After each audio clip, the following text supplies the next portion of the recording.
Hello there, ladies and gentlemen. Welcome back to the Devil's Latest Issue podcast. Hello, my darlings.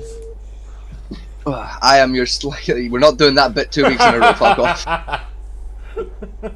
I am your slightly sleepy host, Mr. Vegas, because I've not long woken up from an 11-hour nap. I am joined by my far less sleepy co-host, the one, the only, the man, the myth, the tectonic legend himself, bigger than the tectonic plates what move the earth, Mr. Fatman T. Hello, people. And by the way, I'm still allowed in San Francisco. Yes, still. I'm not over the limit yet for San Francisco. I know people that are over the limit for San Francisco. I can't believe it's actually a weight limit to live in San Francisco now. I mean, I can believe it. You cannot be over 35 stone, right? If you go over 35 stone, you have to move out of San Francisco so you don't cause an earthquake. It's the same with there's like a bit near fucking LA, which is like right on the fault line. Yeah. Where there's a weight limit. Yeah, you can't have a car weighing more than 2 tons, and you can't weigh more than I think 36 stone there, because you can't something like that. Yeah, cause an earthquake. Like people that weight are heavy don't move that far anyway.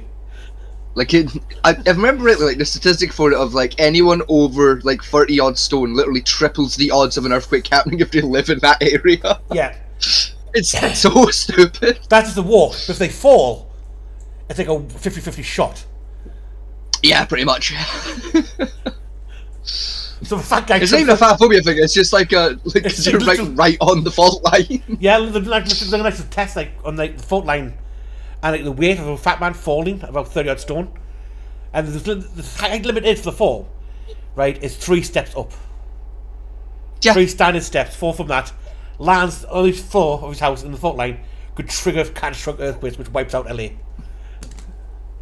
Yeah, the best part is as well, is like 36 stone isn't even that fat, like to be fair. That's like 2 of me. Like that's not even that bad. I think the average over American is between 30 and 35 stone. Yeah. The average weight limit in America at the moment is between like depending where you live, but like the general like California, that type of zone, it's between I think it's like 18 to 36 stone at the moment. Yeah. Like the problem you got is like some bodybuilders, like powerlifters, weigh that much. They do, yeah. You know, that's what the doctors are saying, like, oh, you're too fat. Like, I lift heavy weights. That doesn't excuse you healthy. You told me to go to the gym and exercise. Yes. So I did, and then we lifted weights to increase blood flow, strengthen muscle mass, and reduce fat. Yes. So therefore, I'm healthy. No, because my muscles are not too heavy for your heart to pump blood round. What do you want? Well, for your height, you want to be a 12 stone spelk. My bones weigh that much. None of the rest of the meat and organs attached to it. I mean, yeah. You know. This thing, I don't even know how much I weigh, but like I would guesstimate about 18, 19 stone is my weight. Somewhere in that department. And you're the same height I am, aren't you? Yeah, I'm like 5'9", 5'10". 5'9", your body weight have to be healthy, right? 9 stone 4 pounds. I'm probably like a little bit over that. I'm probably like 18ish. Double that then. Like. So I mean, like if I people at home won't be able to appreciate this, but if I just come up here, like, I got a little bit of beer belly, got some titties, you know, like. Problems with those titties of yours proves two things actually. One, you do lift weights, and you stopped for a period of time. Yeah. And 2, you did boxing. Yeah. This thing, I've had man titties for years. Like, before I did boxing, I've had man titties. Before I did weights, I've had man titties. I didn't until I started weightlifting. Then I started... No, I've had man titties since, like... I think I first had man titties when I was about 12, is when they kind of showed up. No. Like, I can't even blame the karate for it. I'm just a fat fuck. No, mine, I didn't develop, like, any, like, fat until... start weightlifting. The school found out I was doing weightlifting and demanded my dad to stop me doing it. Why? Because at that age, I was already able to pick up the large oak wooden desks schools used to have. Yeah. At 8 years old, I could pick one of those and throw it at a teacher. No, that's fair. So imagine what bodybuilding would do to me at that age. The teachers were To be terrified. fair, I was able to do that at age 8. I just didn't throw it at people. I just like was helpful. I was a polite child. You know, teacher would be like, right, I'm gonna be reorganizing like the room a little bit while you guys are doing stuff. So like, if I ask you to get up and move, it's just so I can jiggle your table a bit. I'd be No. there like anything to get out of math, miss. Fucking, you sit down. I'll move that desk. No, you know, like the 10. Pick up like like the proper big wooden teacher's desk with the wheels and everything. Just No. Bump. I'm talking like a Bump. 10-person solid framed oak desk. Oh, I thought you meant like the business desks that No, the teachers no. all get. No. Like the one that's separate from the weird ass little plinth they get in front of the chalkboard that just gets in the way of you seeing the notes. No, the one. You know that weird plinty thing? Yeah. Yeah, that. No, the ones you actually like. I could move that too, to be fair, but No, the ones you have in like dining halls. yeah, Them things. I like those. Yeah. I could pick them up from the length of the hall at a teacher when I got annoyed. No, that's fair. So imagine what bodybuilding would do to me at that point. The teachers were terrified because no one could stop me. But so when we used to have like a massive ADHD attack, and like the emotions took over, and it's Yeah. enraged. I'm sure you've had that feeling once before in your life. Once or twice. Yeah. That's for my dad, because the teacher specialised in like restraining calming children in my area, right? So they tried once, and only once. Yep. So that's for my dad to come in Just shoulder toss. to calm me down. Well, they actually physically stopped me from going after the teacher because the teacher, I think the teacher like tried to half slap me. And I was in the middle of it was like a rage attack, and I just went ballistic. That's fair. And I think I tore like a wooden metal fence apart and started throwing bits at them. So that's for my dad to come in and basically restrain me. Like to imagine your dad was there just like like in his nighty gown and slippers, didn't even fucking bother getting changed, just still in his PJs, cup of coffee in one hand, and just a beating stick in the other, like, come here, dickhead. Come here. Come on, come here, come here. Behave. And I just got back in his car and went home, just sorted. You're far off. He was basically like shorts, t-shirt, and he's like trainers because he never wore socks for some reason. My dad. I'm the same. I find socks incredibly uncomfortable. It depends how. Like 99.9% of the time, I refuse to wear socks. It depends a bit. If my trainers are new, then I don't mind when I put socks on. When they get a bit Now old, when they get a bit old, and they get like, a bit of dirt sticking on the inside of it, that starts sticking like both sides of the thing to your foot. yeah. Then I put socks on. So a few. Nah, times. I just can't. It's like some socks are different, right? Like it's like that synth weave polyester stuff, Aye. the really silky smooth, soft weave stuff. I like those socks because they're incredibly comfortable. See, like cotton blend socks. Oh yeah. They're like too soft and too coarse at the same time, and it just I don't like it. Like my brain just goes blah, blah, blah, blah, blah. Hello, puppy. Unfortunately, 90% of my socks are those fucking cotton blend ones that I don't like. Yeah, my problem is actually find places that fit my foot. Because I get there, like, because most say, oh, fit your length. Like 11, Yeah. size 11. The problem is that most socks and shoes I buy don't take into account the width of my foot. At Yeah, all. and most fucking like civilian purchased like shoes and footwear don't take like weight into account for Like, like they do, but they do it in like a universal standard sizing Yeah. system. So it's like for every like full number you go up, it goes I think like 3 inches out or something. my ma actually bought me a pair of lacrosse trainers once. Right? Very expensive purchase for once on my footwear, and I didn't know about it. Right? And I put my foot into it, and I swear to God, right, my foot went from like nice wide to like trying to fit the damn things. I was in Yeah. agony trying to wear these goddamn Oh. shoes. You know, the narrowest shoes I've ever worn are rock climbing shoes, which are meant to be narrow to keep your feet stable with thin soles. Yeah, 'cause they're supposed to like kind of like curve Pinch the in. toes a little bit so it grip Yeah. easier. Those are more comfortable than these fucking lacrosse trainers. I swear to Because God. like rock climbing shoes have a little bit of give to them still, so you can kind of get comfy in there. Well, the ones I used to use are specialised ones, which had like half the thickness of the sole compared to normal ones do. Yeah. The ones I used to have, because the way I climb is I literally can't like separate my toes out and claw around a rock face, which my rock Well, that's climb- what you're supposed to do, to be fair. No, like, no, most people can't. Most people, Yeah.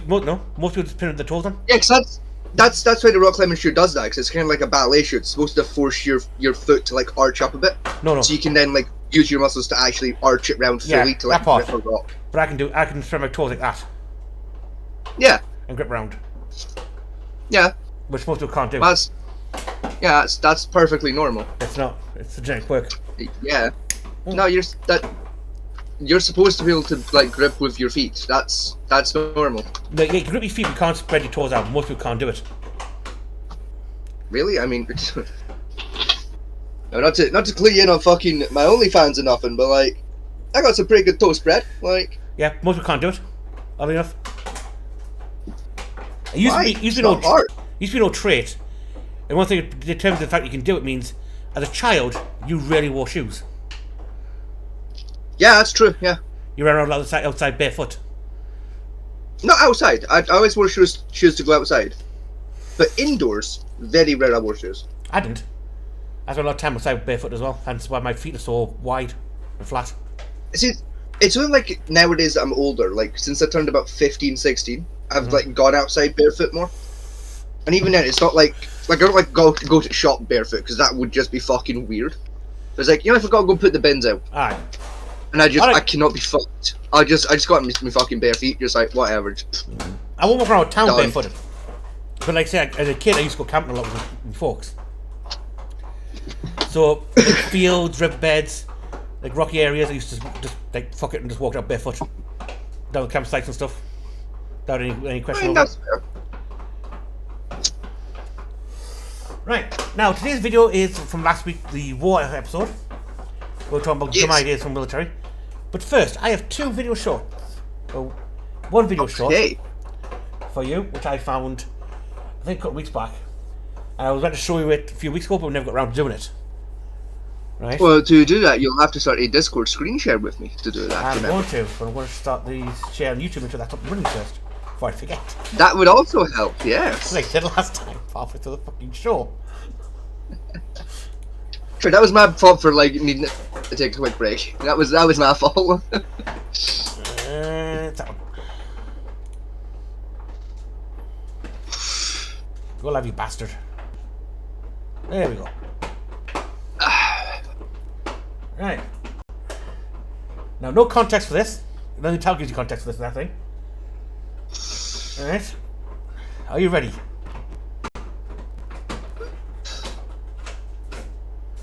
Your camera's freeze froze, so that's weird. There we Is go. it? No, There we go, you're back. Are you ready? No, it wasn't. I don't think it was frozen. I was just like this. Yes. No, did freeze for a second. Mm. Right, are you ready then? Yes. You guys, I took a pregnancy test. I'm sure many of us are actually wondering why. No, hang on. I'm suspicious. Uh-huh. Run that right back to the start, please. Just hang on. Something's bugging me. There you go. I'm putting volume up on my end here. Hang on. Right. Ready again. I'm ready. You guys, I took a pregnancy test. Right, I'm pause. sure I have a many of us question. are actually Yes. Have you ever seen the movie Igor? Yes. You know the little animated Igor movie. Yes. Right. You remember the random Dutch woman Yes. in that movie? Yes. Why the fuck does she sound like the Dutch woman from Igor? Mhm. I think she's called like Heidi or something in that movie. Yes. It's like the only movie I can remember that actress from. 'Cause I know she's been in other shit, but that's the only thing I can remember her from. Why does she sound like that actress? Why does she have that actress's voice? Right. Is it just me? Am I going insane? Or does she sound exactly like that actress with the weird fucking voice? A little bit deeper voice, but you're not far off. Right now, No, the fucking that fucking woman. Why? What did she do to her vocal cords? and we keep playing. wondering why. I thought something looked a little suspicious. That is certainly not the only thing that's a little suspicious That's- here. That's not a baby. That's a Kit Kat. I took a pregnancy test and it was positive. Positive. Was it really? Well, I'm positive about something. I'm positive that's impossible. I've been on hormones for around 3 years. I've been on hormones for about 3 years. Oh, that's Do why. those hormones now suddenly allow for Oh, individuals no. Oh, I'm them so to grow sorry. a uterus? Oh, no. To be able to super happy. Oh, I'm so fucking mean. Oh, I'm done. Well, That's hell, my career. After watching It's that, gone. there's only really one thing that comes Oh, to mind. no. And that's Happy Women's History Month, everyone. Oh, I should have shut the fuck up. I should have shut the fuck up. No, I'm so sorry. I didn't know. I assumed it was a woman. I didn't realize. I genuinely didn't know. I thought she was just like part Dutch. It was supposed to be a racism joke. I'm so sorry. I didn't know. Oh fuck! Oh, that was so much meaner than I wanted it to be. Oh no! Don't worry, they deserve it. Oh fuck! Oh, I'm so sorry. Don't worry, they deserved it. No one deserves to be fucking done like that. I'm so sorry, internet. Please. Oh, they do. Honestly, they're a piece of shit. No one deserves to get done like that, especially not by accident. I'm such a prick. You should have realized Oh. you should have realized when I didn't correct you. Like. Oh no. That's the one. That's the clip that in a decade's time is gonna come back and end this channel. That's the one. That's Now- gonna be the one.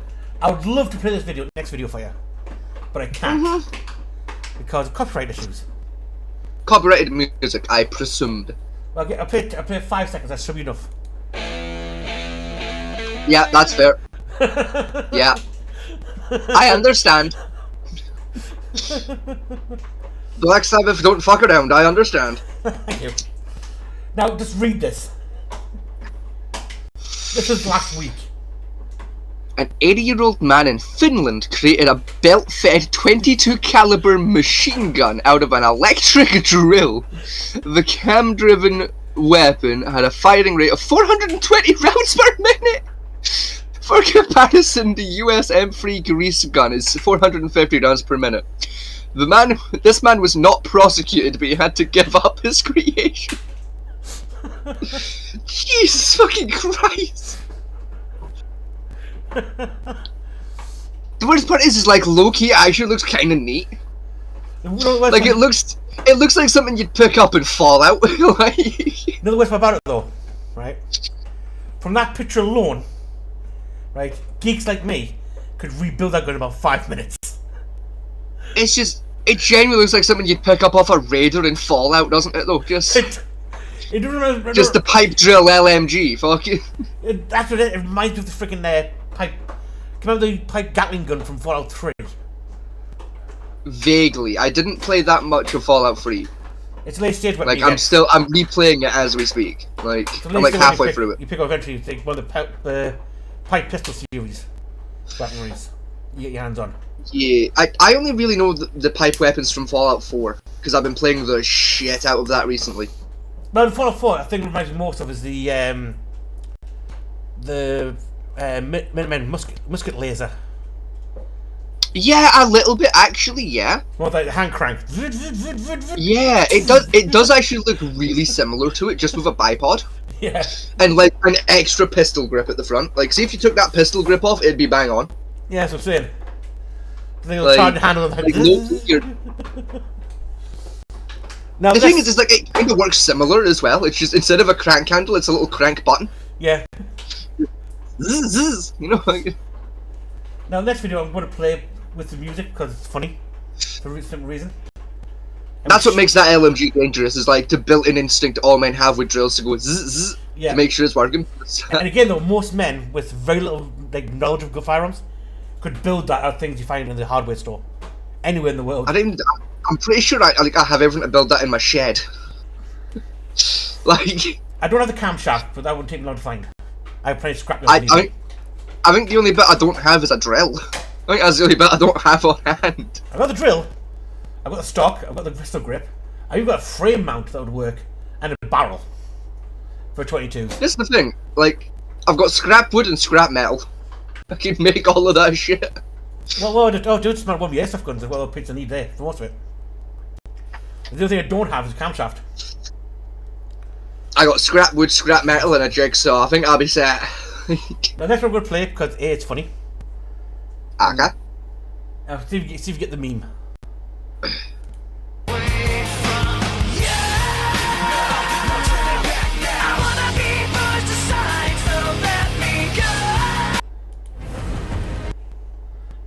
What the fuck did I just watch? Is that a dinosaur? That's right. So we've got a T-Rex with a sword and a gun.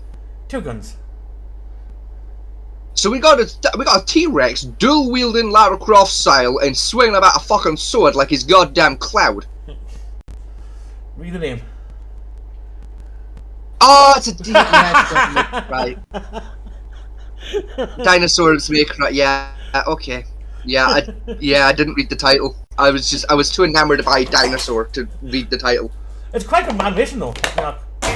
It's a really good animation. Like it's quite high quality.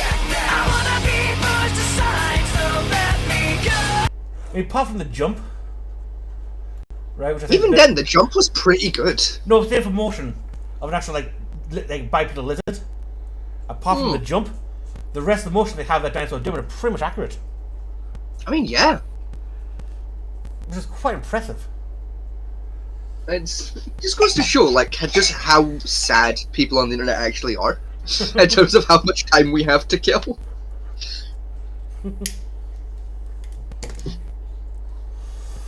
Like, a whole guy had time to sit down and just animate a T-Rex anatomically correct to fire guns like he's Dante from Devil May Cry. With sword skills, with its... Technically, that's a tri-style use, because he's got the 2 pistols and the sword at the same time. So he's better than Yeah. Dante. Dante could use one Technically, yeah. See, but that's the one thing I've never understood when it comes to Devil May Cry, especially as someone who's never played it. Right? I have, like, in the game, you've got guns, right? Yes.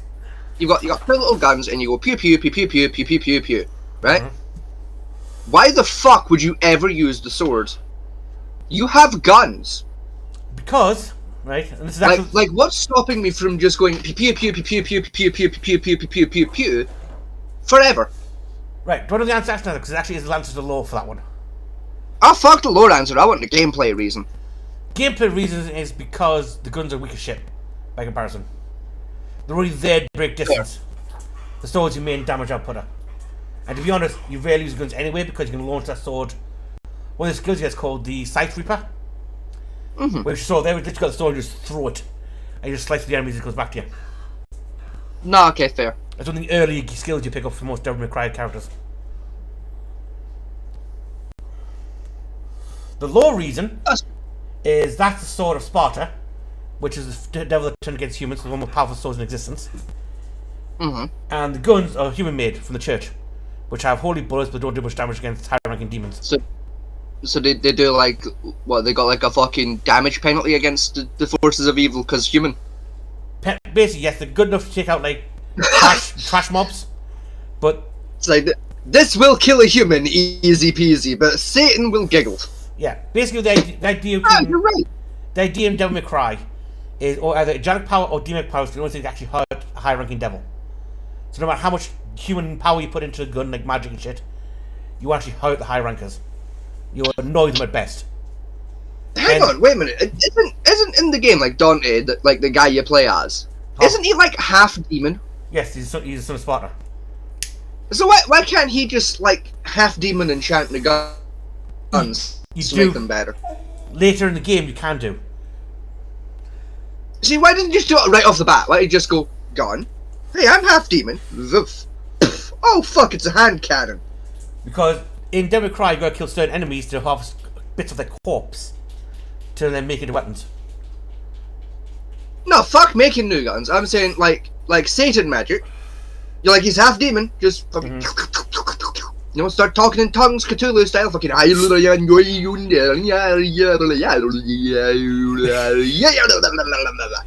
No, molest the rifling.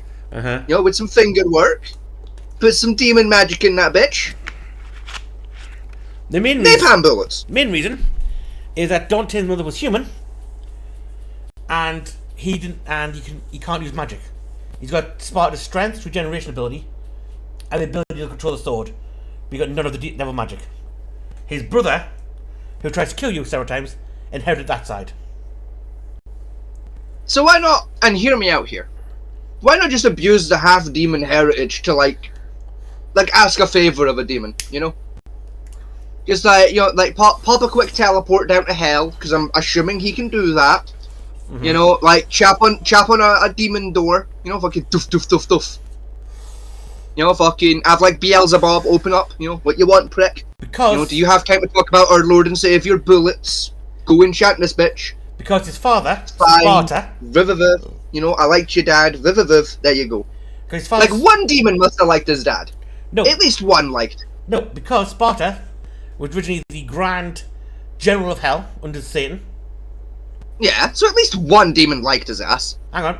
Decide to fall in love with the human woman, shag her, then think, I like this one better than I like my job.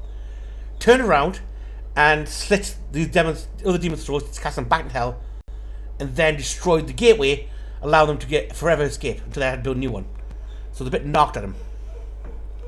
Even still, like, at least one of them must still be like, yeah, he was kind of chill though. Like, yeah, he fucked us up in the end, but like, he came to my demon son's birthday party dressed as a clown. Like at least one demon must have liked his ass. Minimum what? Like you don't tell me at least one demon owed him a favor for saving their life or some shit. The problem with Devil May Cry... He was a general.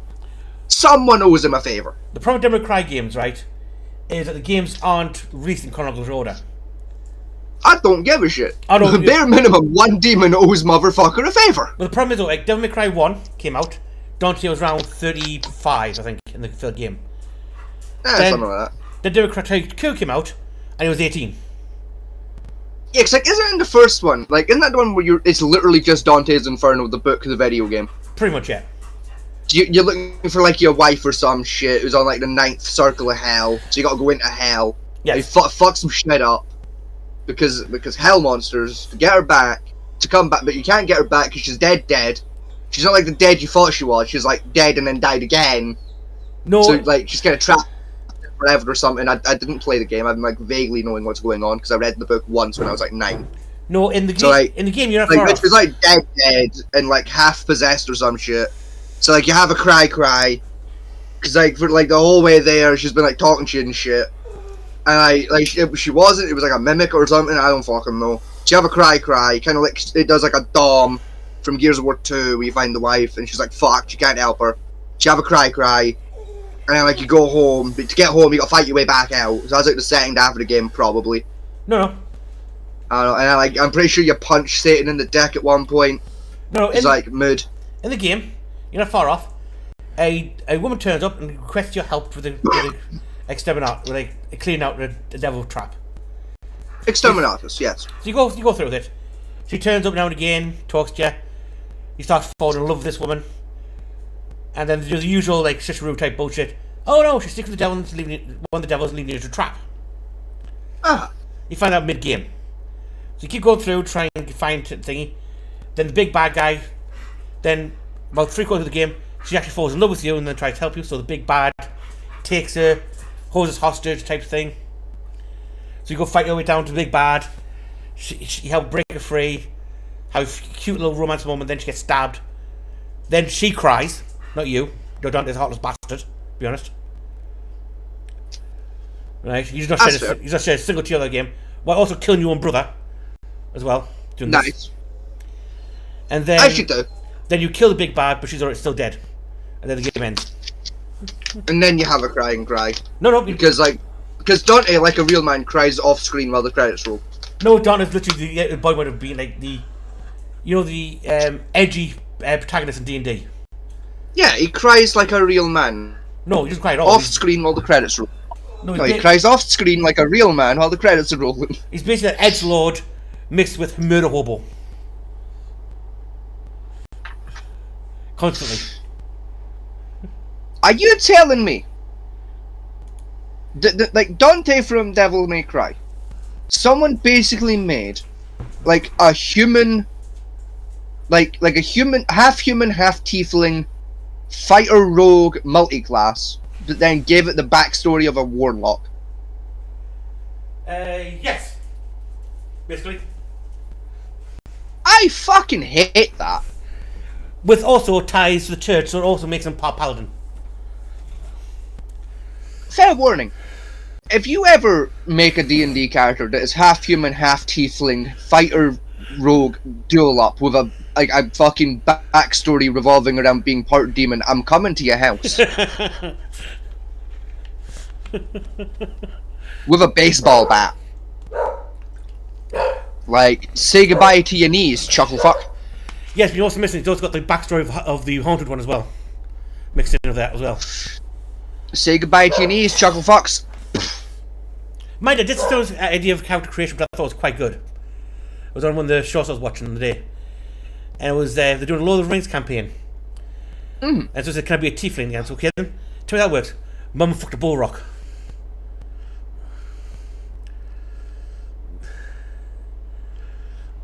I can see his logic, but that would only work if the mum was an elf.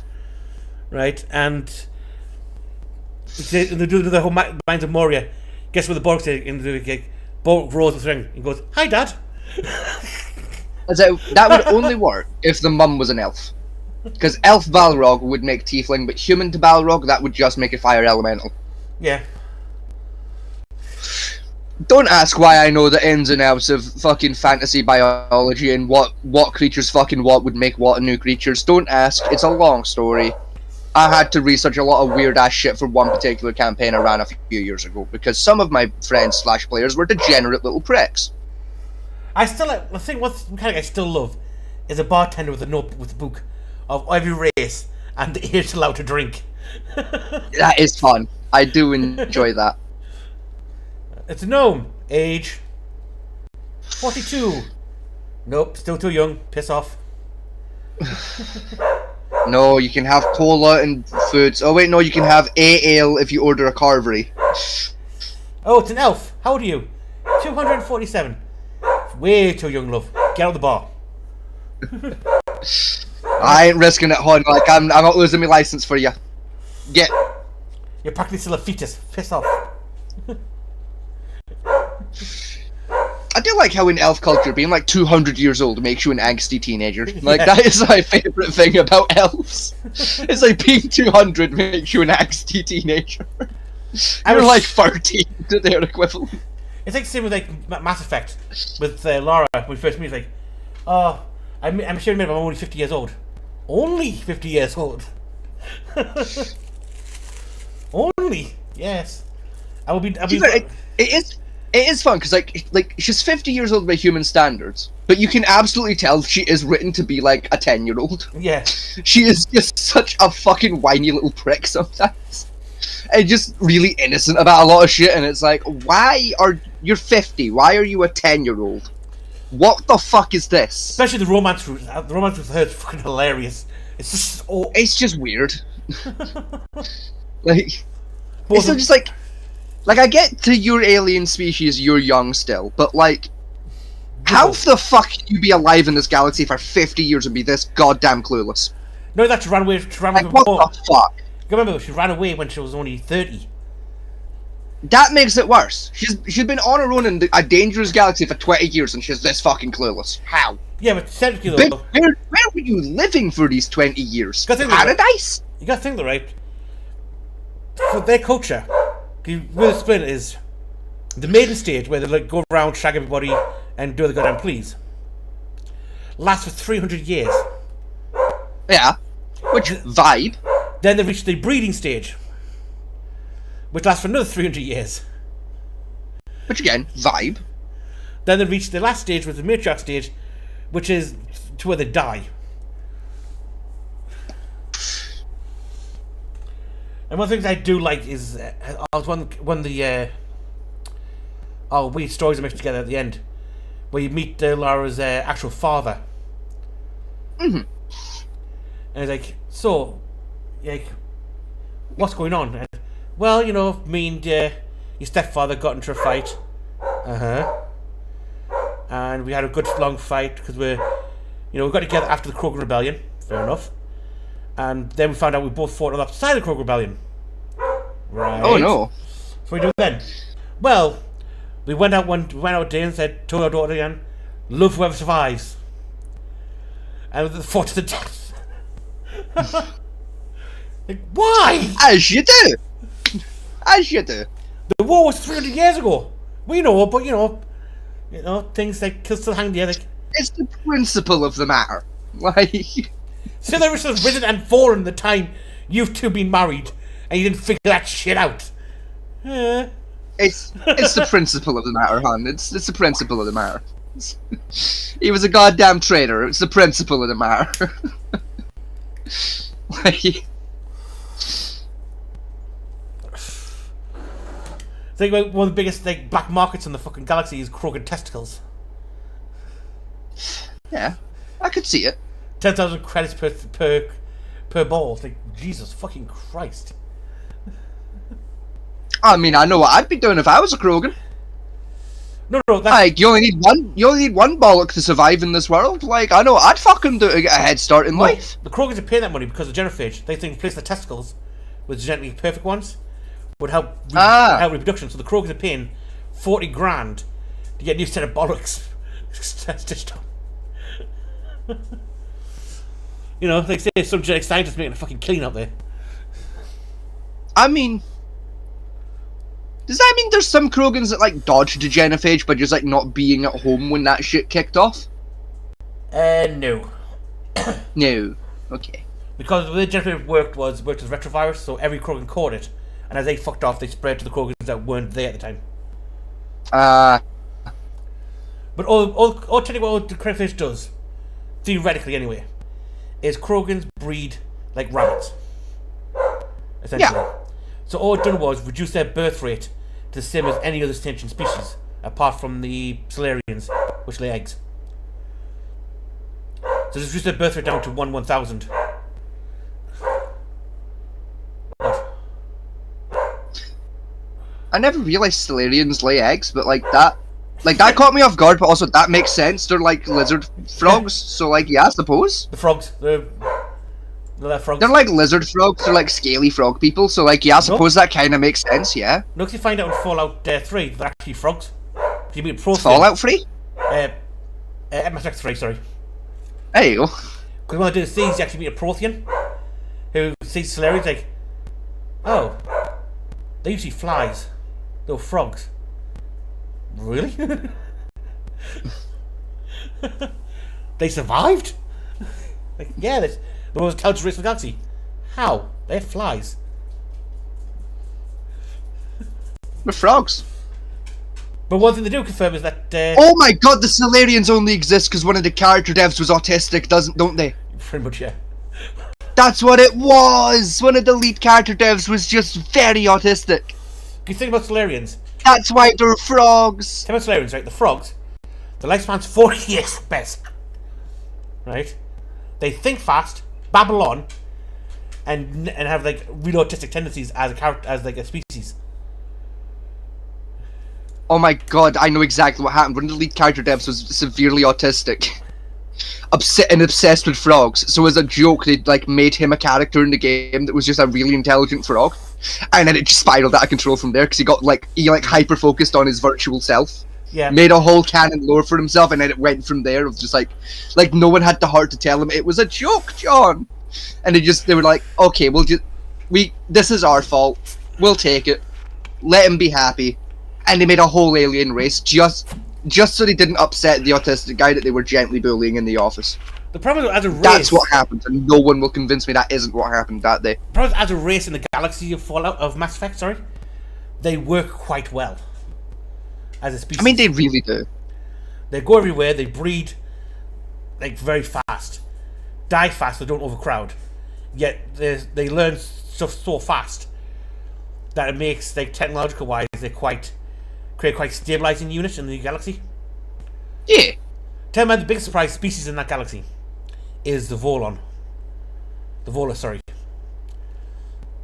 I don't remember them, I'm not gonna lie. Little short, fat people in pressure suits who are basically money grubbers. Not a clue. Gnomes of the I Mass didn't Effect. get that far in any of the Mass Effect games. You meet one in like the first 5 minutes of the game. Which one? Mass Effect 1, you meet one as soon as you reach Citadel. I've never played Mass Effect 1, so. Mass Effect 2, you meet one. You got to the fucking contract planet in Mass Effect 2, didn't you? Contract Planet? Where you meet Lunaria for the first time, the Shadow Broker. No. I'm sure you said you got that far. No, I've never gotten to the part where you like I've met the Shadow Broker, but not in person in Mass Effect 2 before. Never got that far. I've only ever had like hollow calls with the guy. Bizarre. I know I've done like the mission where you meet fucking I think it's Lunari. Where like you know, like there's like a colony you gotta go do. They got fucked up. You gotta go investigate why they got fucked up. And then, like she turns up with a bunch of other dudes, and it's like, oh hello, hi there. You wanna come help? Like we got a ship and shit. And she's like, nah, blood, pilgrimage innit? That's And then she fucks off. That's literally the second mission of the game. Yeah, I did that bit, and then I got up to the bit where like you go to the Krogan homeworld to do like a thing, like a tournament thing, and then I got stuck for a bit, so I reloaded a save to before I went to the planet, and then I just fucked around the galaxy mining and shit so I could go buy a space hamster, and then I bought a space hamster and a bunch of space fish, Right, so you got. and then I stopped playing the game after I bought all the space fish. You got Grunt then. I picked up Grunt stroke Rex, yeah. So you got Grunt, you got Archangel. Yeah. Right, so you got Jax. I picked up the Jack, yeah. And like the two starting pricks that no one likes. So before you can do Crunk's mission, you've got to have gone to get the assassin. No. Yes, you can't do. No, you can do them in any order. Yeah, but you can't. Because they do them in stages. Yeah, but you don't have access to Grunt's fealty mission until after you get the assassin. Fealty mission? Makes him loyalty so you don't die at the end of the game. Oh no, I didn't get that far. I didn't do that bit. I just recruited him to the team and then moved on with my day. So I could go get Jack. You gotta go to Krogan until after you get the assassin. Until that Krogan homeworld opens up. I might have picked up the assassin at some point and just I don't remember them at all. That's very possible. He's a very regular character. Yeah. Odds are I picked that character up just like along the way and just didn't. Cause, like it was probably like the mission to get them was on the way and I was like, meh, I could do the XP. Why not? Like if I did do that mission, it wasn't for the purposes of I need this character. It was a purpose of I could use some extra XP and I'm slightly bored. He's not a good character. You have to get him because you have to. It's part of the main story. It's one thing. Yeah. You have to get him. And he's basically. I said odds are he was on the way to something else I was doing and just went, yeah, why not? Because he's an assassin that has is dying from stage 4 cancer and agrees to join you. I have less than no memory of this character. Right, anyway. So let's get on to the main topic of the show. I've had a bit of joint rants of bullshit. Why not? Why not? So we're on the matter of war. And the topic we Yes. picked as part of war was basically like weird weapons and stupid tactics that were actually used in military conflicts Yes. around the world. With the exception of the bat bomb, because we felt it was too easy to do the bat bomb. Yeah, because we're talking about Batman Lords, because it's just a unique weapon, yet it's so stupid at the same time. I mean, yeah. So, I have two examples, right? Two examples that I personally really enjoy. One is very, very, very, very, very, very, very historical. The other is a lot more recent. right, tell you what, who goes first? Right, roll the d6 of destiny. A D6 of Destiny. Right, do you want odds or evens? I'll have evens. And it's a 3. It's you to go first. Okay. Right, well my first one I'm going to use, right, was a tactic used both in World War One and World War II. Okay. It was the porn strategy. Yes. In World War I, I actually, for a change, know what you're talking about. yeah, it was the most. It was a really weird tactic, but it worked. Yeah, what happened is during World War I, they thought, how to get the German soldiers to be like disenfranchised with the war. We know we'll drop smut over their fucking lines with taglines literally reading saying, "Your wife's in the arms of a British soldier," or "Your wife's in the arms of a French soldier." What's your wife doing while you're at war? Is she shagging the milkman? Literally, that's what they put on these cards with pictures like women. Probably, yeah. Pictures of German women in scantily German clothing, and it was just fucking hell. With just like a milkman in the back with two fucking like bottles just way. Yeah, it's one of those stupidest ideas that actually worked. It demoralized the German soldiers so bad that the Germans did the same thing during the war without retaliate, and it caused one of the most beautiful events in history, the day of wanking, Yeah. where both sides just stopped fighting and all the soldiers found a quiet corner with a random picture they found with hair dropped to them and just bashed one out because that frustrated. They were that stressed, frustrated, and just kind of tired. Just Yeah. like, I just, fuck it. Everyone put the guns down, and let's just all pretend that we're at home with our wives. No, like that one general in the corner who's just like really fucking over it. Just like tears. Mascara. Fucking. Just want someone, please think of the women. Because Fucking probably forget is in the leave back Brittany alone. in the back lines of the trenches, there actually were women there who the soldiers could sleep Yeah. with. Problem is, though, a general order came out at the beginning of the trench warfare saying any soldier found sleeping with one of the women would be automatically shot. Yeah. Even if it's consensual between both parties, it'd be just blowing his head blown off for dereliction of duty. Like, how's it dereliction of duty? He's on fucking leave. Doesn't matter. You gotta get that testosterone up by not having sex. What? You basically boob all I see, we're using boxing training logic to fight Yeah. this war. That explains a lot about World War One. That's a problem. That's probably World War in general, right? The whole war itself, because the last war we had was the Anglo-French War at the time. Yes. Back Which in- was just just- line warfare and trench combat. Yeah, which is just like before the 1900s. It wasn't that long between Yes. the two wars. And again, it was muskets, Right. line combat, like line up, fire volley, fire second volley, stand still while they shoot you next. Fire volley. Now charge with bayonets and stab them. To be fair, like during the Anglo-French War, we still had trenches. We just didn't have machine guns and shit, or like artillery.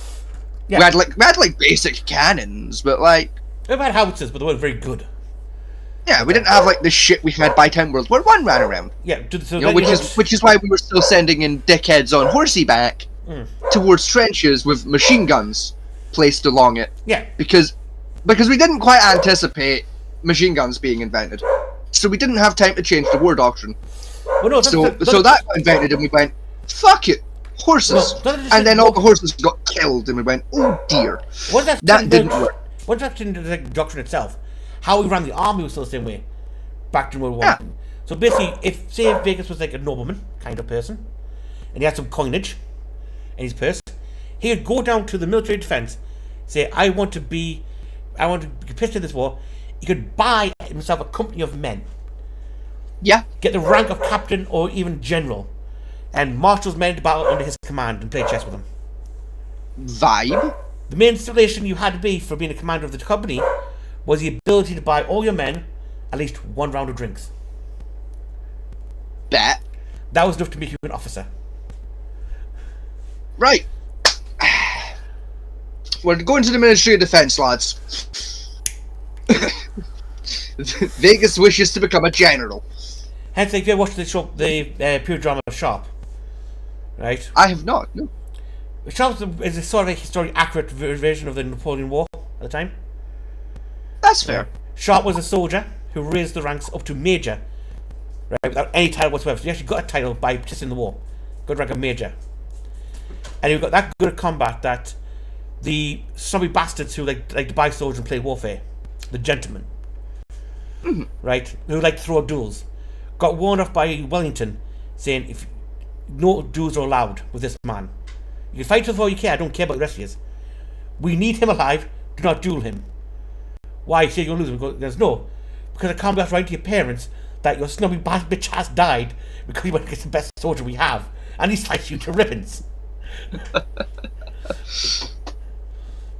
Because he was in charge of the very first rifle regiment, Yes. which was made of like the hunters, despots, and the Irish, believe it or not. Oh, I think it was the 95 rifles he had charge of at the time. that's a fucking dangerous mixture. Just Yeah, hunters, despots, and the Irish. Oh fuck. yeah. Back when the Irish Rebellion was Now starting up. that's a freeway group you don't want to meet in a dark alley. Fucking hell. And this is during the time A period. hunter, a despot, and an Irishman. Jesus Christ, you'd die. And this is during the period that the very first Irish Rebellion was starting, and the Irish famine was kicking off. Yes. So it's an even worse situation for this poor bastard, this low-ranking peasant boy from like outside of London. Think he's a complimentary train. Ah, fuck. Oh fuck, they landed me with the Irish ones. Oh, why? It's starting Could I to not have gotten one other cunt from Middlesbrough, please? probably the Irish guy. One of the Irish guys he got was his second in command.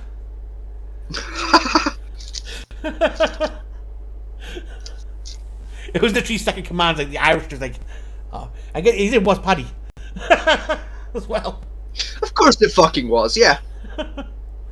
What else would he have been called? It was either going to be Paddy, O'Reilly, or Mick.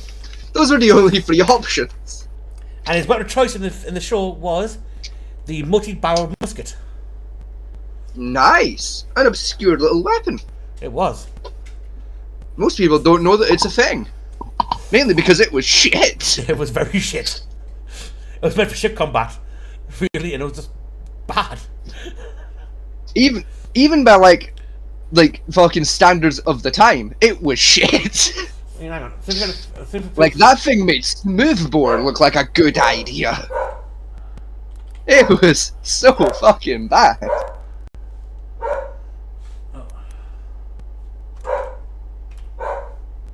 Like that shit wasn't a case of miss because it's smoothbore and nailed the neighbor's dog. No, that shit was a case of miss because it's a multi-barrel and miss the neighbor's dog, miss the neighbor's dog, and nail the neighbor's dog. Yeah, no, that's what he used. Mm-hmm. Let's show them if you were home. The Knock Valley gun. The Yeah. one, if I remember rightly, one of the first revolving-based weapons. No, it's fixed barrel. Is it a fixed barrel? Mm-hmm. Ah. And you had to reload every barrel individually because they all fired in one shot. Oh Jesus God. Oh, it was just a shotgun then. Mm-hmm. That's worse. You know, the blunderbuss was invented at this point in time, which was very effective at its job. Then they brought that thing out. I thought it was a good idea. Sure, it's the fact that like even the duckfoot was better than that shit. Mm. Like that, yeah, the duck's foot. That bitch was better. Yeah. And that thing was more likely to take your hand off. Yeah, and kill your friend. Because the duckfoot had a nasty little habit of just detonating for no fucking reason. Yeah. That was more useful than the fucking multi-barrel fucking rifle. With the duckfoot, they kept trying with it. Bless them, because these are just some of the variations I've ever seen of the duckfoot. I mean, that's They just Indian. kept adding more barrels, thinking that was going to fix the problem. Like, no, dickhead. That was the Indian version of it. It's like, I don't know, add more barrels and a spike at it and spike the handle as well. Oh yes, I can stab myself with it. Thank you. That's what I really want. Gee, how thoughtful. A gun that'll give me fucking tetanus and tinnitus. How wonderful. And if it explodes, these spikes are going in my stomach. Shrapnel damage. Lovely. That's really Fucking what I want. delightful. I mean, it wasn't as bad as some of these fucking... Look at that stupid fucking... I mean, yeah. That one there did rotate somewhat.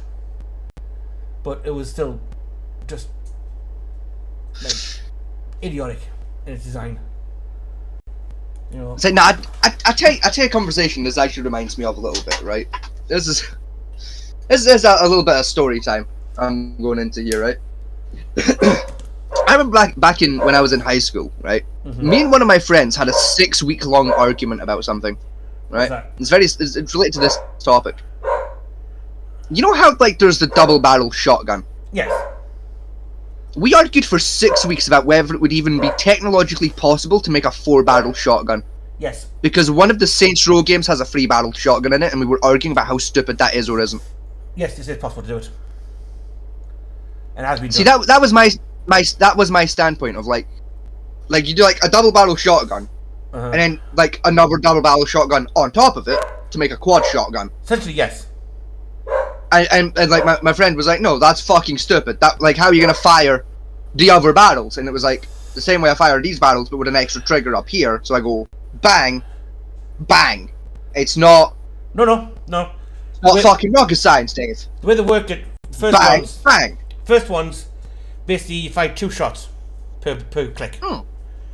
Then later on, the device was called the rotator, where you literally got the barrels and you rotate the whole barrels round to reset the lock before you reload it. See, because like we were like doing the argument based on what Saints Row 3, where it's you've got a double barrel shotgun and a third barrel basically welded Yeah, that's just as well. up there, and then like an extra firing pin, and it's just like you've got 3 triggers instead of 2. And we were arguing about how like whether or not that was stupid. And I was like, well, look, she could even do it with 4, just like with an extra extension. They were like, no, that's how is it gonna fire? And I was like, the same way it already fucking fires. There you go. You just add an extra component for the firing mechanism. There you go. It's not There- hard. It's like, there no, it that's stupid. There it is. Yeah. There's the French It's rotator. like I had no doubt there was at some point a historical version, but 6 weeks we argued about that shit for. I mean, there's a 9-barrel shotgun. Yeah, but see, that's just overkill. Like, that's not even a shotgun anymore. That's just a fucking Browning. Problem is, again, because it's flintlock type, it just fires every shot out in one blast. Yeah. And it probably has about as much accuracy as a fucking... Like a fucking... I mean, Oh, what the fuck's that company called now? Hang on, fucking... AK? No. That game review company that no one likes. What, ING? Thank you. IGN. IGN. It's about as accurate as an IGN review, you know, fuck. Now, another thing go like the mobile shotgun. I'll get back to my other point in a second because this is going to tangent. Is the organ, Yes. where Da Vinci's weapons, Organ gun. right? God, it was beautiful. You ever saw Da Vinci's Demons, where Da Vinci's supposed like some super genius who got a book from God, and so Yes. one of the things he made, and people say, "Oh, that never existed in real life." It did. It did. It did, We built it. and it was shit, It was incredibly shit. and it was using Much like most of Da Vinci's inventions, it was incredibly shit. good idea, It was good on paper, but shit in practice. and it was actually used during the conflict between Florence and Rome at the time, Yes. and it was just terrible work. It was just utter shit. But back into the porn one, yeah. So porn one was used in World War One, and it was used again during World War Two, where again, prelude to D-Day, they just kept dropping leaflets of fucking porn saying, "The paratroopers in your bed tonight. A Russian is sleeping with your wife." You know, it was just ridiculous the amount of bullshit they came out with. I do like to think the pornaganda, as I'm going to be calling it from now on, I do like to think the pornaganda played out like a good amount of a hand in like winning us D-Day. I think Like the Germans were too busy thinking about their wives to fire the machine guns accurately down the beach.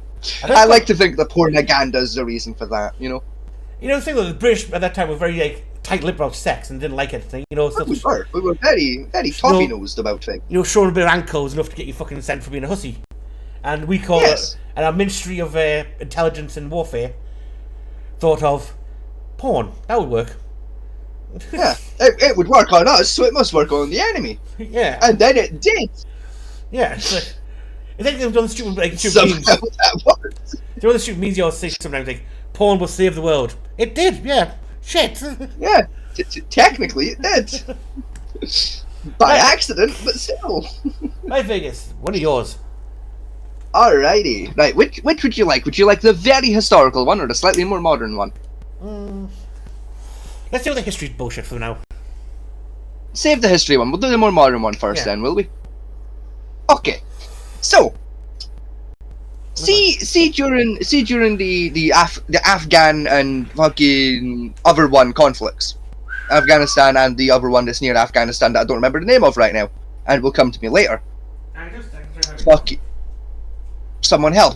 You know that other country we went to war with near Afghanistan? That one. Fucking. Iraq. You mean Iraq? Iraq, thank you. Afghan and Iraq, right? Desert Storm version 2. SA Yes, the SAS developed a new type of camouflage that was disgustingly effective. Go ahead and guess what color that camouflage is. Oh, it's pink one, wasn't it? Bright fucking pink. Mm. And this thing, there's no pattern, there's no decaling, it's just pink. It's just like a salmon pink. Because they figured out that shade of pink when it moves in the desert, because of like how the light waves that like work at a distance, completely fucking invisible. If I remember correctly, can't you pick up that suit's actually in so 2 video games. It's in Metal Gear Solid 5 has it, because they did it yeah. to the Jeeps. Metal In Gear real 5 world, had you it, can do it to your Jeep in Metal Gear Solid 5. and Metal Gear Solid 3 had it as well. I believe so, which was weird because you don't really do the desert in Metal Gear Solid 3. Yeah, but it's the ghost suit from the ghost guy of who was the wife of the husband of Big Boss at the time. Yeah. Who you like slit his throat of. Well, she killed him. He turned back as a ghost to haunt you for some reason. Shits and giggles, basically. Yeah, the pink. It's Hideo Kojima. The answer is shits and giggles. It sounded funny. Yeah, I mean, hang on, let's see. But it's... I really like it as a historical thing to happen, because it's so stupid. Like, it shouldn't work. Pink should not make you invisible when you're surrounded by yellow, but yet it does. What kind of sand isn't yellow? Well, I mean, yeah, like sand is yellow. It's not not in desert. It's actually more red than yellow. It's still... But yeah, Like, if you think of Saudi Arabia and deserts, your brain goes yellow. there you go. That's proof not shitposting. Yeah, it's just pink. It's just a salmon pink, and it makes you fucking invisible in the desert. Yeah. That's Russia borrowed it. That's Russian soldiers who tried it as well. Yeah, You know, but yes, and it works quite well. You know, we're not bullshitting this little fucking this big pink shit running around. It genuinely fucking worked. Yeah. That thing made a Jeep invisible. Yeah. So when you say your girlfriend went hot pink fucking camel pants, then she saw that it was a thing. Yeah, like that will work in Afghanistan at a distance on a warm day. Right. My next one I have on top of my head. Right. Now I'm going to describe a weapon to you, and see if you can guess where it came from. Like, as in which country or which war it came from? Both actually, because it's both the same. Oh, both the same answer really. Fair enough. It was technically the very first multi-fire launcher device, Uh-huh. using rocket power to drive metal shards into the enemy. It was also shoulder mounted and handheld. Are you referring to the Panzerfaust from Germany? Nope. No. Okay.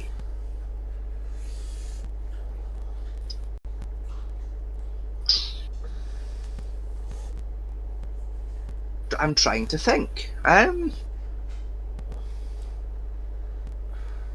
got no fucking clue.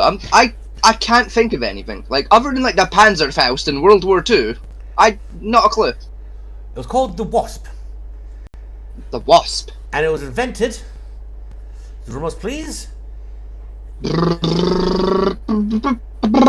980. What?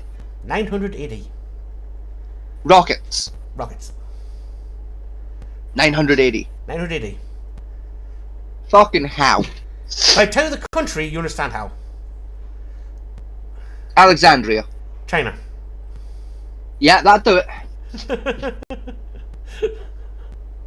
Oh, because they were building like firework cannons Yeah. and shit at the time, weren't they? So like, Yeah. it'd be like a handheld firework cannon device. Let's see if I have a picture of it.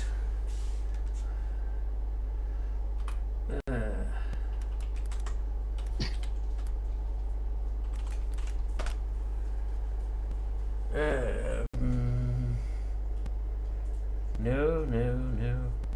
Right, add China to the end of that, 'cause you're just gonna get a bunch of TF2 shit. Yeah.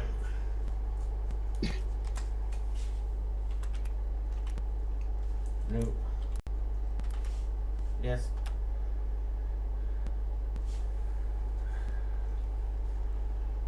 I'm assuming that's it there, the little painting.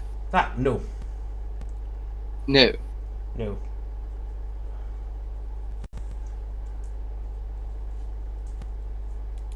You got the wrong name for it? This is it. That's the B, sorry. I got the wrong name. The bee. This is it. There you go. That's it. Oh, the thing from Mulan with the dragon head. No, the dragon head was actually canon. You missed! How did you miss? It was free fade in front of you. Avalanche. No, That fucking thing. no, that wasn't actually canon. That one. Oh. This one was literally they basically stuffed it full of arrows. So do you remember like the penny bangers? Yeah, from bonfires that we get. The screamers. Vaguely. Little rocket goes ski bang. Yeah. Yeah, I know vaguely what you mean, yeah. Basically it's full of those with arrowheads attached to them. And Oh, fun. the soldier would put that on his shoulder or hold it by his waist, light the wick, hold on to it while it fires these fucking things out at the target. Just like fires over range and just like stab people with it. That'll be fuck if it works. I tell you what, I think there was hang on. What did it do? 'Cause I think there was what do you call it? I can remember seeing it on a TV show a few years back. I can't remember which TV show it was.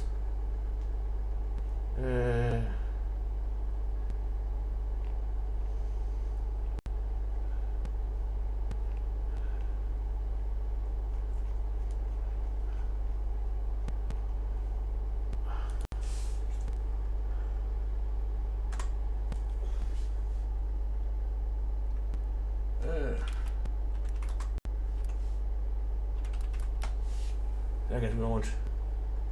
No. I don't think it's going to give me actual video of it. When it's fired. I mean, presumably it's quite an obscure weapon. It is one of the more like, because the other next people refer to is the Huacha, the one that people run to, is this one. Yeah. Right. Which is basically Truleben in central Germany. if you show the read on this one, because the missile was actually in this one because they tried to like version which had 2-stage rockets on it, Oh, cool. and that was detonated when the impact. There you go. Give an idea of firing. Oh, yeah, that's safe. That's what you was.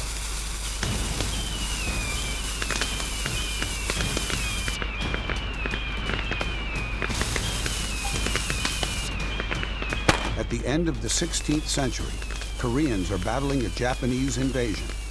The Japanese send their samurai battalions fighting in fixed formations. The ideal target, in theory, Well, are that's the Washer shit. rocket missiles. In the test, Wolfgang's success is modest.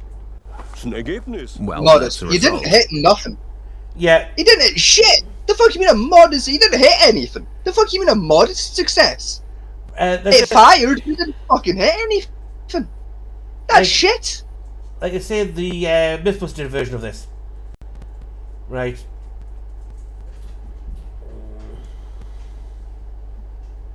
Yeah. It is common knowledge that gunpowder Shut up. And they did a version, and they got on the same version he built. They got a range like 400 foot with a density hit ratio of about 50%. They worked out See, that's decent.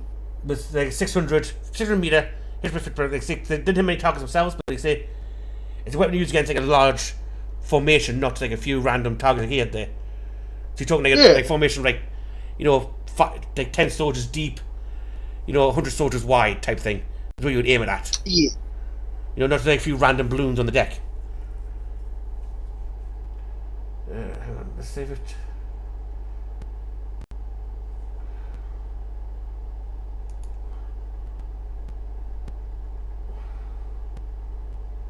Yeah, it's going to show us it properly. There you go. That's how they carried it, pretty much. Yeah, that seems safe. It was not safe one bit. That seems perfect. Just hold the fireworks launcher next to you. Yeah, that seems safe. Yeah, a Roman candle from hell, basically, is what it was. Yeah, that's why mine hit more historic, like a very historic weapon, which we used. I did quite well up until around. Even cannons were invented, they still use the damn thing as an anti-infantry weapon. Because cannons, like even cannons came out like mainstream. They're basically still used as fortress breaches. I mean, it's a bit grape shot. Even grape shots, like the grape shots used on ships, but even like on land, like stuff like that was more preferable because cannons were big, heavy, and a pain in the ass to move. To be honest. Yeah. Like with grape shot, at least historically, I know it was more kind of used like to take out like infantry targets versus like take down a wall.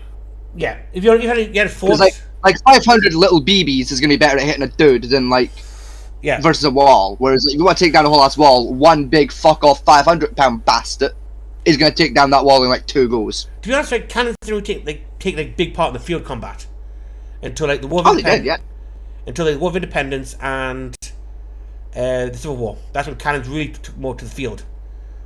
They really did, yeah.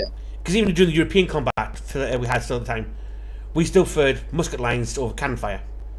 Getting cannon fire, they only brought the cannons up to do breaching work rather than like aim at the soldiers because they were expensive to use, heavier shit to move around, awkward shit to move around. So it's easier to drag them when you're at a fort rather than like sending men out to battle on the field. It's much simpler. That's what a lot of movies get wrong, where they say, "Oh, fire the cannons first, then the infantry fire." No, money wise, that's a man. If he dies, we don't have to pay him. Yeah. Use him. But still, what with the guns and claws? Take off the body and we'll sell it, give it the next pull back to ring up. Because that's literally how the warfare worked back then. Well, yeah, you just reuse the equipment, and so. Yeah. The cost, I think someone said, for the cost of 1 cannonball, I can sacrifice 10 men. Yeah. It's about that, yeah. So what's your next one, my friend? My next and last one, because I only found 2 examples that really tickled my interest, because I'll be honest, I've had a busy week. Oh, would you like me to tell you what it is? Sorry. Yeah, it would be helpful. Yeah, that would be nice, yes. So, I will be completely honest. I only know about this tactic, historically, for one reason, and one reason alone. The TV show Horrible Histories. Ah, right. Now, are you familiar with the ancient Aztec king, Pachacuti? Vaguely remember him, yes. Right. Good. That's all you need to know is he was an Aztec, and his name was Pachacuti, right? He also drank from their skulls. Yes. He does to Pachacuti. Made charms out of teeth. All that lovely shit for all those nerds out there like me that know that song quite well. Wasn't he the king that believed he was the reincarnation of one of the gods? Yes. On Earth. And that's why he drank from the blood skulls. Correct. And eventually he died. I remember they wrote down he died because the actual god he was pretending to be got annoyed.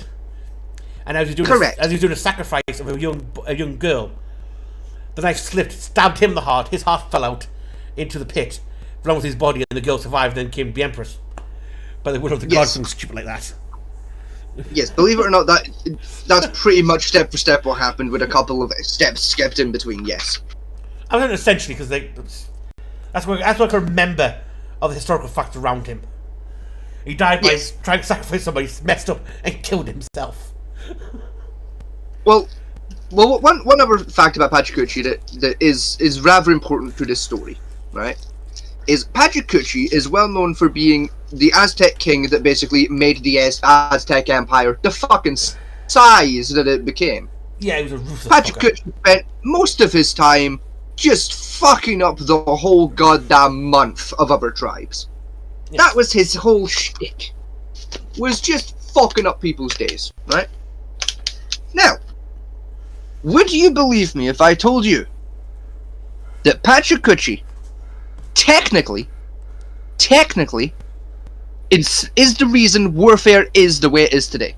Yes. I would. You would believe me if I told you Pachacuti, the Aztec Empire, is the reason war works the way it works.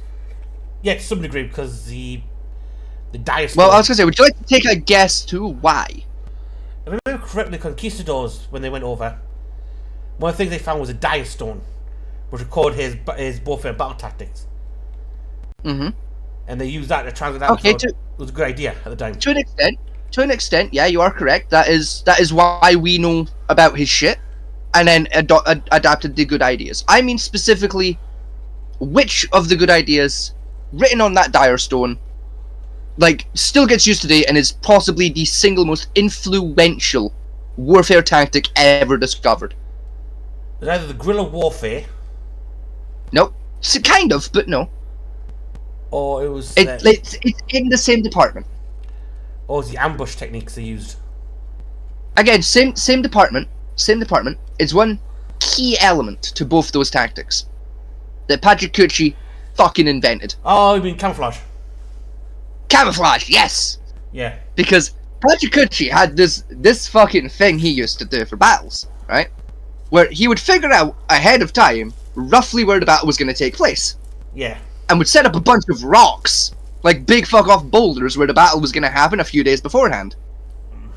Then he'd get his soldiers to paint their skin in like an ash-based paint that they'd figured out how to make, so that their skin would blend into the rocks, and then they'd hide behind the rocks. And then Pachacuti would sit at the top of like a hill or something, and talk to the other tribe from atop the hill and be like, y'all better listen to me, right? Because the rocks are my soldiers. Fuck with me. I'll use my god magic. Rocks will come to life. Fuck Yeah. your day up. The ash golems. And then because the other tribal leaders weren't schizophrenic, they'd go, yeah, sure, what fucking ever. Yeah. Begin marching, and then all of Pachacuti's little troopers would jump out from behind rocks, look like they're made out of rock, wielding weapons and shit, and fuck up everyone's day. Yeah. Which means Pachacuti simultaneously developed camouflage and mind-fucking on the battlefield. Yeah, I remember correctly. This motherfucker invented camouflage and mental warfare. Yeah, I remember correctly. This was the legend of the Ash Warrior, Yes. who rose up from the volcanic ash to do the bidding of Pachacuti, as he summoned them to the battlefield of these mortal ash soldiers, which appeared out of the dust and left in the dust.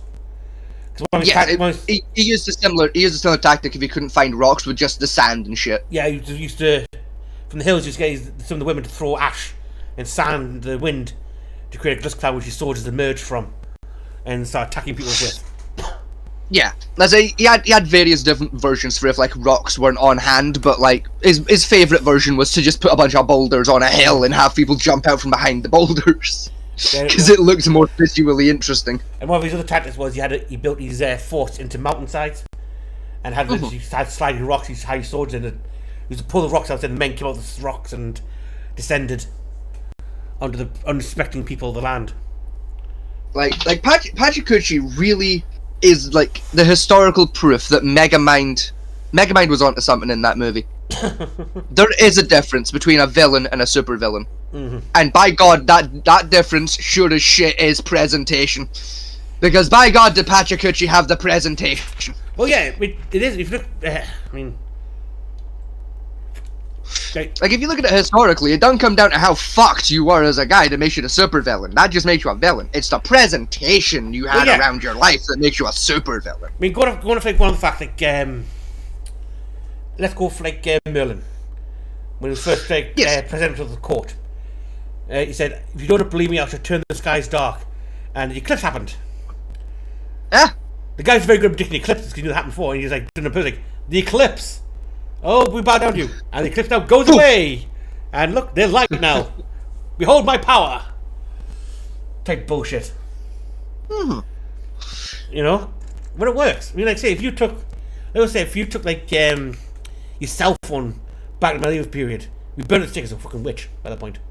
I mean, yeah, absolutely, I would. But also, like a bunch of peasants would just die. Yeah. You know, like taking me back to the medieval period would be like showing a 400 AD peasant 400 gex.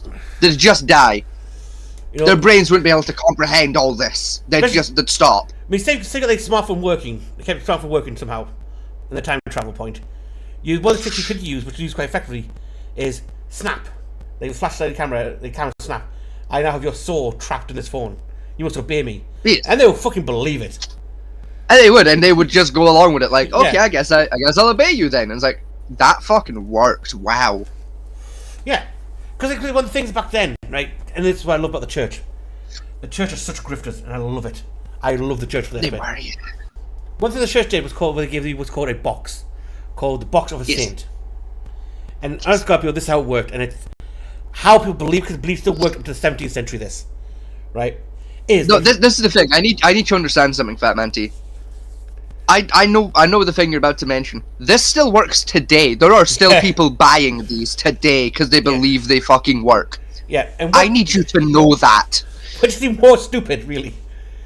Now, the way it works, Like I need you to understand. In the year of our Lord 2024, where you have access to the internet for free by going to a public library, people still believe this shit. yeah, you're not wrong. I need you to know that. And I need you to understand how fucking infuriating that is to me. Carry on. I'm dying. As you were, Trooper. Breathe, bitch, breathe. Domine patetus vilitus sancte. And the way it worked was, the church would put a saint in a box as a relic for the church, for the cathedral. And that box would be raised up. And what they did was they sold these boxes to the mobiles in Parish Street. Right, depending on what you paid, how many box and how long the box was used. And what they'll do is they, during a bright day, they have a mirror. Shine light through the stained glass window onto the box of the saint. They'll lift the lid of the corpse up.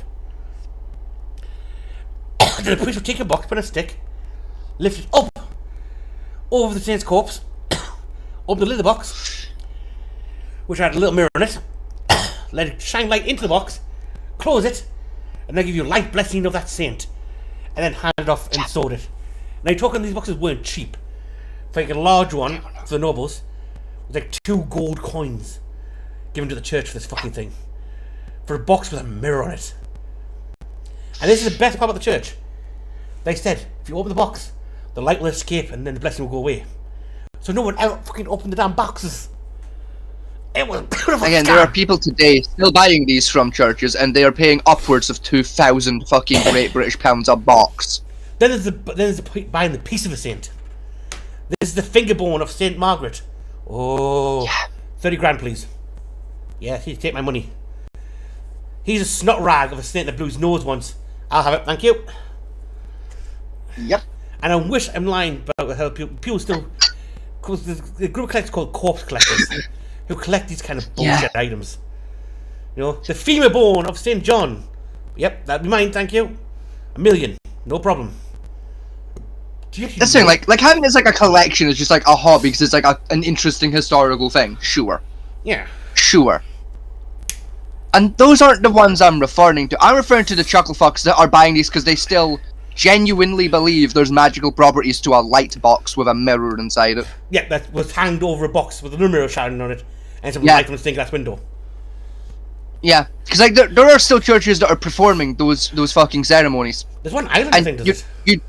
you pay £2,000 for the box itself, and then it is £20 a go to get it hung up and recharged by the saint.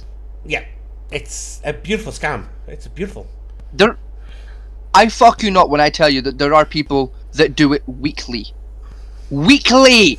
Get their box recharged. There are some cases of motherfuckers doing it every day. Fucking hell. Spending £20 per day to get their little box charged. If I remember correctly, I know Because they believe it brings them good fortune. But the thing you find with all of them is they're all broke as shit. None of them have good fortune. if I remember correctly, Because they keep spending all their money on pish. there's a church in Ireland that does it still. They There's used still a church in Ireland that does it. Most of them are in America. there used to be one in Scotland that did it. Yeah, and that shit got shut down very quickly because people cottoned on rather swiftly. Yeah, that one shut down to 2010 though. Yeah, people caught on rather swiftly. In my generation, at least. There's one somewhere in England, but no one knows exactly where it is. Exactly. Unfortunately, Yeah. because you go to church, say you want to do it, they hand you a box, and then they whisk you away blindfolded somewhere to do it. then bring you back and no one has any clue where it's at. I'm guessing it's somewhere in Yorkshire. Ah, so you get kidnapped. Nice. Yeah, and there's these 4 churches still in Rome that does it. And 1 in France. Of course the Romans are still, like, of course the Romans. Of course the Italians are still up to that shit. Yeah, the French though, that's what gets me. I know, I could believe the French, they're gullible fuckheads, but like... I mean, fuck, the whole world's got them convinced they're good at cooking. They must be fucking gullible. Now, I think... What else do I have in my repertoire of nonsense? I don't know. Ah, this is me. Ah, yes. The Paranormal Research and Development Units.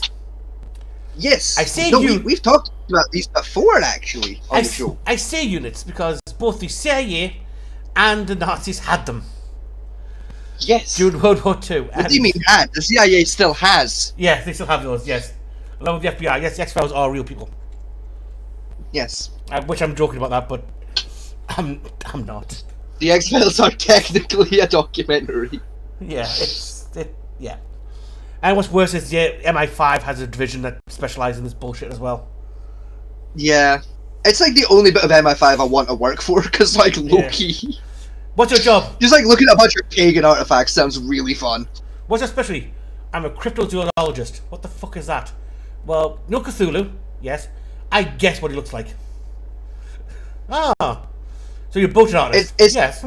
It's not even that, it's like, I can tell you roughly what Cthulhu would look like if they were real, and also I know all of their powers, strengths, and weaknesses. Yeah. So you're To basically the extent where I can build a perfect formulated battle plan to kill Cthulhu. So basically, a dungeon master. Yes. I played a lot of D&D. Effectively, yeah. Like, see, this thing, I used to, like, dabble in cryptozoology, because I do find it a genuinely, like, interesting, like, area. It is an interesting topic to dabble into. But probably there's a profession in America called the crypto hunters, which go out and track down these cryptids. Yeah, they look for, like, Bigfoot and shit.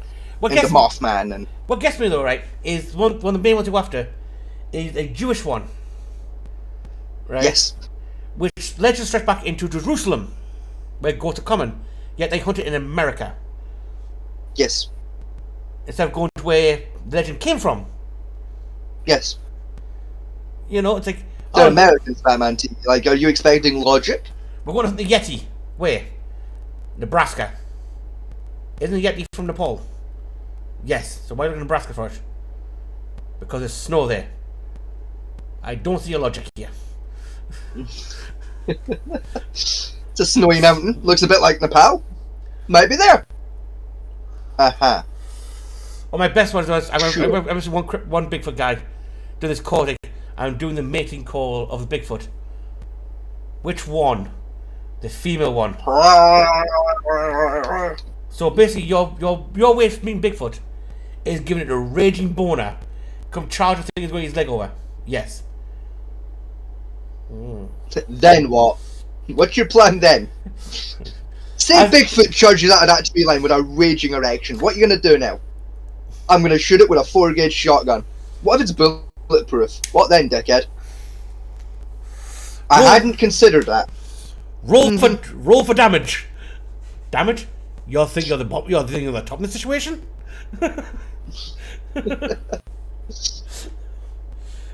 Like, it's the thing I love about, like, those, like, TV shows, like, Finding Bigfoot and shit. Like, they're out in the forest looking for Bigfoot with guns.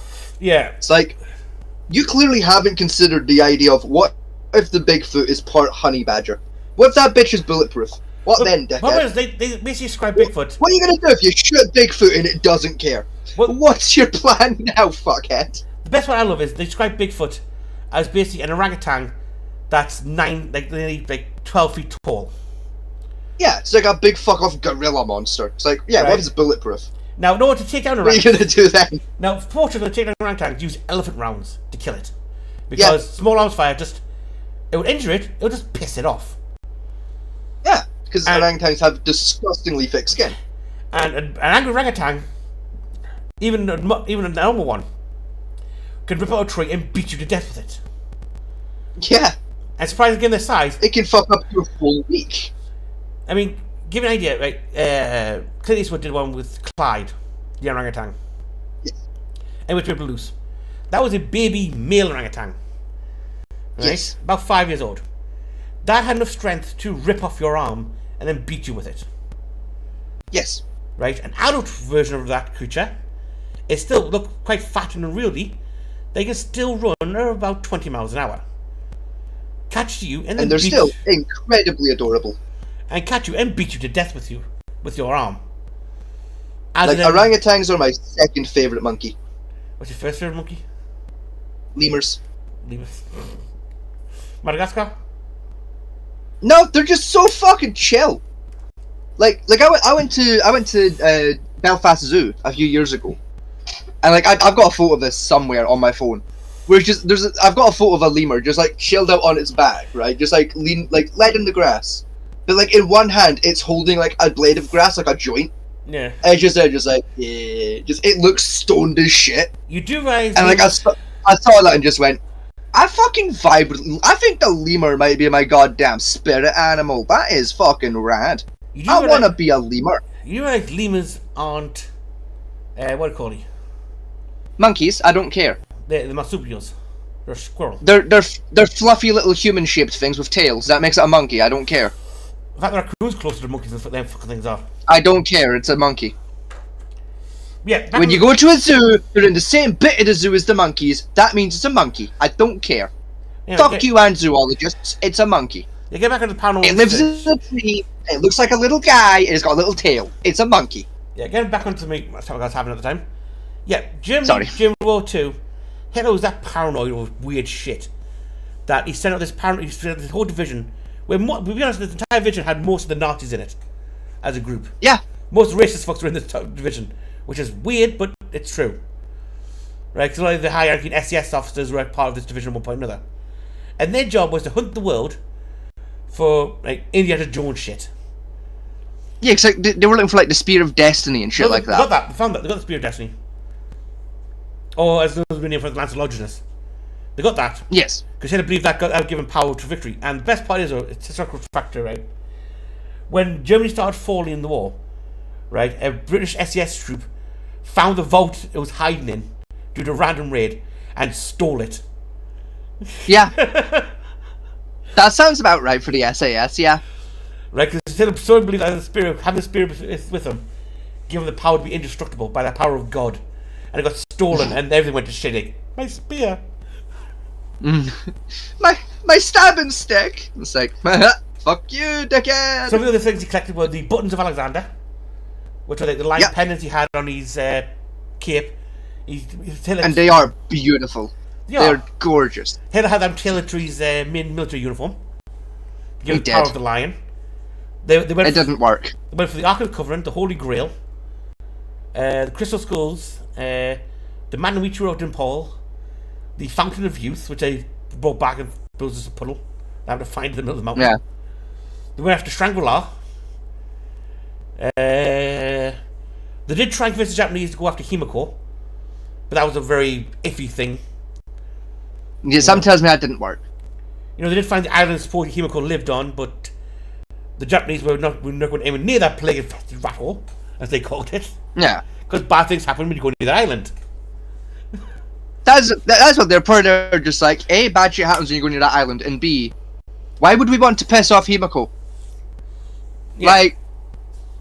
Like what, do you think we were born yesterday? You think we're gonna piss off a demigod? No! We like being alive, thank you. Especially since Himiko controlled the Fuck winds. off! Himiko controlled winds and storms, and they're on boats. Yes! Why would you want to piss that off in that scenario? It's not a good idea. Then it went to Egypt and tried to steal some mummy artifacts to try and get cursed items that could throw at the allies. Yeah. I think one of them was tablets to the Pharaoh, trying to give the curse. They went after the Book of the Dead as well, to try and raise an undead army. I wish that was bullshitting, but I'm not. It's fine, so that was the second time Hitler tried to make an undead army. Mm. Because for most of World War II, Hitler was trying to figure out how to make zombies. Yeah, because he thought Frankenstein was fucking real as well, the Book of Frankenstein. Yeah. He was sat trying to make zombies via science, and then stole the Book of the Dead, try and do it with magic, and neither worked. Yeah. Because Hitler was fucking mental. just a little bit mental. I mean, best way to describe this unit was if you ever played the game Wolfenstein. Yes. Imagine that, and that's pretty much what was going on at that time. Didn't Yeah, work pretty any of it. much. You know, they did like get soldiers and bits of mechanical bits of stuff to them, and like that will work. He died. Well, bring the next person. We'll try with them. Bring in the next one, we'll do the leg next. Oh fuck, he got gangrene. Bring in the next guy, we'll do his nose. Oh fuck, he's been lobotomized. Oh shit.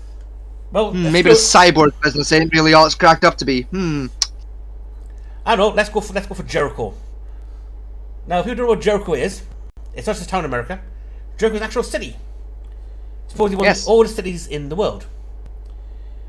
It's also the only city that every time a civilization gets there, it gets wiped out 10 years later. Almost guaranteed. Yeah.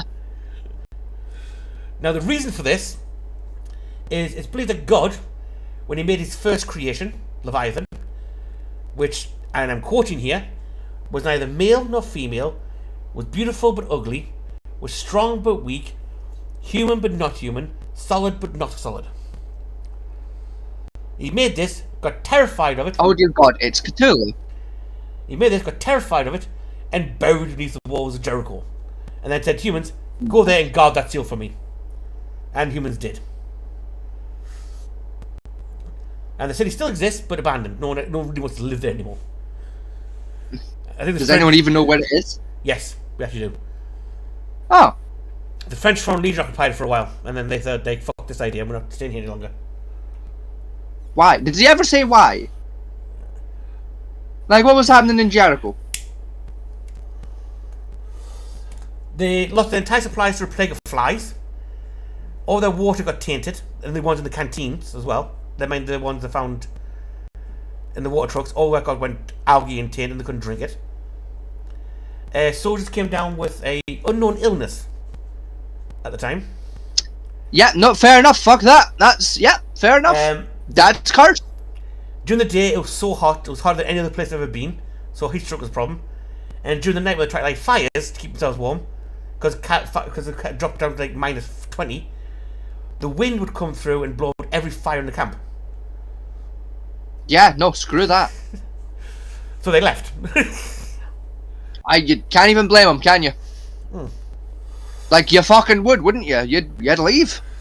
And pretty throughout history, every civilization that's ever tried to take Jericho has suffered some kind of catastrophic fate that doesn't kill them outright.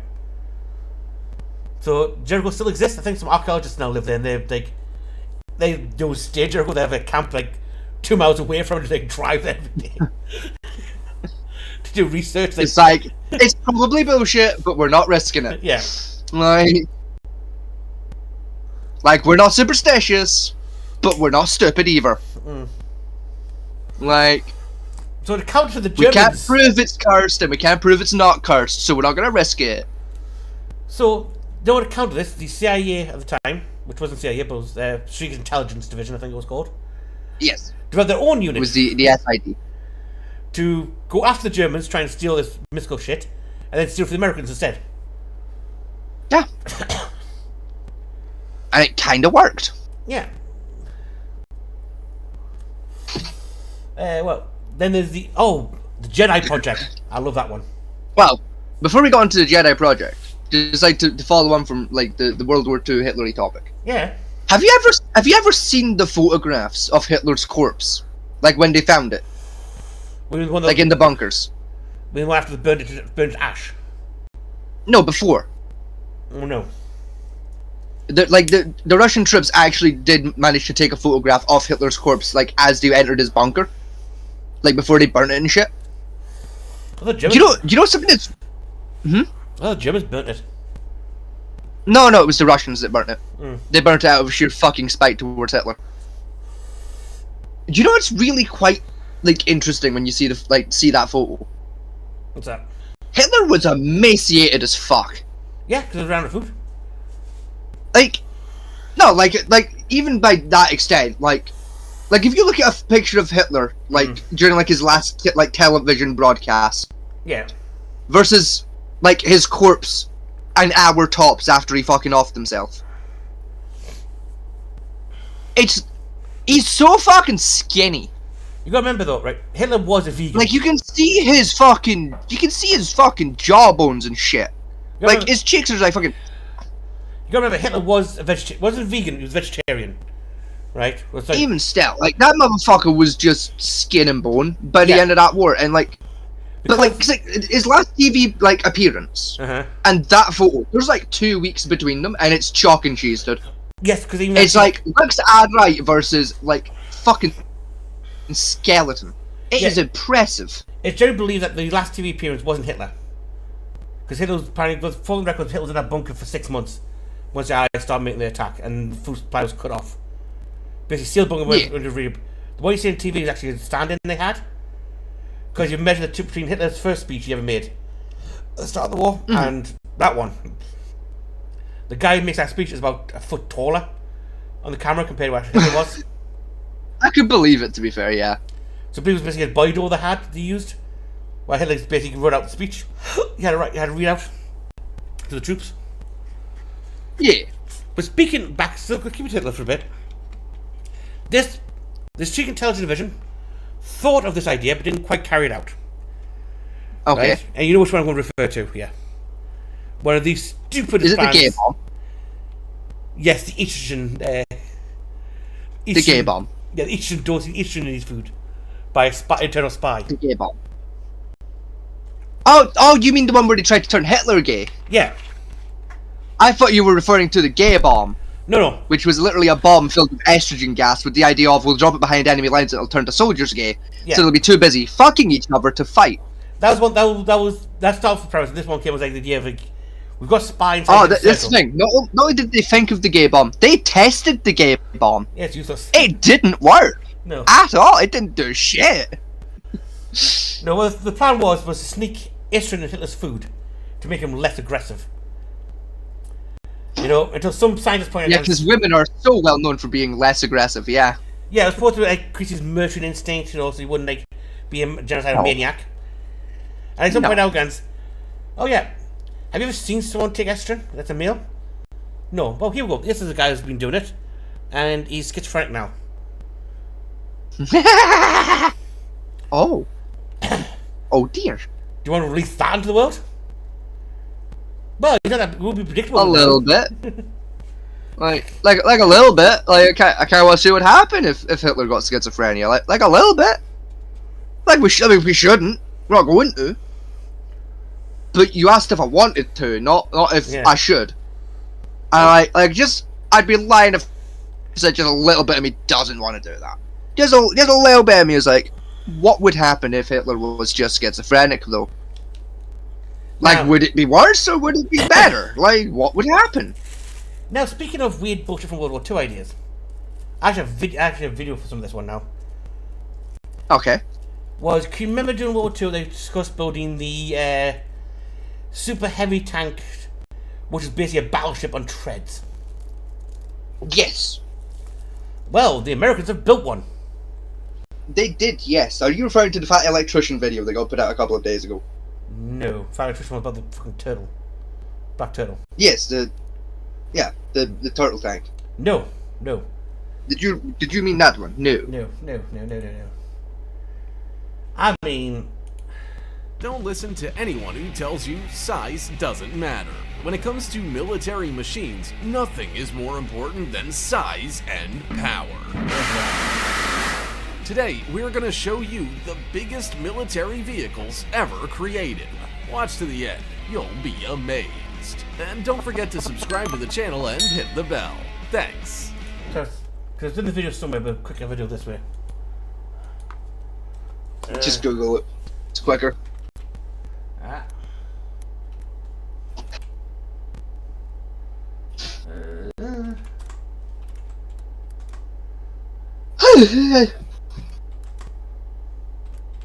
Squizzle.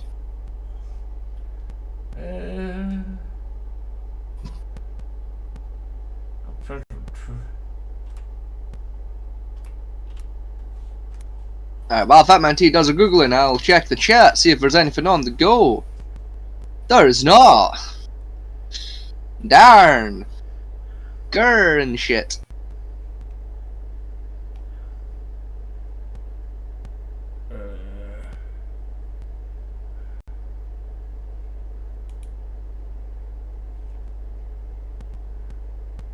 No, this is not it. That's that's an AI generation website, Yeah. Fat Man T.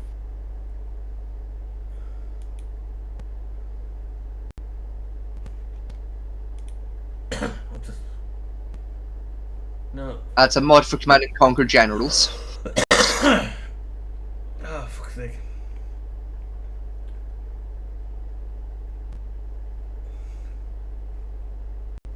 It's gonna be a bastard trying to find a picture of this, isn't it? Because I only built one of the damn things. Scroll up and just go over 2 images. Save yourself an effort. Yeah. Because I know they did do it.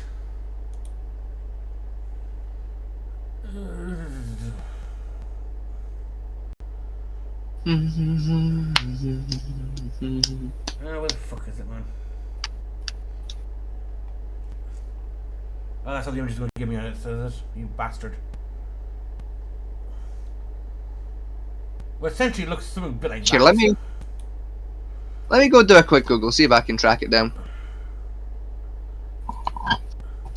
You know what I'm on about, don't you? No, but I've got enough information to work with.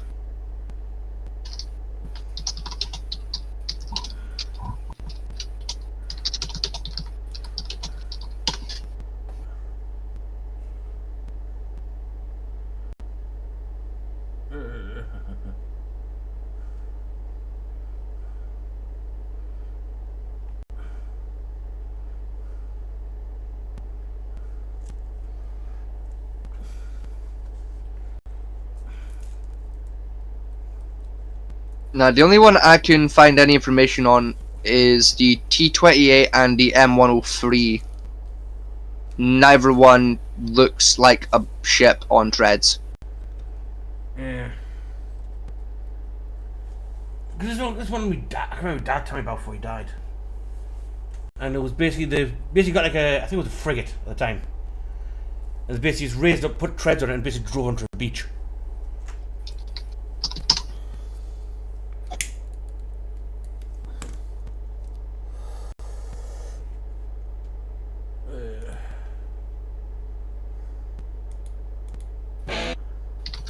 You guys, I took a pregnancy test.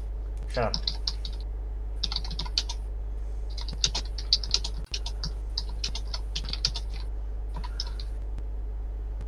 Because I don't know if you can see the thumbnail.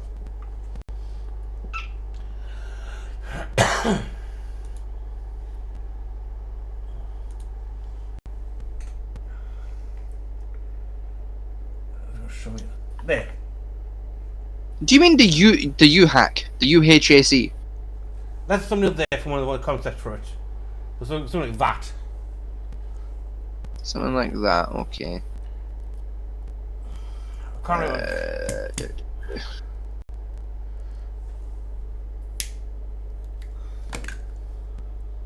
So that could be the AAV-7 amphibious landing vehicle. There's links to the picture, because I'm going to tell you. See the picture. Hang on while I find it.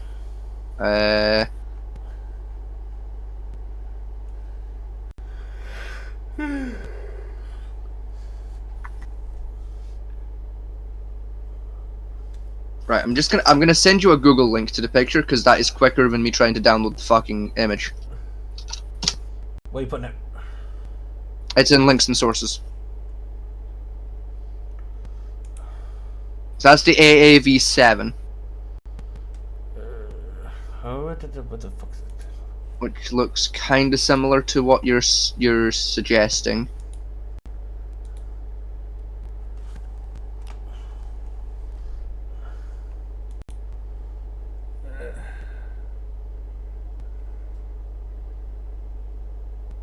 Yeah, it's similar, but it was a bit bigger. I think we only built one of them as a concept. And that. Unless you're talking about the mock-up they did. Like a type mock-up type bullshit. Maybe? As a comment design. If I just add concept vehicle to the end, maybe that'll pull it up.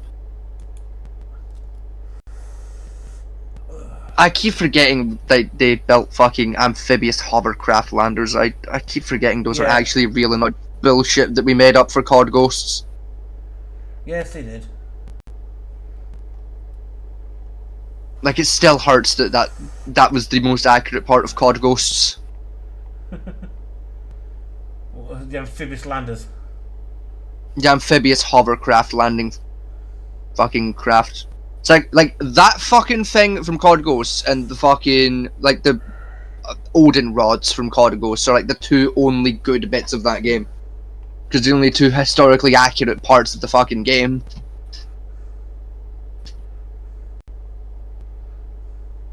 By which I mean they're the only two things in the game that are actually existed that wasn't a dog. And even then, they don't even get the equipment on the fucking dog right. No, but they're trying. They had a bash, but fucking hell did they fuck it up. Tell you what, maybe I actually get the actual fucking thing for this. You know, I'm looking, but I ain't seeing anything that would match what you're describing.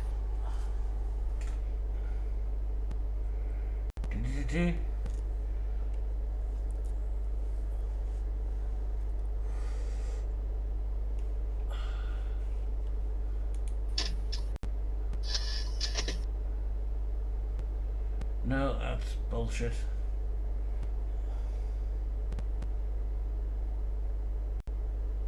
What did Mockabee Daniel about?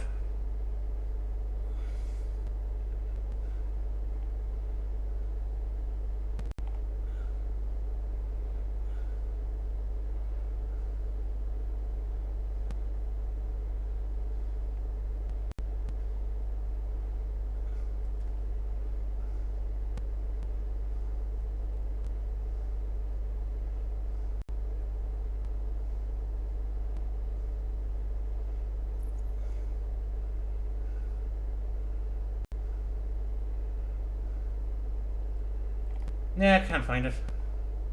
Never mind.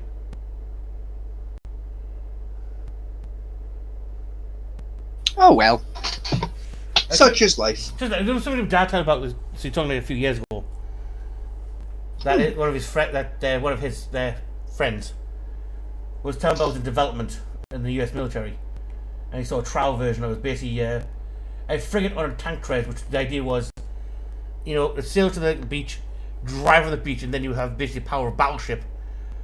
On land, you just drove towards the enemy lines, technically. I mean, fuck it. It would probably work.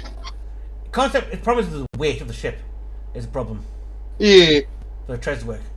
But speaking of something quite interesting I found the other day, you watched the new Fallout TV show, haven't you? I did, yes. Right, episode 2, when she's out the vault and starts walking on the beach. Yes. Do you recognise that beach? Not really, no. I do. I've never been to LA. I do, because that's not LA. Okay, I've not been to California then. It's not even California. That's in Africa. Is it? Yep, it's the dead coast. Fair enough. That wreck is quite famous. Believe it or not. Wouldn't know. Never been. Because it's one thing I noticed when I was watching it. Oh, you started watching it then? Yeah. Nice. How do I coast again? A after the O.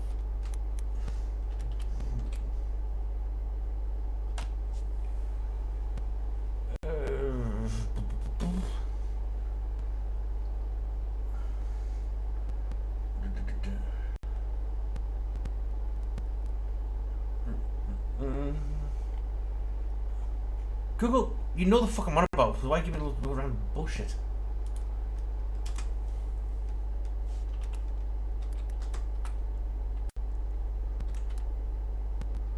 I don't know it's about wreck, but here you go.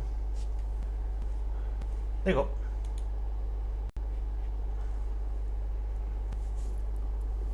Not a clue. That was right appeared in the TV in the episode. There. Because it's from an angle.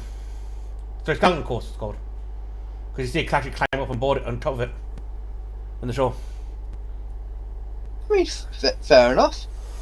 There's little bit thing I noticed in the TV show, because I thought it was filmed in America, but it seems most of it's filmed in Africa by the looks of it.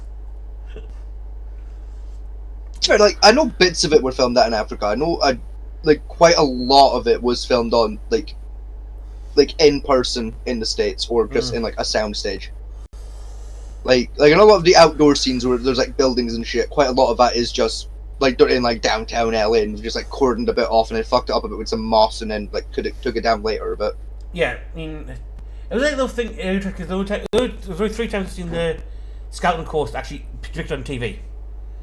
One was a documentary about it, with David Attenborough. Grand Tour drove with the Beach Buggies on it. Yeah.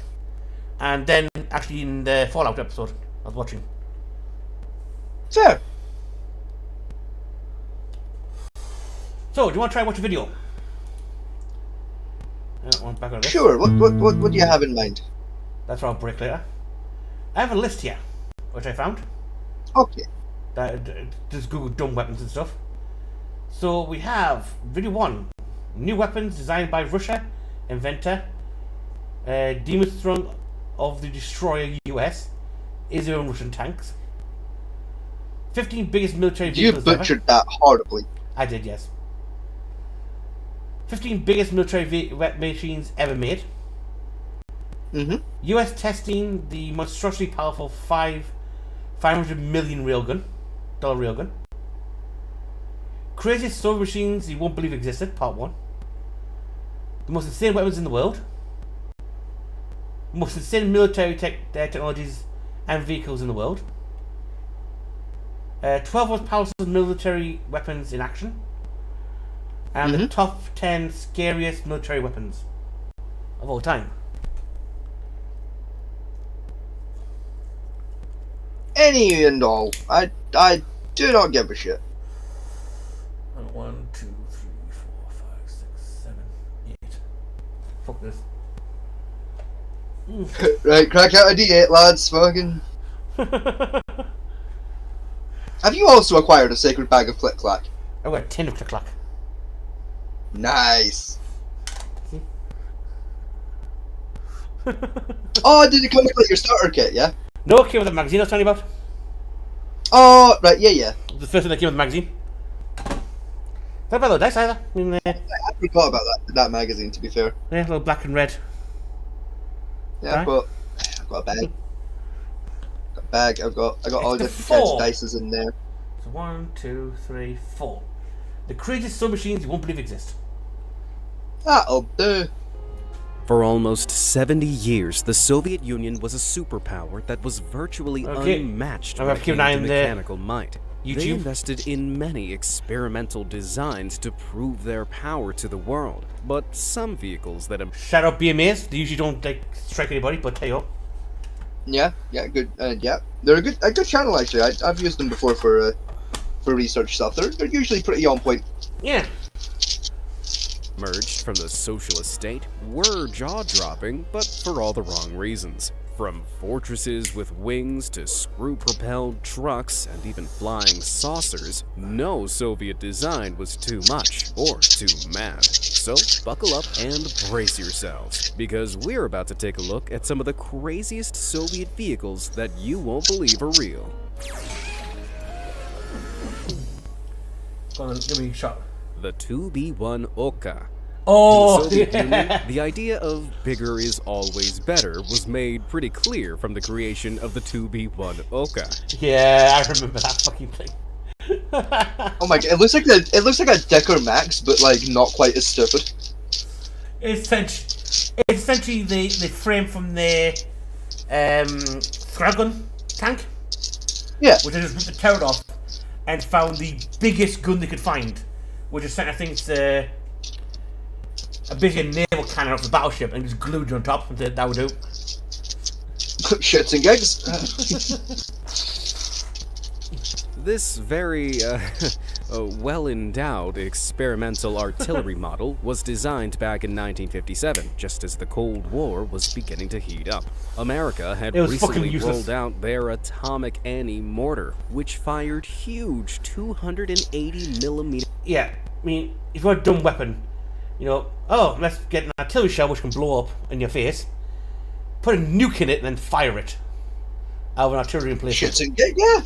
If it Atomic works. shells, making it a wagon that could shoot relatively small nuclear bombs. And I believe that weapon actually appeared in the Fallout game. Probably. Will you stop doing that?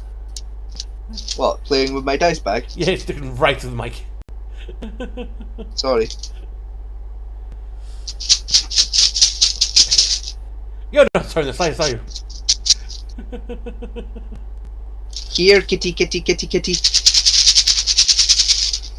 I have dreamies. Probably I can meet you here, but then the audience still hearing you. Yeah, I know. That's why I did the dreamies joke. I wanted to fuck with some viewers' cat, you know, just In have them retaliation, spear the The television. Soviet You know? military developed 2 self-propelled nuclear artillery systems of their own. And as you probably guessed, one of them Actually- was the utterly insane 2B1 Oka. Yeah, flipped The after it barrel fired. of this cannon was a horrifying 65 feet long. For contrast, an entire Horrified. Sherman tank is just 20 feet long. At this staggering size, the barrel could fire 420mm rounds that weighed a colossal 1,650 pounds apiece and It's a could car. land an atomic explosion 28 miles away. Unfortunately for the Oka, its huge gun was also a huge problem. With rounds that weighed more than a grand piano, the cannon's laborious loading process meant the Oka could only fire once every 5 minutes. On top of that, the recoil That's of not the great. colossal cannon was too much for the rest of the vehicle to endure. The steely chassis was damaged with every shot and would even rip the gearbox from its mountings. Thankfully, this Yeah, that sounds insane about right for design Russia. was abandoned in the 1960s when big guns made way for big missiles. But even though it was never used in combat, I bet just rolling it out was enough to give Soviet enemies a real good scare. The 1K-17 Oh. Fuck with it. Shatya. Right. Before I go on with that video, do you know what that actually is? What, the shit, yeah? Yeah. It's basically a mobile fucking missile launcher. It is not. It's like a little missiles platform. It's not. No? No. It looks like a missile platform. Is that a laser gun? It's a tank.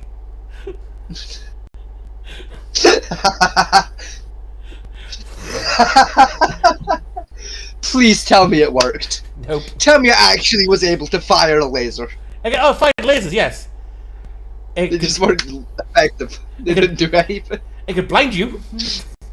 It can blind you. That's something. That's Yeah. a stopper. They can blind you, that's it.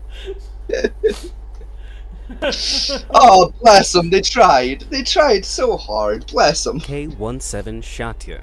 If sci-fi movies are anything to go by, the battlefields of the future will have lasers flying in every It won't, direction. 'cause lasers don't work And that while way. modern militaries are developing laser technology, there's one Soviet vehicle that's already built for a futuristic laser fight.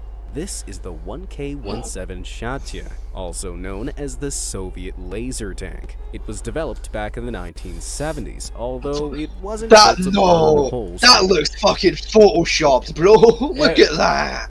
That's literally what it did. It shone light at you. That looks photoshopped. It's not. The lightsabers in the original release of fucking episode 4 are more convincing than that. Do you know why they built this tank for? It was funny? Star Wars. Yeah, that sounds about right at this point, yeah. Yeah, that was Like, it. they saw the lightsaber, we got that, but portable and bigger. That's literally what it did. It just shone bright lights at people. The I'm not enemy, even mad the array anymore. of Just 13 disappointed. lasers on top of the tank chassis focused a powerful light source through synthetically grown rubies, with each one weighing a staggering 66 pounds. They, When the array they was fired actually in put pulses- kyber crystals in this shit. Are you kidding me? Yep, they made their own They rubies. invented the kyber crystal for this. Yep. I'm not. It's impressive by Russian communist standards. They built this tank. I didn't realize the Soviet Union were such fucking nerds. Yep, they grew their Like, own. you know, like, you need to understand, like, like around this time period, did you know the only place where kyber crystals were mentioned in the Star Wars canon? It was in one of the books, wasn't it? Or the fucking... One of the comics! Yeah. Once in a comic book it gets mentioned that that's how you build a lightsaber. Which means some Soviet Union scientist was that sold on the idea. He broke Soviet law, purchased comic books, and read them to figure out how to build a laser tank. I need you to understand that. No, what you need to understand is the ability to grow ruby was thought to be impossible. And yet they did it anyway. No, they didn't. They grew ruby weighing 66 pounds. Yep. For people who don't get an idea, that's about 5 stone weight, and they built 13 of these for one tank. Yep. And it was Fuck it. The Shatya could destroy the optical sensors on enemy vehicles and missiles, and even cause immediate blindness when Yeah, that's what fired it at did. enemy troops. Now that's what I call Okay, ultimate laser that tag. But this actually does otherworldly sound weapon helpful. Yeah, so problem was Like, making missiles shit sounds helpful, actually. basically all it could do was basically blind you, essentially. It can blind enemy missiles too, so like, I mean, that sounds helpful. If you fuck up the missile, Yeah, but missiles rely on It'll like, miss. most of the time on optical sensors anyway. Back then, we didn't exactly have heat seekers back then either. yeah. That's what I'm saying. Like, if you can blind the missile on its optical sensor, Yeah, it's gonna miss. but you use it with a laser pen. Yeah, true. They built a very It's harder giant. to blind a bitch with a laser pen. They built a very expensive, ginormous laser pen. Yes, I mean, to be to honest, act as an anti-missile machine. to be honest, Rick, if I had one of those, I would pocket it to an airport. I mean, yeah. Don't try You laser would, pens at planes; yeah. they confuse them. Really? Try this. It's like, what are you gonna do? It's not a laser pen. It's a laser tank. Now what, bitch? Checkmate. never entered What now, service officer? for a number Checkmate. of very good reasons. Firstly, rubies that are heavier than a large microwave oven are not cheap to produce. And secondly, it would have violated the Geneva Convention's protocol on blinding laser weapons if it was ever used in an anti-infantry role. Yeah, that was part of the Like, convention. war wasn't bad Oh, enough. Using this would boo! have landed them with a lot of paper. Boo! Blame the Fuck you, Canadians. Geneva. Blame the Canadians. Boo! Are you telling me the Canadians were using laser weapons to blind Nazis? No, there was during one of the Canadians went to one of the other like, small wars at the time, and they basically now they the giant lantern back torch they used to hunt rabbits with, the lampen. Yeah. They super of those and start shining in people's faces. Basically, Yeah, that sounds about right for Canada, yeah. so they can shoot them easier in the face when they're like, "I can't see." Just, my god, I've gone blind! Oh god, I've been shot! Yeah, essentially. Powerful enemies. So it's a good thing that when the Soviet Union collapsed in 1991, any plans of mass laser tank production fell with it. Okay, I want to do a quick poll. If you had the choice between a 65-foot gun of the Oka or the lasers of the Geneva Convention breaking Shatya, which would you rather fire? For the Neither. enormous Oka, hit that like button. And for the blinding Shatya, The laser. set your sights Yeah. on that subscribe It's a button. war crime. Can't I want choose. the war crime tank. Alright, now where were we?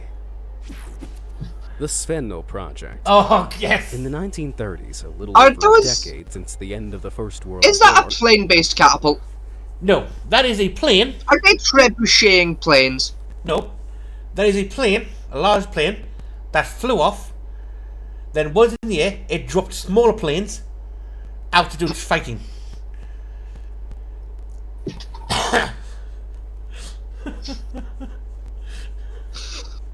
It's actually a really good idea. It's a brilliant idea, just some shit. It's actually a fucking really good idea.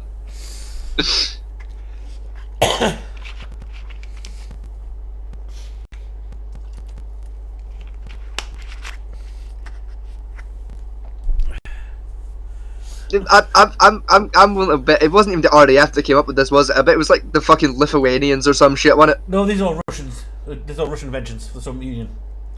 Oh no, you're right. Yeah, that's literally the name of the fucking video. Yeah. Yeah, this is just World War One, when planes started becoming mainstream and there's still biplanes used. basically hooked up like 6 biplanes. They had like I think it was like 4 planes per wing. So when it got to altitude, it would fly over the battlefield. And the idea is the planes scattered in the air and dropped down on the enemy and they messed them up, then flew back up, attacked the mothership. It turned around and flew back. That's such a good idea. why aren't we bringing this idea back? That's genius. Battlegrounds of the future. So it began developing experimental aircraft just in case a second world war started. Spoiler alert, it did. Now, Russia was ready to take to the air, but one of the vehicles they created looked... That's it there, literally. I love that. So you had 3 fast attackers and 2 biplane bombers attached to it. I adore it.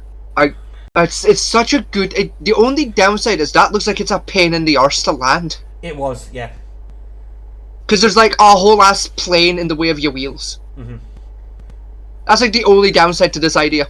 The idea behind this was that plane would be in the air, right? And that last plane would fly up behind you as you're taking off, and then hook beneath the plane, turn its engine off, saving its fuel, allow the large plane to fly to the battlefield, then deploy with a full tank so you can fly longer, attack. That's fucking... Plane would come back. That's so smart. Oh my attach god. to the mother plane again with its larger fuel capacity, and they'll fly back to base. Thus extend the range of the fighters. That's such a good idea. Yeah, you know what killed it? Really? Aircraft carriers. Sure. Aircraft carriers. Yeah. Yeah, aircraft carriers would do that, yeah. Yeah, it's more efficient having it on board when you put more planes on than having like an air fortress this way. It's just, it's so cool though. It's a brilliant colour, get it wrong. It's just so cool. Out of all the ideas so far shown in this video, it's one of the better ones which I thought would have took off. But eventually the Like, aircraft it carrier honestly crippled would it. have taken off. looked more like a flying circus than a military machine.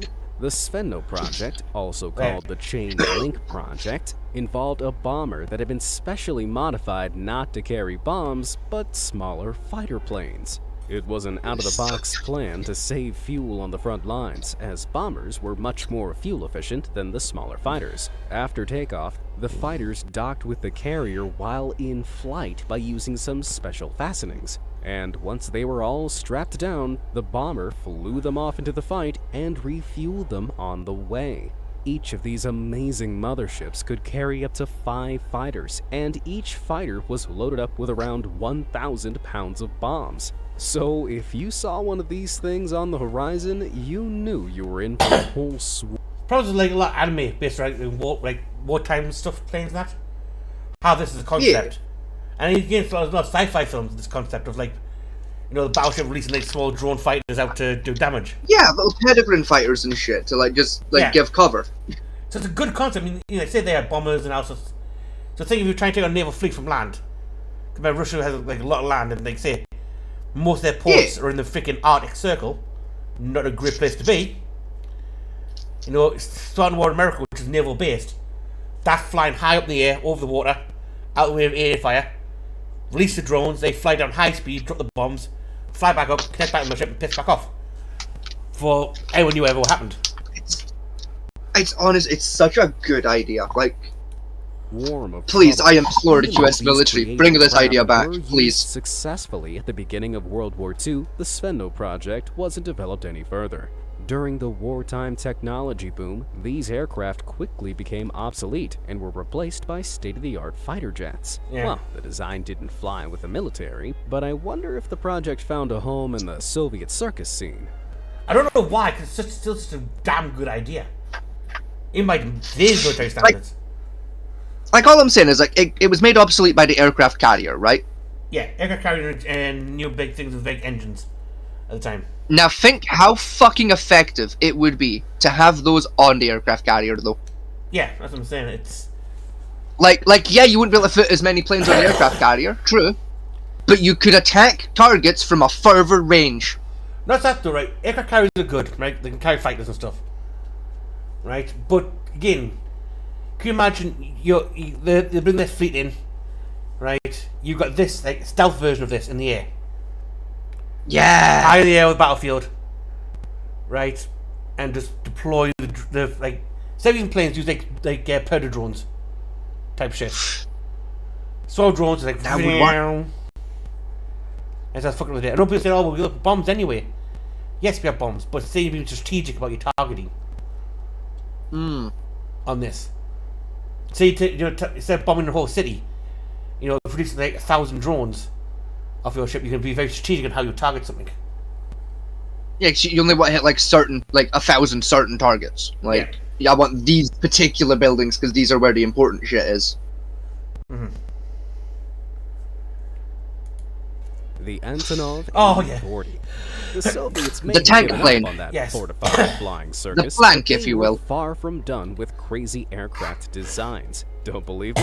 Then just feast your eyes on the unbelievable Antonov A40. Is it a bird? It's the fact that Is it that a bitch was plane? able to take No, off. It it's was, a yeah. tank Just- with wings. This That astonishing bitch was Soviet capable of prototype flight. was built almost 80 years ago to determine if gliding a tank straight onto a battlefield was possible. Yeah, it wasn't At the like a time, thing. the Soviets were testing whether bombers could be used. They do basically, you glide up, you basically you bomber with troops in it. You parachute, glide in, drop your troops out, you pull tank driver, will sit there with the controls on top of the tank, glide the tank in, release the clamps, and drive the tank straight in the battlefield. Good concept. Rather than having to like just paratrop it out of the back of a plane, you just Well, no, drop it and glide it. See, back Makes more then, sense. Even parachuting a tank into the battlefield wasn't actually invented until like the late 80s. That technology. Yeah. This is World War II. I mean, we kind of had the technology in World War II, just not for tanks. We were doing it like the British were doing it with like bikes and shit, Yeah. and like a couple jeeps here and there, but like You know, it was expensive. this idea was in World War II, gliding the plane in, the tank in. Which theoretically is a good idea. The problem is, It's a Okay. really good idea. I know exactly what the problem is with this tank, with this design. Is treads are shit at landing.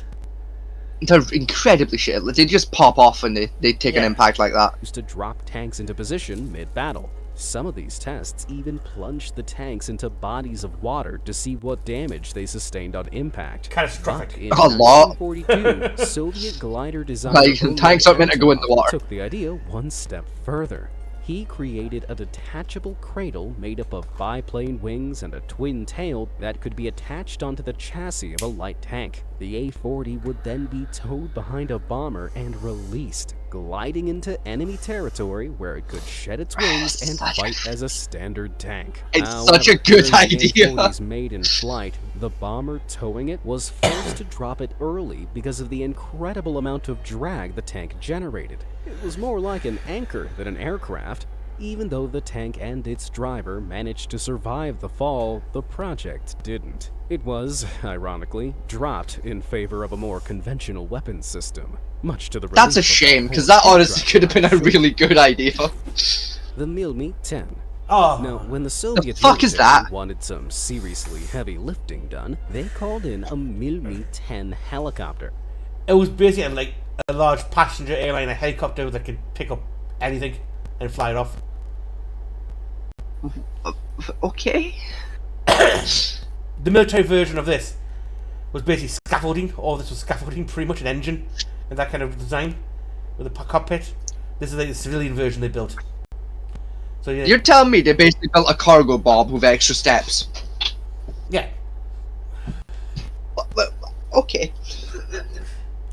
Fuck it. Despite looking like the love child of a helicopter and a spider, the long legs on this chopper weren't for climbing up buildings or weaving webs between the clouds. It was designed in the late 1950s to carry big, bulky loads that the Union's largest helicopters at the time, the Mi-6, couldn't fit in its hold. While the Mi-6 could carry a little over 13 tons, the M10's lighter design and external platform allowed it to load up to 15 tons of oddly shaped equipment. With those long, gangly Yeah, again, legs very effective making it with- almost item. 30 feet high, I mean, the chopper could it's a taxi good over idea, but roads, it just looks attach them so to its stupid. fuselage, and fly off with everything in tow. This ranged from trucks and buses to fully built buildings. It was such a strange and shocking sight to behold that the Mi-10 was No, featured okay, that's in actually demonstrations and air smart. shows all over the world to show Like, off use it its for unique construction. It's a flying crane. Yeah, basically. That's genius. Like say you need say the train broke down, you need a new engine. Slide it in, fly it off, land it, there you go, engine's ready, take it away. That's fucking. It was oh my incredible. no. In the military sector, not a lot of uses. In the civilian and industrial sectors, that's really useful. Yeah. That would be helpful today for building shit. We can imagine, like, you know, like, the important officers, like, in the cargo containers. Yeah. Just like, fucking fuck you, and fly off again. That's so cool. There's still quite a few around of these things. Because the Americans Like, actually, I was skeptical at first, but like, no, that's a good idea. to be honest, the Americans bought some of these. I don't blame them. Sure. Even though mass they're a production good of this idea. wacky flying crane design didn't take off, 55 Mi-10s were produced during the 1960s, and some were still in use up to 2013. Yeah. Guess a good set of legs never really goes out of style. They actually were quite robust. The K-84 Yekaterinburg. From the 1950s through to 1997, the Soviet Union and later Russia built a total of 245 nuclear-powered submarines. This was more than all other nations combined. Yeah, but the by Soviet far. submarine obsession almost caused one of the worst nuclear disasters in history. In 2011, the nuclear-powered ballistic missile submarine K-84, also known as Yekaterinburg, I remember made a quick this. stop in a dry dock. Built in 1982, the almost 550-foot-long sub was powered by 2 nuclear reactors and could carry up to 16 nuclear Yeah, missiles. did one of its But reactors have a during some minor routine meltdown at welding one work, point? A fatal fire No. broke out. No, it was put in dry dock to replace the radar unit and the engine and the Yeah, like fuel. the reactor started having a trouble. Yeah, because the welder spot went too far with his fucking welder and set it on fire. Yeah, I remember this Along with happening. its Yeah. submarine surrounding its bow. This quickly spread to the submarine itself, and for a whole heart-stopping day, firefighters struggled to control the blaze. The sub had been carrying just 4 nuclear missiles at the time, but if it had exploded, it would have Only caused 4. a nuclear accident comparable to the infamous Chernobyl meltdown. As It probably would have been catastrophic worse as than it could be, Chernobyl, the honestly. K-84 was gradually repaired, exposing the sheer size of the sub's sonar array. It may be a nuclear death trap, Christ. but Yeah, there's that's basically the sonar dish. Jesus Christ. So the largest ever built. It's fucking insane how big that thing That's is. beautiful. I want one. anyone else think it looks like that cool ship in the Disney film Atlantis? Though it looks like something out of a sci-fi Yeah, adventure, kind of low-key that does big actually, bulb yeah. is actually the not sonar wrong. array's acoustic chamber. This is used to analyze sound waves from sonar equipment and translate it into visual data, so that the sub can navigate underwater. As cool as it looks, this chamber was filled with a highly flammable liquid that almost ignited during the incident. I don't know what's crazier, dear. the fact that these subs are practically bombs made out of bombs, or that the Soviets once had 245 of them. Yeah, essentially that's like a giant hydrogen bomb itself. He's not even wrong. They are just bombs made out of bombs to carry bombs. Yeah. He's so not wrong though. It's a bomb built out of other bombs that's designed to carry bombs. I love this plane. What the fuck is that? A plane. A jet plane. No, but like, what the fuck is it though? A plane? Yeah, no, I know it's a plane, but what the fuck is it? A jet plane. One of the first jet planes. You know, I know it's a jet plane, but like, what the fuck is that? What? I'm not going to try and say it. Like, what the fuck am I looking at? Like, I know that that's the M15 Belfagor, it says above it, but what the fuck is that? Oh, yeah, there's a cockpit. What am I looking at right now? It's a biplane cockpit, and then I think they have fuel tanks. There's the engine. Yeah, no, I know what it is, but what the fuck is that? And at a trip. What is that? Don't have to leave engineers alone with drugs, cigarettes, and alcohol. Like, cause like, you look at any other aircraft, right, and you can go, that's what that is. Yeah. You know, you look at a Spitfire, you can go, that's a Spitfire. You know? You know what a Spitfire's for, you know? You look at the Lancaster Bomber, you can go, that's a Lancaster Bomber. That's what that is. The M15 Belfagor, you look at that and you go, that's an M15 Belfagor. What the fuck is that? What the fuck is that? So they glued two planes. What is that? They just glued two planes on top of each other, isn't it? Yeah. Like, what the fuck is that? Teen Belfagor. Often referred to as the ugliest plane in the world, the M15 that's one way to fucking say it. certainly isn't the prettiest aircraft to look at. Hailing from the Soviet satellite state of Poland, this government-designed crop duster was meant to replace the old reliable That's a An-2. crop duster. That's for crop dusting. From Poland, apparently. Bestie, please. Seek medical attention. Biplane, but the M15 was not what anyone in their right mind would call an improvement.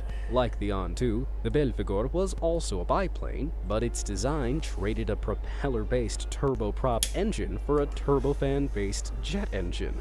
These powerful engines are intended Why? for aircraft that need to reach high speeds, so using one in an agricultural aircraft was a weird world first. Despite this, it was able to carry up to 3 tons of pesticides in the huge pylons separating its wings. So the Soviet bloc had huge expectations for the plane. But in reality, the design was a disaster. At the start, it had a maximum range of just 215 nautical miles, half that of the An-2. The jet engine was also more difficult to fix than a turboprop, and it cost much more to build and operate. And to top it off, the funky fuselage design limited the Belfegor's usefulness to crop dusting. In other words, this plane was a strange, high-maintenance, and expensive one-trick pony. While the Union had plans to make thousands of them, production of this Polish plane was pigeonholed in 1981. Thank God. Thank God. Good. The Lundklass Ikranoplan. What the fuck is that? Oh, this is a very good idea that never took off. It doesn't look like a good idea. It is. It's a very good idea, actually. I don't believe you, but okay. Right. I'll hear it out. Do you know what the land effect is? No. It's basically a hydrodynamic phenomenon that certain distance from the ground, you could travel using the plate, like basically air cushion without the skirt at high speeds. Mm-hmm. Right, which basically means for this plane, you could have basically imagine something like the Airbus, that big ass plane. Yeah. Imagine cutting their wings down to like 1/10 of the size, Okay. right, and then flying that across the ground. It wouldn't take off. It would, using the ground effect method. It wouldn't get off the ground. It would, 30 feet. 30 feet off the ground isn't off the ground. But Like, there's still trees and shit in the way at 30 feet. But though, compared to a normal plane, this thing can carry 5 times the cargo weight compared to a normal plane at the time. And the main Yeah, use but it's more likely to hit a tree. but the main use of the idea behind it wasn't like over land, but over water.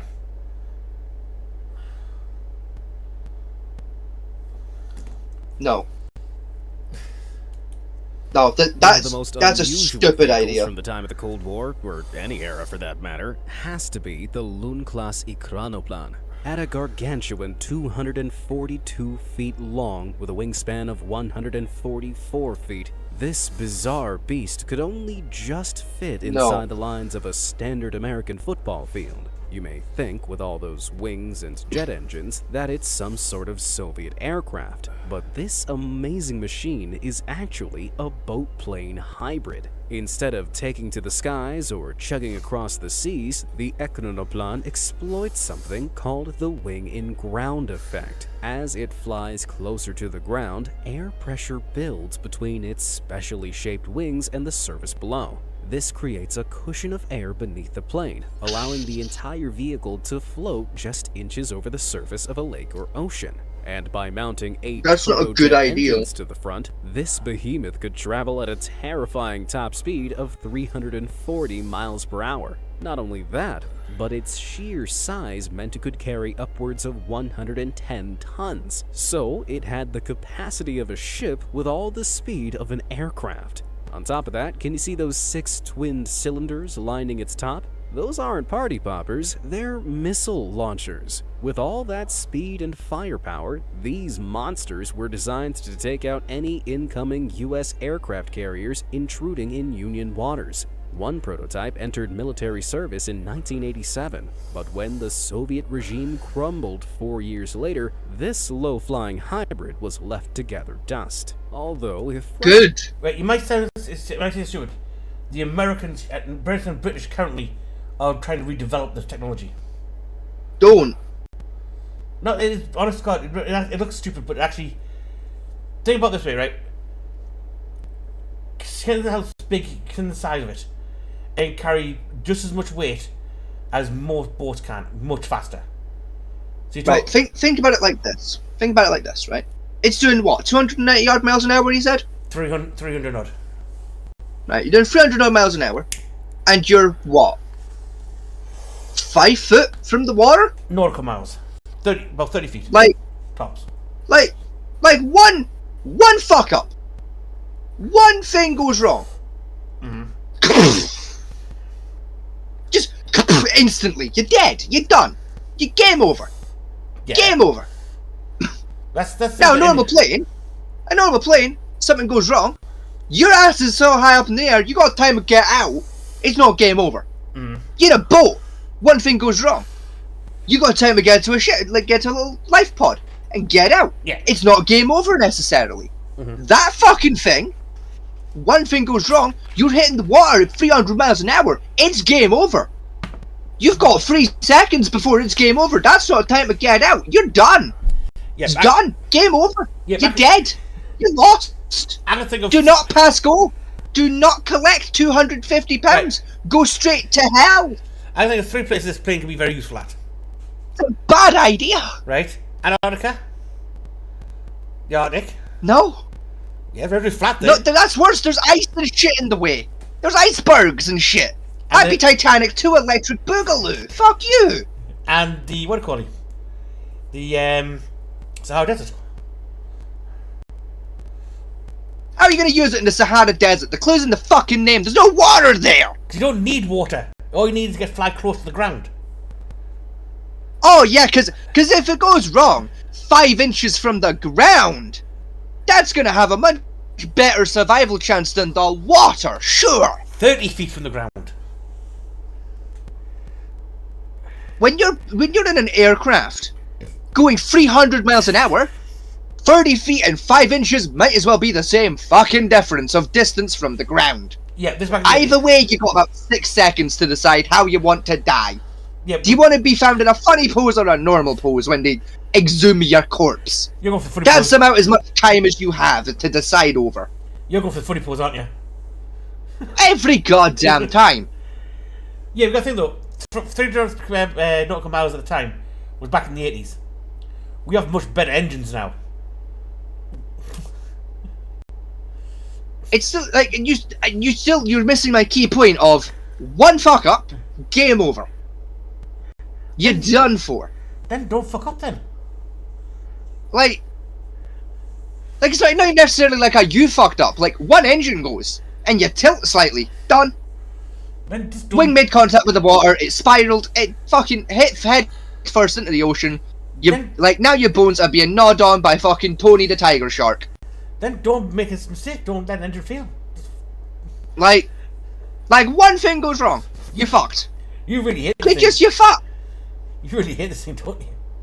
I despise it. It's such a stupid thing. If Like, you ever needed to fight like yeah, against a big I can old see the sea good monster, side to I it, think I but know the which bad machine they idea of bring it out doesn't over weigh it time. out. Project EKIP.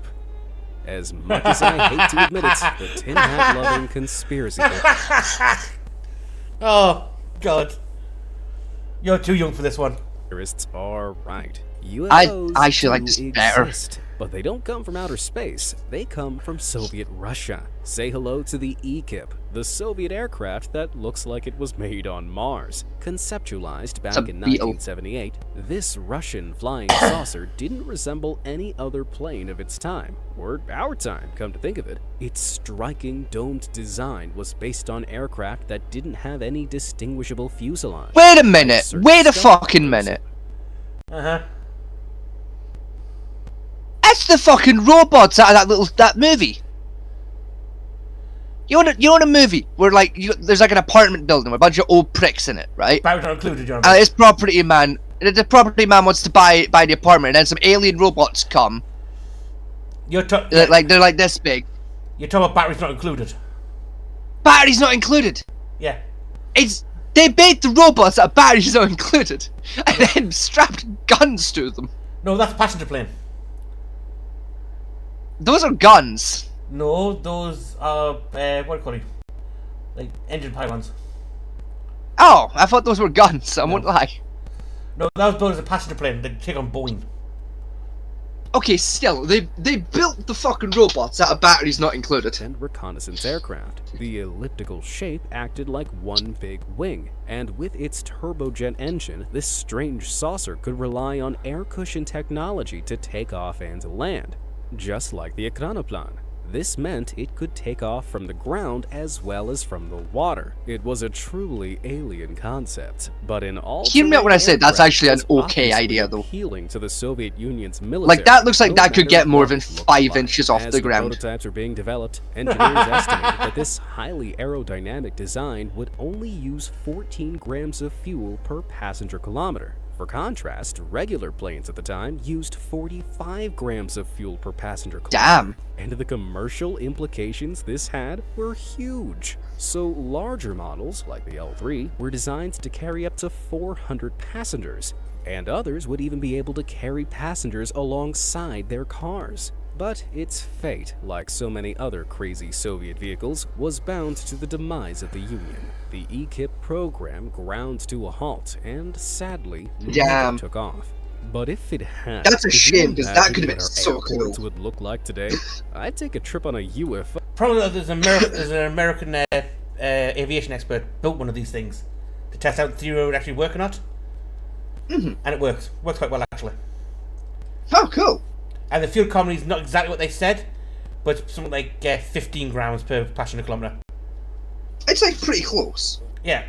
And that's using that back then. You can follow the exact blueprints they give them. And compared to modern engines now, which are more fuel efficient, you probably get like 5 grams of fuel per passenger kilometer. Which Fuck is yeah. very. It just looks shit, to be honest.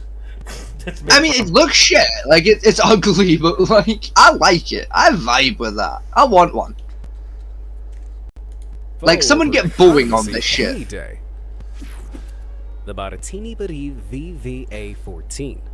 A lot of these experimental Soviet vehicles look like they've been plucked straight out of sci-fi films, but the Baratini Bari VVA-14 must have inspired one. It closely That's resembles Firefly. Star Wars' famous Millennium Falcon, but it was It more created closely in looks like the ship out of 1972. Firefly. Look at it. It does, yeah. Tell me that isn't Serenity. Just missing this big ass. Yeah. It's literally just... Is that how they made the Serenity for Firefly? Did they get one of these and just glue a bit to the arse end of it for a laugh? I think they might have. Probably Firefly as a concept ship, like a concept like thing, would actually work if you could build the engines big enough. You could actually work today as a plane. Because this thing is Quite easily, yeah. This thing is a biplane. You know what I mean? They've been extended on the extra engine pylons. It's a biplane. Weird looking biplane, but still a biplane. It's a weird ass looking biplane, but it would work. I'll buy it. Yeah. Almost 5 years before Star Wars hit the silver screen. Looks like George Lucas has some serious explaining to do. The VVA stands for Vertikalno Vzletayuschaya Amphibia, or Vertical Takeoff Amphibious Aircraft if you're not fluent in Russian, like me.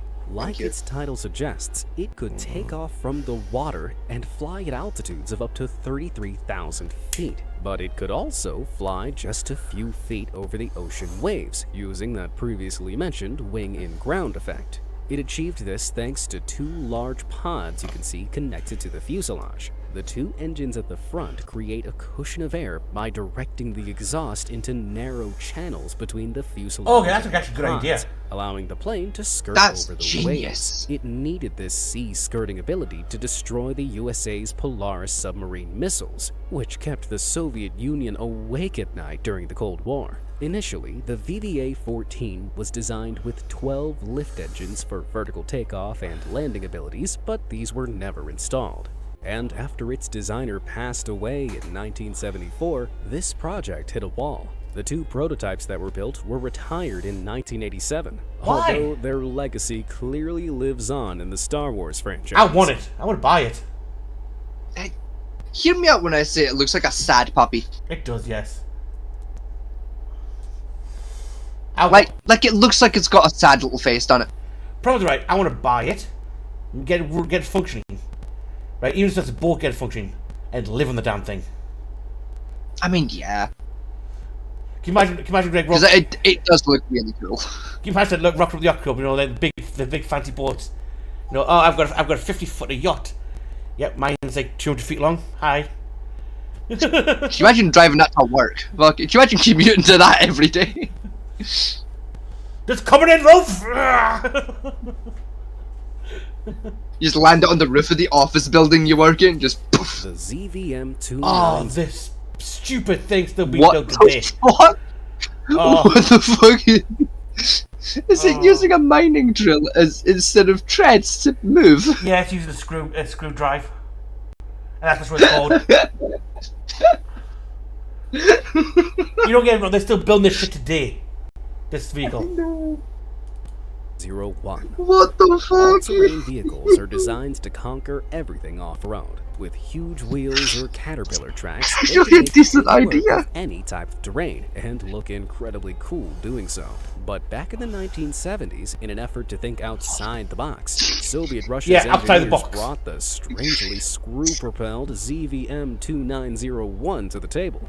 They'd fused Tell the me it cab works. from a Yeah, it works. UMC It fucking 452 works. van It with two fucking huge hollow works. screw drives, the blades of which dug into the terrain and propelled the vehicle over it. The result was a vehicle that could plow through thick swamps, miles of mud, and even float over the water. Even though it was It can practically float. unstoppable, using screws cost the vehicle It's a its speed. boat. With a 152 horsepower engine, it could make it to just 15 miles per hour. And cruising Oh, through the water fuck, brought that's that down so to just actually 6 miles cool. per hour. It had been based on similar screw-propelled designs from history, like Chrysler's Marsh Screw Amphibian, which was abandoned because of those laughably low top speeds. That didn't deter Soviet Russia from taking a stab at it, though.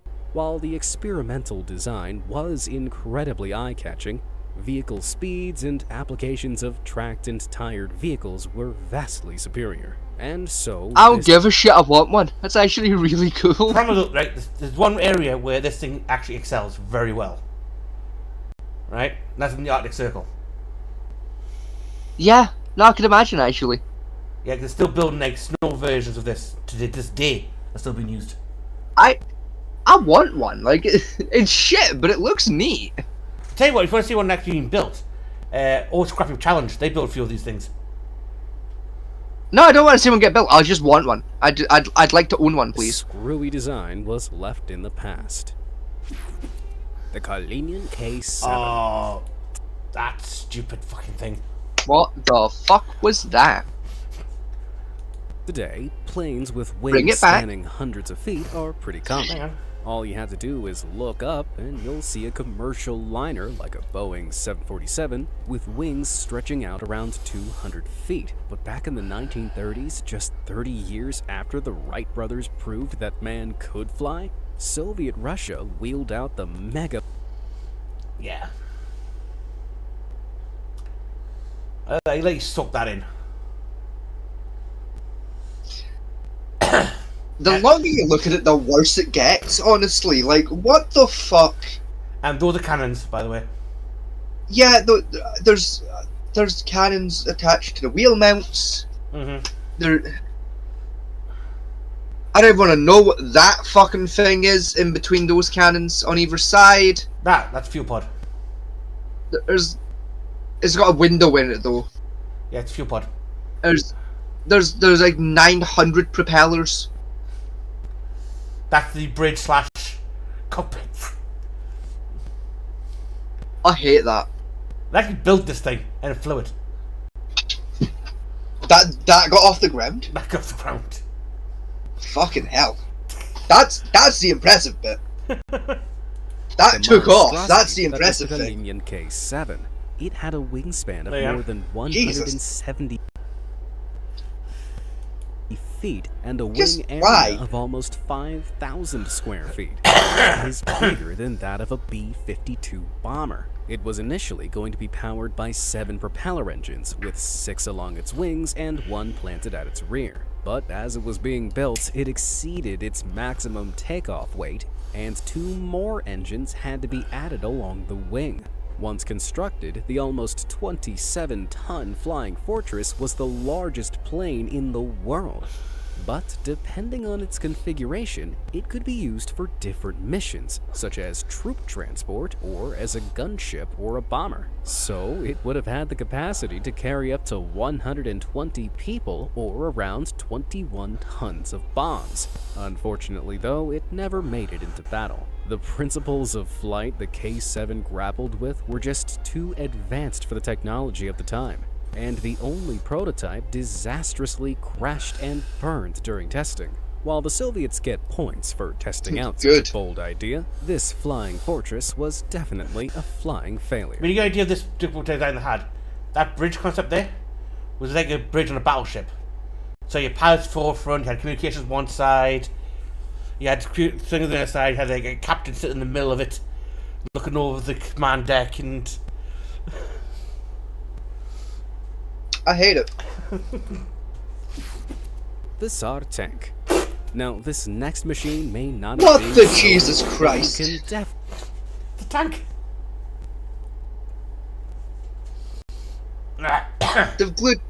They've glued a tank to 2 penny farthings. No, the glue tank to first wheels.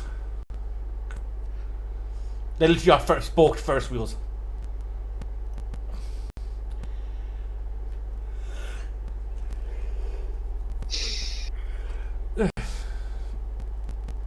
It is, isn't it? definitely tell it was made by Russia. In the middle of World War I, Russian engineers decided to build a tank the height of a 3-story house with guns that could obliterate an Why? entire forest. The large front wheels were 30 feet in diameter, and its main body stretched back Oh, almost the back 60 wheels! feet to connect to I've a just single realised the rear wheel. wheels. 2 turrets. What? That's Oh, they're God. front wheels. That's the rear wheel there. Yeah, I've just realised the rear wheel. Like, what the? Why is it so small? The design of this tank was the idea that the front wheels was right through the top of all trenches. It's the fact that it's literally a trike tank. It's a tricycle tank. It is, yeah. It's a tankcycle. Full of A cannons and tri-tankcycle. machine guns were bolted on top and underneath the raised carriage. And to add the cherry on top, additional machine guns lined the armored pods on each side of the wheels to protect the tank from infantry. This was clearly the king of all tanks, and so they aptly named it the Tsar tank. But what mad idea inspired this colossal design? At the time, the Russians were looking for a way Ecstasy. to break through the Eastern Front trench system. Instead of tanks with traditional tracks, they decided to experiment with massive spoked wheels. However, this 60-ton steel behemoth wasn't designed to be on the battlefield. Thanks to some bad engineering, that Then why did it small have rear guns? wheel bore too much of the tank's enormous weight and was prone to getting stuck in soft ground and ditches. Oh, for Then, fuck's during sake. its testing phase, it got embarrassingly stuck in a field and couldn't be dug out. The Tsar tank remained rusting there throughout the war until it was finally scrapped in 1923. Now that was one really big waste. The evolution of Maz trucks. Way back in Thank God, something 1954, normal. the Minsk Auto Zavod, abbreviated to Maz, was founded in Soviet-ruled Minsk. This factory produced some of the most reliable and diverse tractors of the Soviet market, often turning the vehicles into all-terrain What trucks the that could fuck? carry massive That's loads, just- like the that's- Maz. That It's a bulldozer, believe it or not.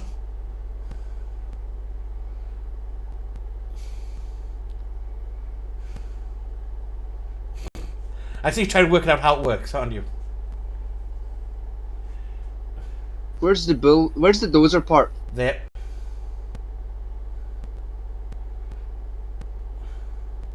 Right there. Does it come up and over, right? Nope. What do you mean no? Nope. How'd you build those with it then? That drops down to the ground. Mm-hmm. Now you drive around, it scoops the ground up in it.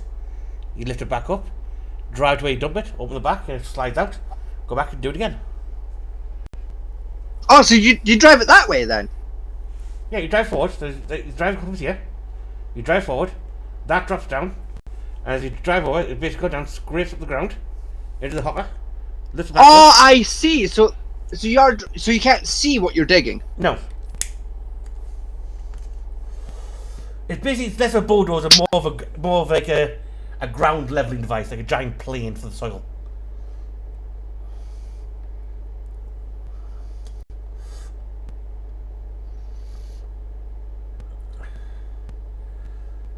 What's worse is about this vehicle is that there is a pivot point at the cab. Of course it is. So the cab just pivot from the back of the body like that. Where else would the fucking pivot point be? Of course it's got a pivot point. And it's only two-wheel drive.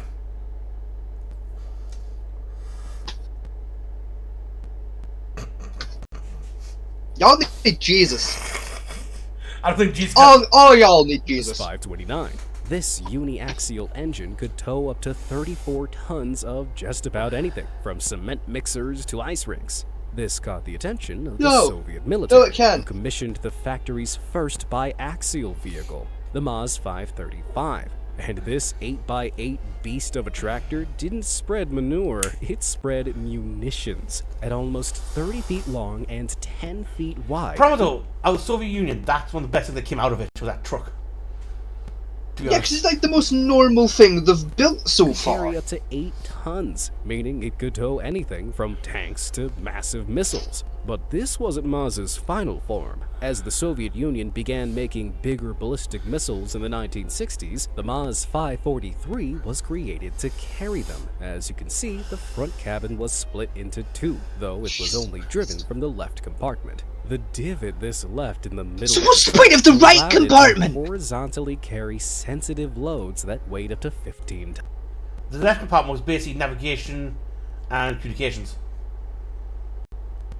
As well as like some of the control software for that thing was put there.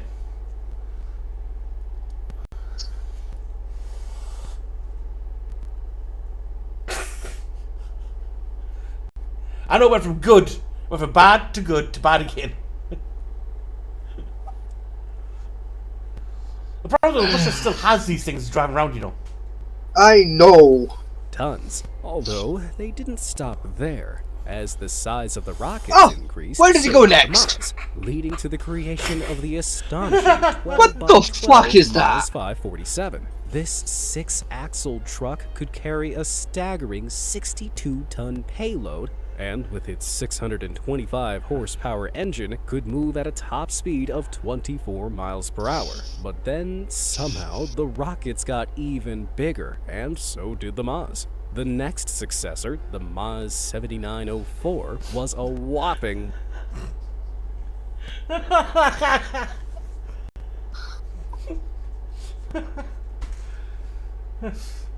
One, What is that? 1, 2, What the fuck is that? that's a 16-wheeler.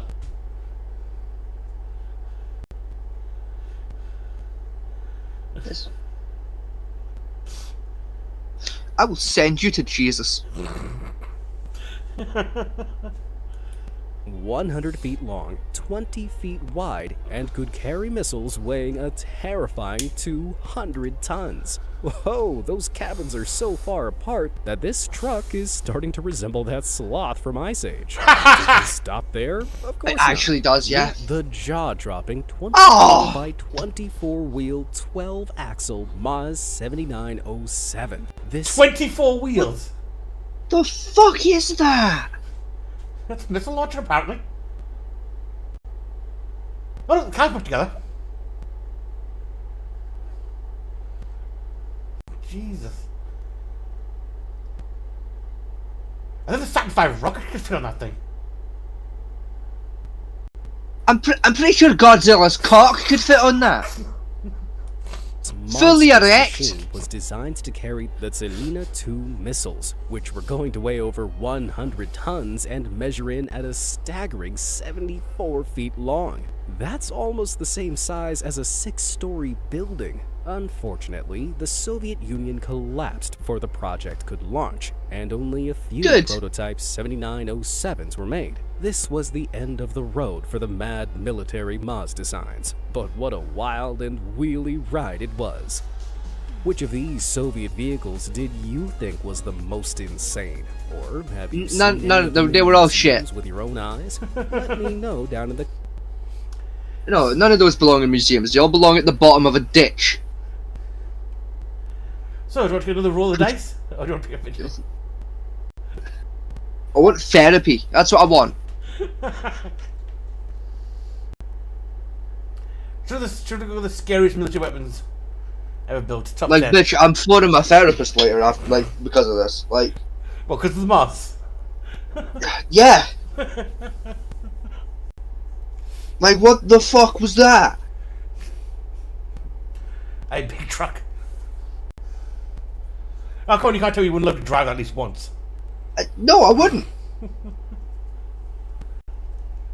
Like, that's the truck equivalent of fucking Bingus. I wanted to get caught in a live telephone wire.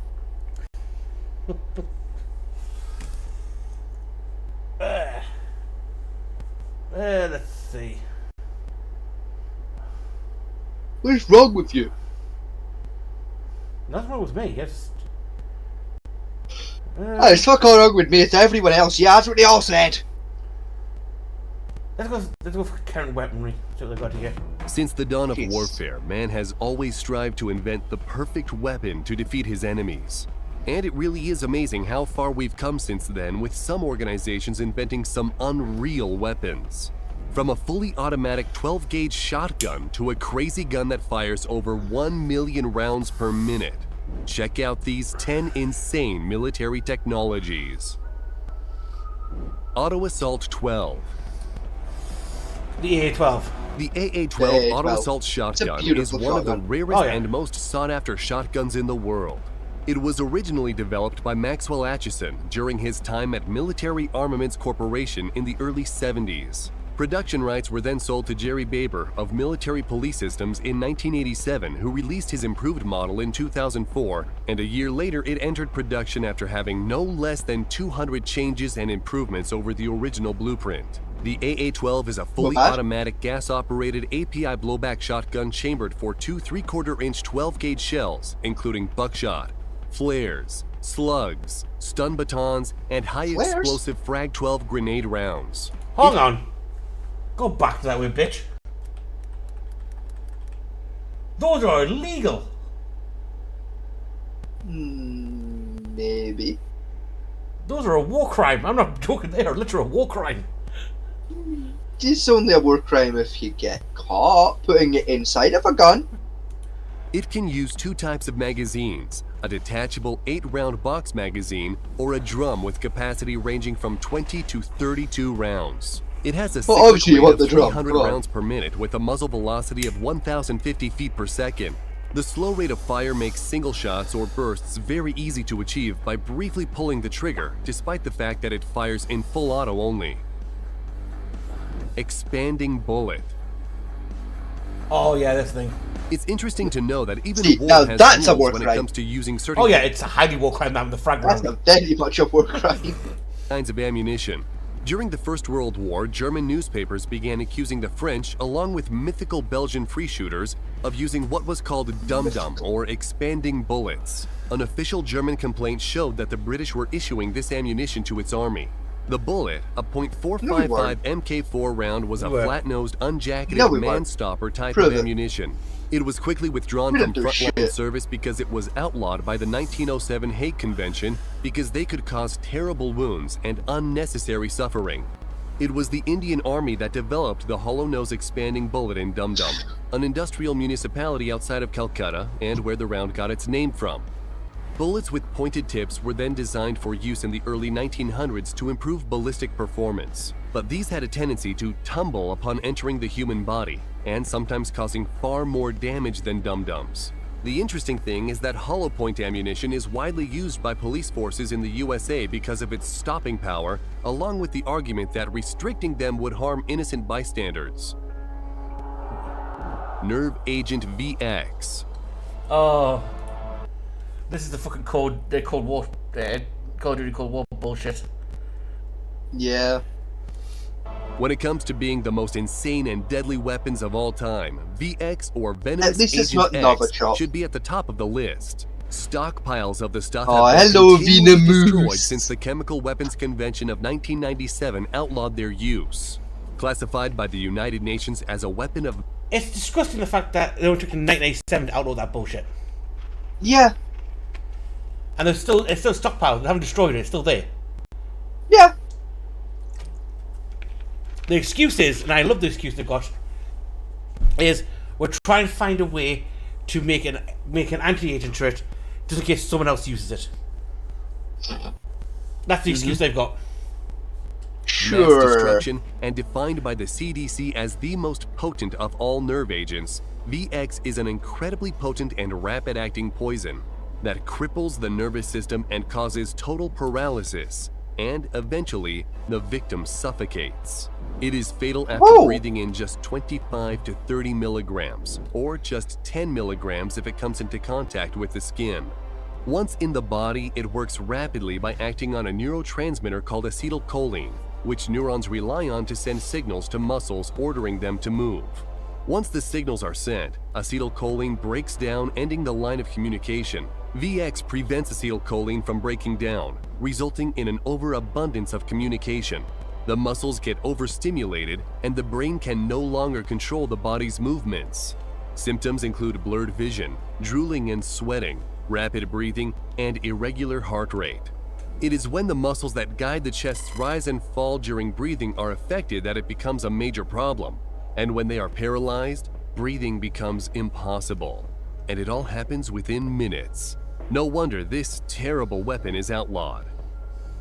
There we go. Hydrogen bomb.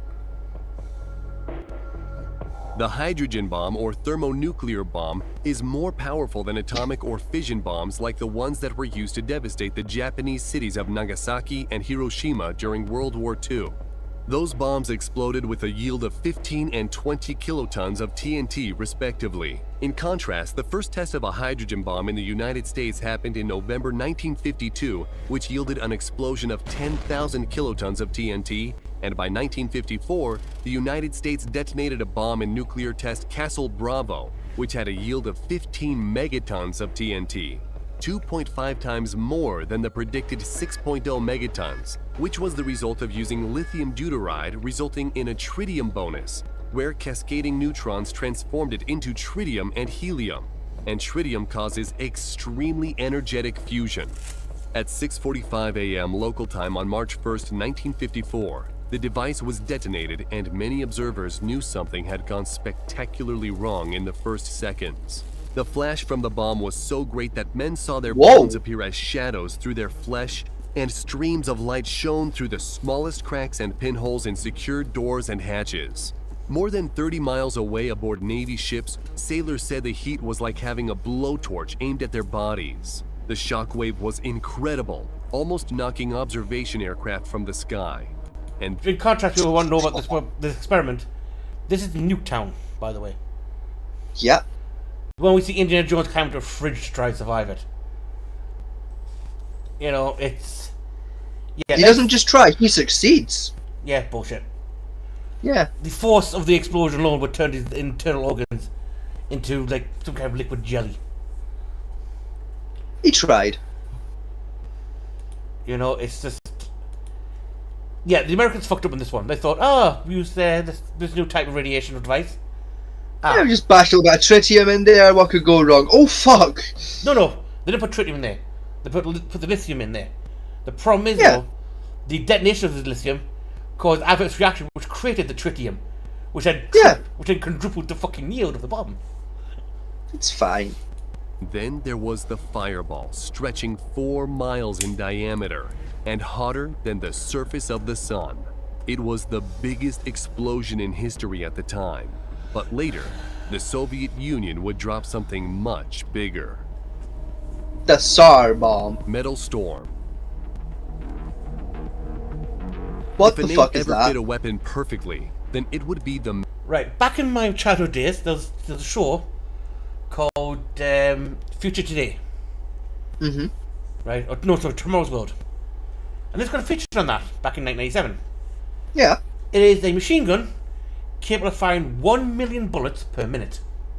What the fuck?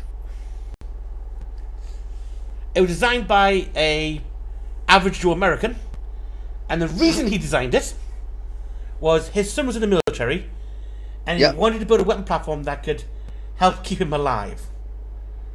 Mm-hmm. Is what he said. So he built a war crime in a shed. Yes, they're good about, even by today's standards, the fastest firing, which is the Vulcan M61, fires around 35,000 rounds a minute. It's about that, yeah. The Russian one does about 200,000 rounds a minute. This guy built a thing in a shed that outdoes all of them. Yes. And by quite a margin. And it's about the size of a Browning. Fuck it. Metal Storm.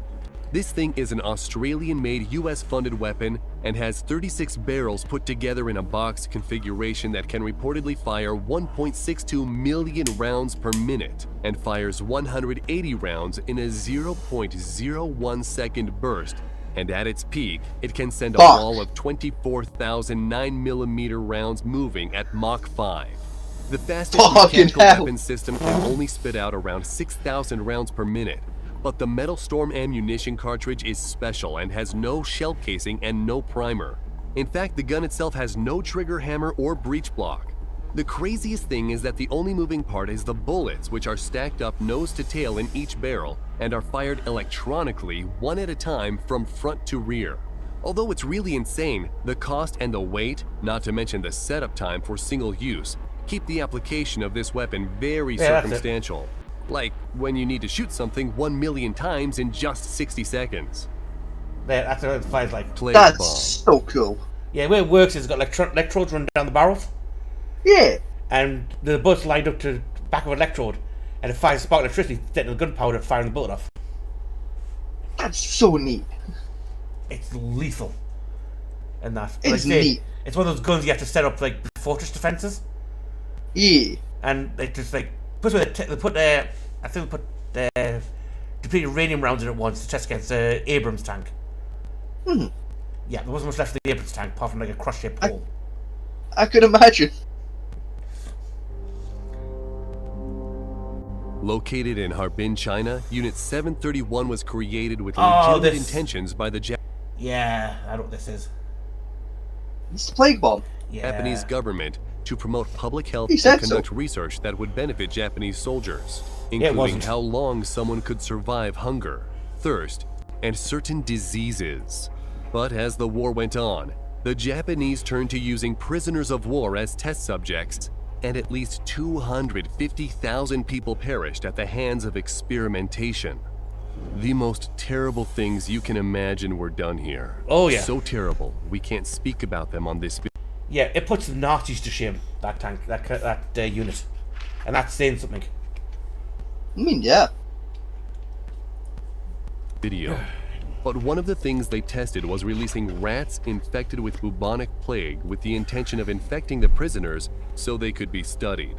This led to the plague bomb, and in China's eastern province of Xinjiang and central Hunan province from 1940 to 1942, rats were airdropped, and people who lived in these areas describes how people dropped like flies in hours or days, their bodies swollen and black. Luckily for the United States, the Japanese surrender on September 2, 1945 stopped a plan for kamikaze pilots to attack San Diego with planes filled with plague-infected fleas. ANSEEK-3 Laser Weapon System. Thanks to some early science fiction stories, laser weapons have always fascinated many people. For a while, many people thought such weapons would be impossible to create. They're not impossible, they're just impractical. The They're just very hard to make. That's the problem you got with, in space, laser weapons are fine. Yeah. Right? Because there's nothing in the way of the damn laser. The problem we have on Earth is we have what's called water and rain and atmosphere, and the air is always moist, shall we say. Yeah. Which is not good for shining light through very well. So you get refraction. So Correct. instead of your laser beam going in one direction, it hit a water molecule and go, bee disco ball. Would be powerful enough to do serious damage so that it could be used in warfare. But the future has arrived. The ANSEEK-3 laser weapon system, or more easily called the XN-1 LAWS, is a directed energy laser weapon developed by the United States Navy. The first prototype was installed on the USS Ponce for testing in 2014, where it worked perfectly against low-end threats and took out a UAV and a simulated small boat attacker. LAWS uses an infrared beam with a solid-state laser array which can be tuned to destroy a target using 30,000 watts of power to fry sensors, burn out motors, or detonate explosive materials such as rockets or bombs mounted on warplanes or helicopters. Oh, that's Neutron actually bomb. really smart. Another weapon sounding like it's right out of a science fiction novel is the neutron bomb. It's also called an enhanced radiation warhead and is a specialized nuclear weapon that doesn't produce as large a blast as a conventional nuclear warhead and instead releases large amounts of lethal radiation. Yeah. It's actually a small thermonuclear bomb with a few kilograms of plutonium or uranium ignited by a conventional explosive which creates a fission trigger to ignite a fusion explosion in a capsule containing several grams of deuterium tritium. Still with us? Good. This bomb might have only a 1 kiloton yield, but in a 1.2 mile radius, the fusion reaction would throw off a powerful wave of neutron and gamma radiation penetrating through armor, several feet of earth, and through living tissue. Yeah, it's Electromagnetic railgun. A theoretical dream for ages, the railgun is unlike any other weapon used in warfare.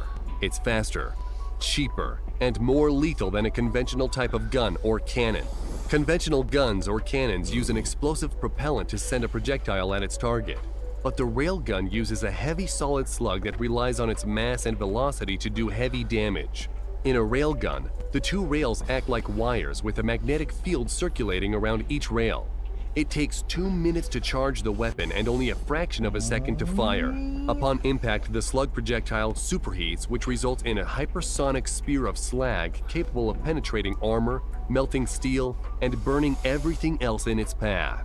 Such a round could be designed yeah. to fragment before impact, showering its target with high-velocity molten metal. Compared with missiles that can cost from $500,000 to $1.5 million each, the railgun offers a much more economical means of engaging the enemy. and theoretically has a range of infinite. Yeah, technically, yeah. Theoretically, you could shoot the moon with this damn thing. You shouldn't, but you could. Yeah. Project Thor. Oh, you can. Yeah, there's This the project has space been roads. looked at for many years, and the interesting thing is that the US military has looked at it again as recently as 2017. Also called Rods from God. And last Project year they Thor did as was well. supposed to be some kind of Yeah. satellite or launcher vehicle that would be launched into orbit with 20-foot long by 1-foot diameter tungsten rods. It would then move over its intended target and launch its drop the fuckers. projectiles. Using kinetic energy, the tungsten rods could end up traveling at over Mach 10 with an explosive impact of 11.5 tons of TNT.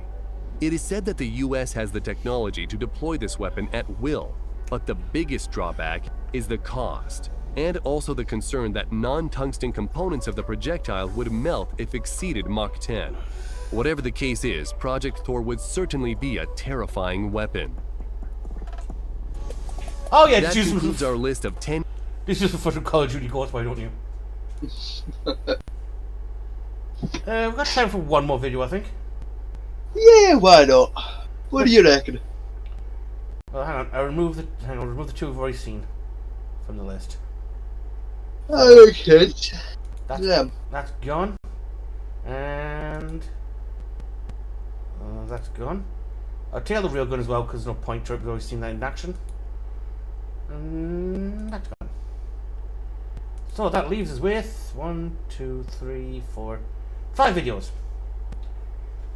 We have the new Russian weaponry, 15 biggest military machines ever made, most insane military technology and vehicles in the world, 12 most powerful military weaponry in action, and the scariest ones.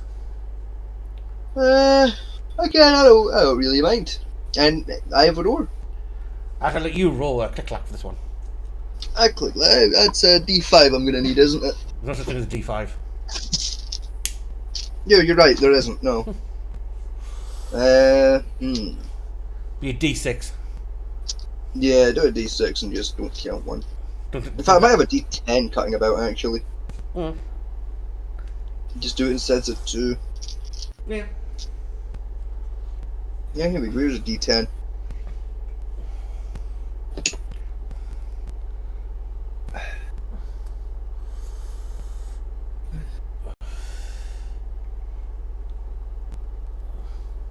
Video 2.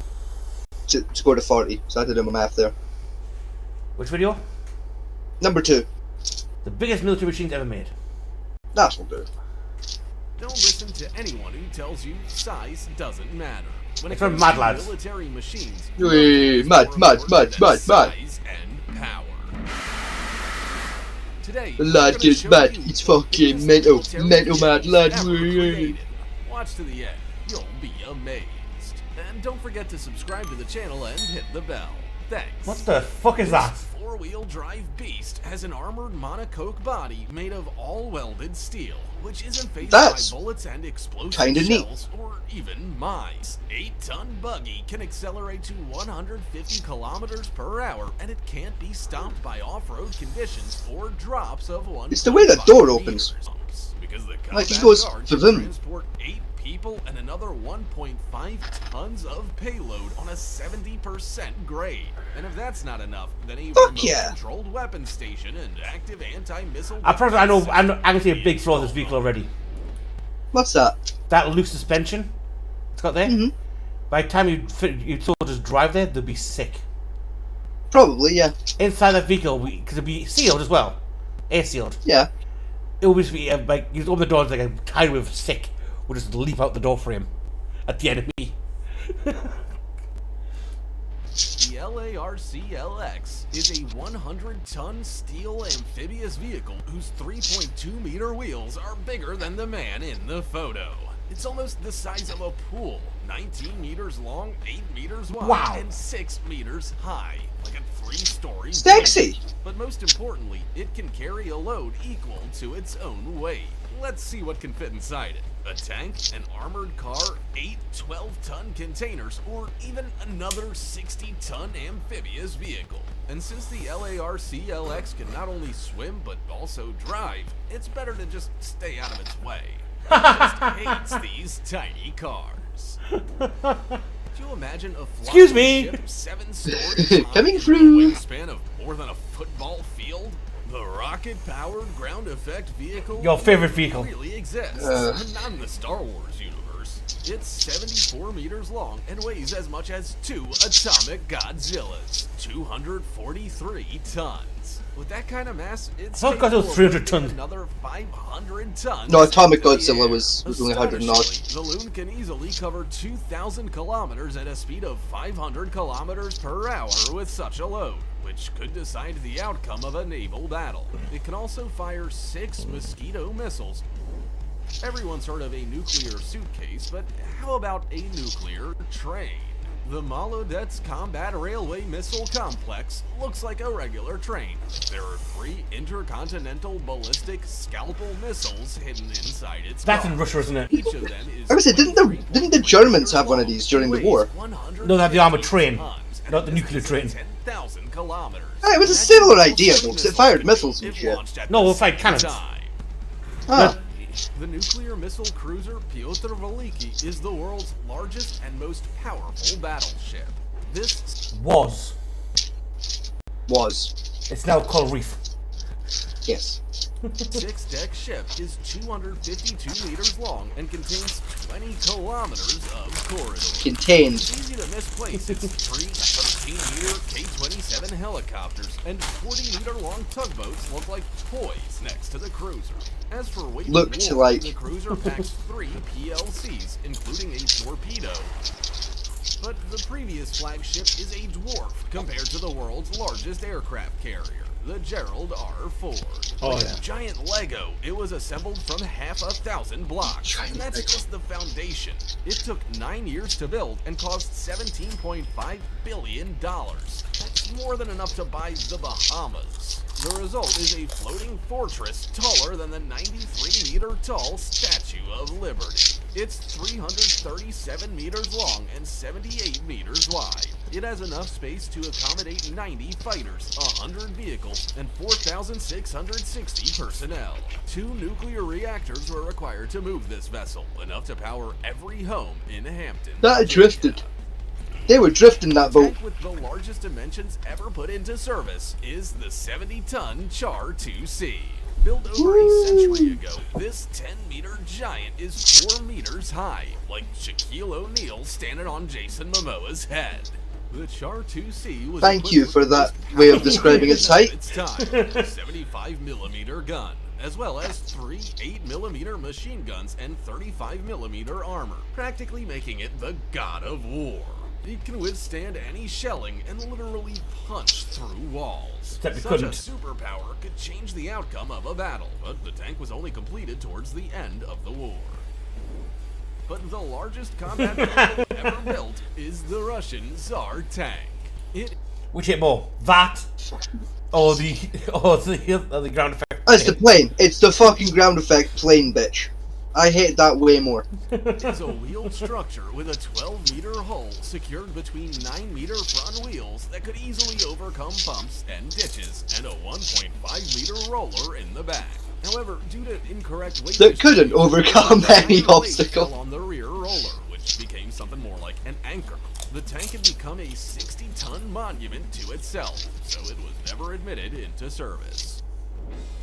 What do Mickey Mouse and this giant tank have in common? Well, their name. The Germans found it amusing to name the 188-ton Panzerkampfwagen 8 Mouse in honor of the rodent. But just look at it in comparison to the famous T-34, the heavyweights Tiger 1 and Tiger 2, the Panzer 7 Leva, and the Panzer 9. This 10-meter He's tank the has mouse. as much as 100 pickups and is 3.6 meters high, which is like 6 Ford F-Series 2 layers deep. It's no surprise that bridges couldn't bear the weight of such a colossus, and it often became an easy target at crossings. Not to mention, the Mouse only moved at a pace of just 19 kilometers an hour. Here are some big Mi-6 helicopters, and here is their daddy, a super huge 40-meter Mi-26 T2V helicopter, whose height is a whole 8 meters. You can play basketball inside, as the cabin is 3.1 meters from floor to ceiling, which Wow. is higher than an NBA basketball hoop. There's also room to run. The cabin is 34 meters long and 3.2 meters wide. Why? They could have Why- put why this is it that big? Space Champ here. But the main feature of the Mi-26 T2V is its ability to lift a load twice its own weight of 28 tons. Oh, so you helicopter These still allow helicopter. for an 86 It can lift itself, T-34 nice. Or a group of paratroopers in their vehicles to any spot on the planet. The number of times it has evacuated a 30-meter Boeing CH-47 Chinook out of Afghanistan is countless. When you first see the 70-ton Mi-12 Homer, it looks like a couple of helicopters landed on its wings. And that's true. Oh, yes. To lift the 70-ton, What's that? 37-meter-long long, 5-story high Colossus, the designers attached 35-meter propellers from an Mi-6 to the sides of the Mi-12. What can it do with them?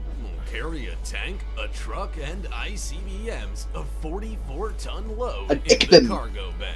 Or lift the load on suspension while comfortably accommodating 240 people in the cabin. But nothing in the world beats the Tu-160, Oh, known in two. NATO as the Blackjack. It is the largest and heaviest nuclear bomber in the world, which is also capable of reaching an altitude of 16,000 kilometers into the stratosphere while traveling twice the speed of sound, all on account of its 46 world records. Look at how gracefully the Tu-160 avoids interception by an F-35. It's hard to imagine that it's doing. Yeah, it's a stratospheric plane. And the one thing about that plane is, right, on the ground it leaks half its fucking fuel out before it even takes off. Yeah. Because there's these mountainous gaps in the machinery for when it gets to that height, because it just shrinks. It's due to the pressure. Yeah, that checks out. Dual bomb bays have I'd fly it. a capacity of 45 tons, which usually translates to 12 Kent homing missiles. And with a range of 12,000 kilometers, it's capable of striking anywhere in the USA or Europe. Is someone lost here? This is the Zuber, the largest military hovercraft in existence. At one time, it can transport 3 tanks with their crews, 10 armored personnel carriers, and 140 paratroopers, all while moving at the speed of a racing bike, 300 kilometers an hour. This is possible Zoom. because the Zuber is equipped with 3 5.5-meter propellers from the legendary Tu-95. So if it's delivering pizza to you, it'll still be hot. Pizza time. Even if it runs out of water to hover on, no problem. The Zuber It's can pizza go time. over land. But you shouldn't go out on deck because an attempt to ride the breeze will end like this for you. I still would. Do you know what can be produced Get in left. 200 factories at the same time? The largest submarine in the world. It's named The Akula. Typhoon by NATO with a native name Akula, which means shark.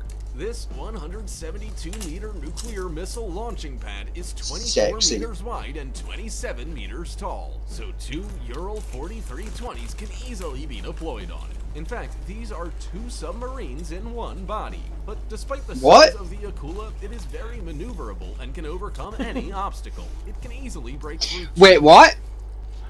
Wait, What? did they? Are you telling me they glued 2 submarines together? Yes, they glued 2 submarines together.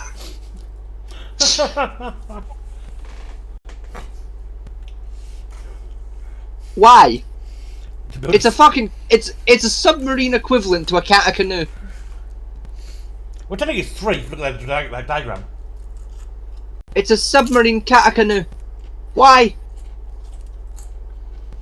I don't know. Because? It's, like, for what purpose? What do you need the second submarine for? Divide and conquer. Like, what's the second submarine gonna do?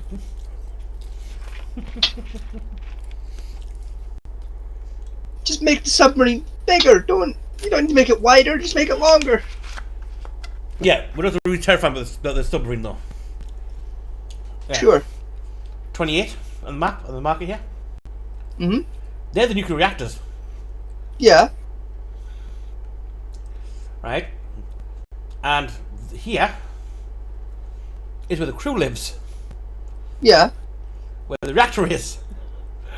Yeah. This is fine. I mean, yeah, if you don't want kids. Yeah. In fact, these are 2 submarines in one body. But despite the size of the Akula, it is very maneuverable and can overcome any obstacle. It can easily break through 2.5-meter Arctic ice.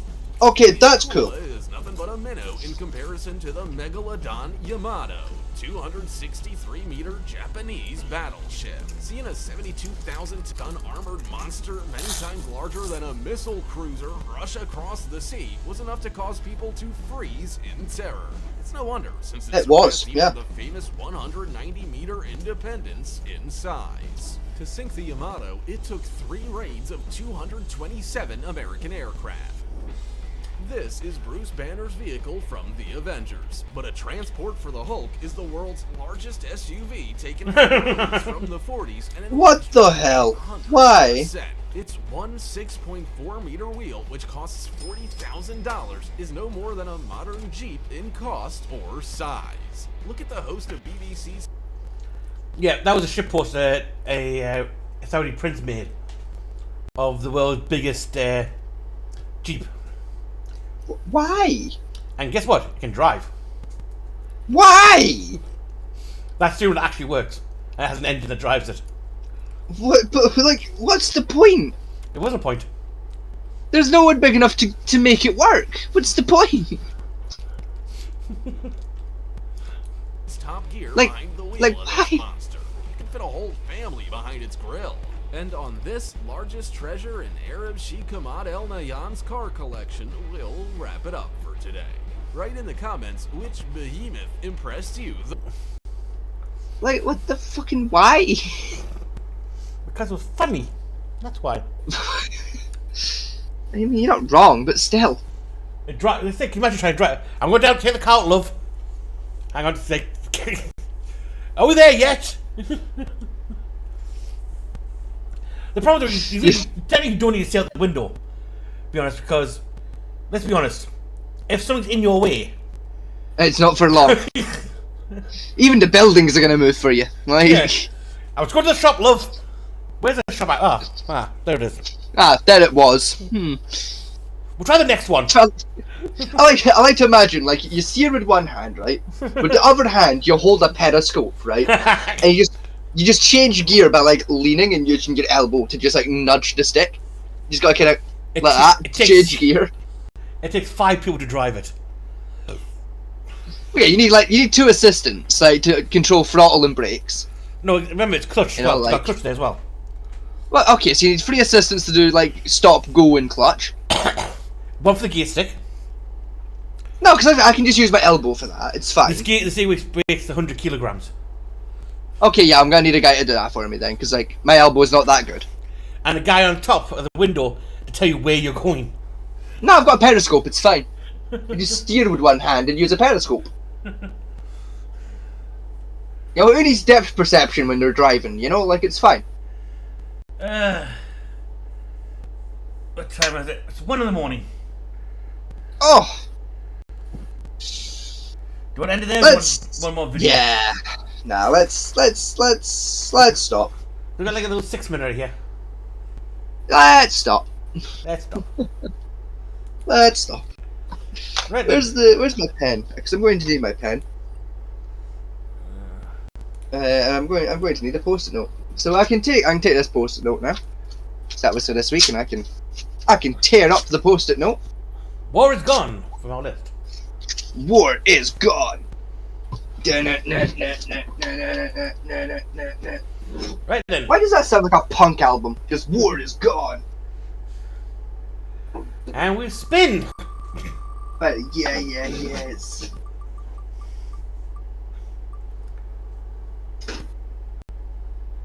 I have lost my post-it notes. Oh ho ho! Blocks me for. I genuinely cannot find my fucking post-it notes. That's quite irritating. He's had in your hand. No, that was a pen. Ah. Oh no, that was an old post-it note. That was last week's post-it note. I need the new post-it notes so I can do a new post-it note. I don't know where the post-it notes have gone. I've clearly fucking moved them and then forgot.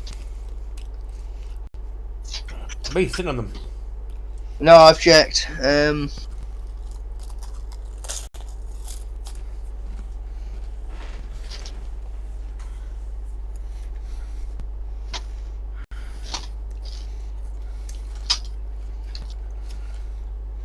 No, if they're gone, oh well. Text me the blacksmithing. Right. Send me a note on Discord saying topic for next week. Blacksmithing. Okay, what aspects of blacksmithing should we cover? Hi, you ready for that, you bet? What aspect of blacksmithing shall we cover? Yes.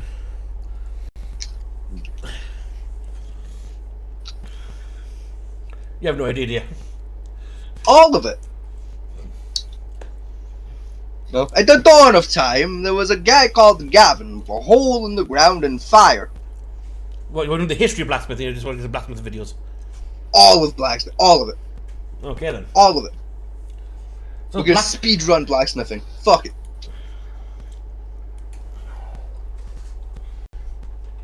Right, so next topic is Sunday. Oh, at first I thought we were doing games on Sunday. We are doing games on Sunday. What game? Oh! Yes.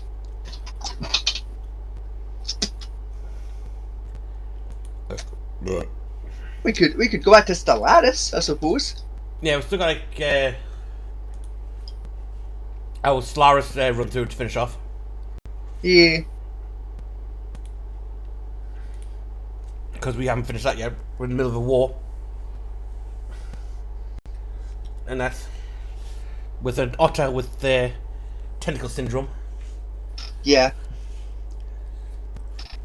A Cthulhu water, if you will. Yeah, our allies doing absolutely fuck all to help us. Yeah. Which I figured out why. Why? See the things like a defense pack we've got with them. Yeah, The way it's worded, I misunderstood. Uh-huh. Because we declared the war, they're not obliged to help. Oh, that's...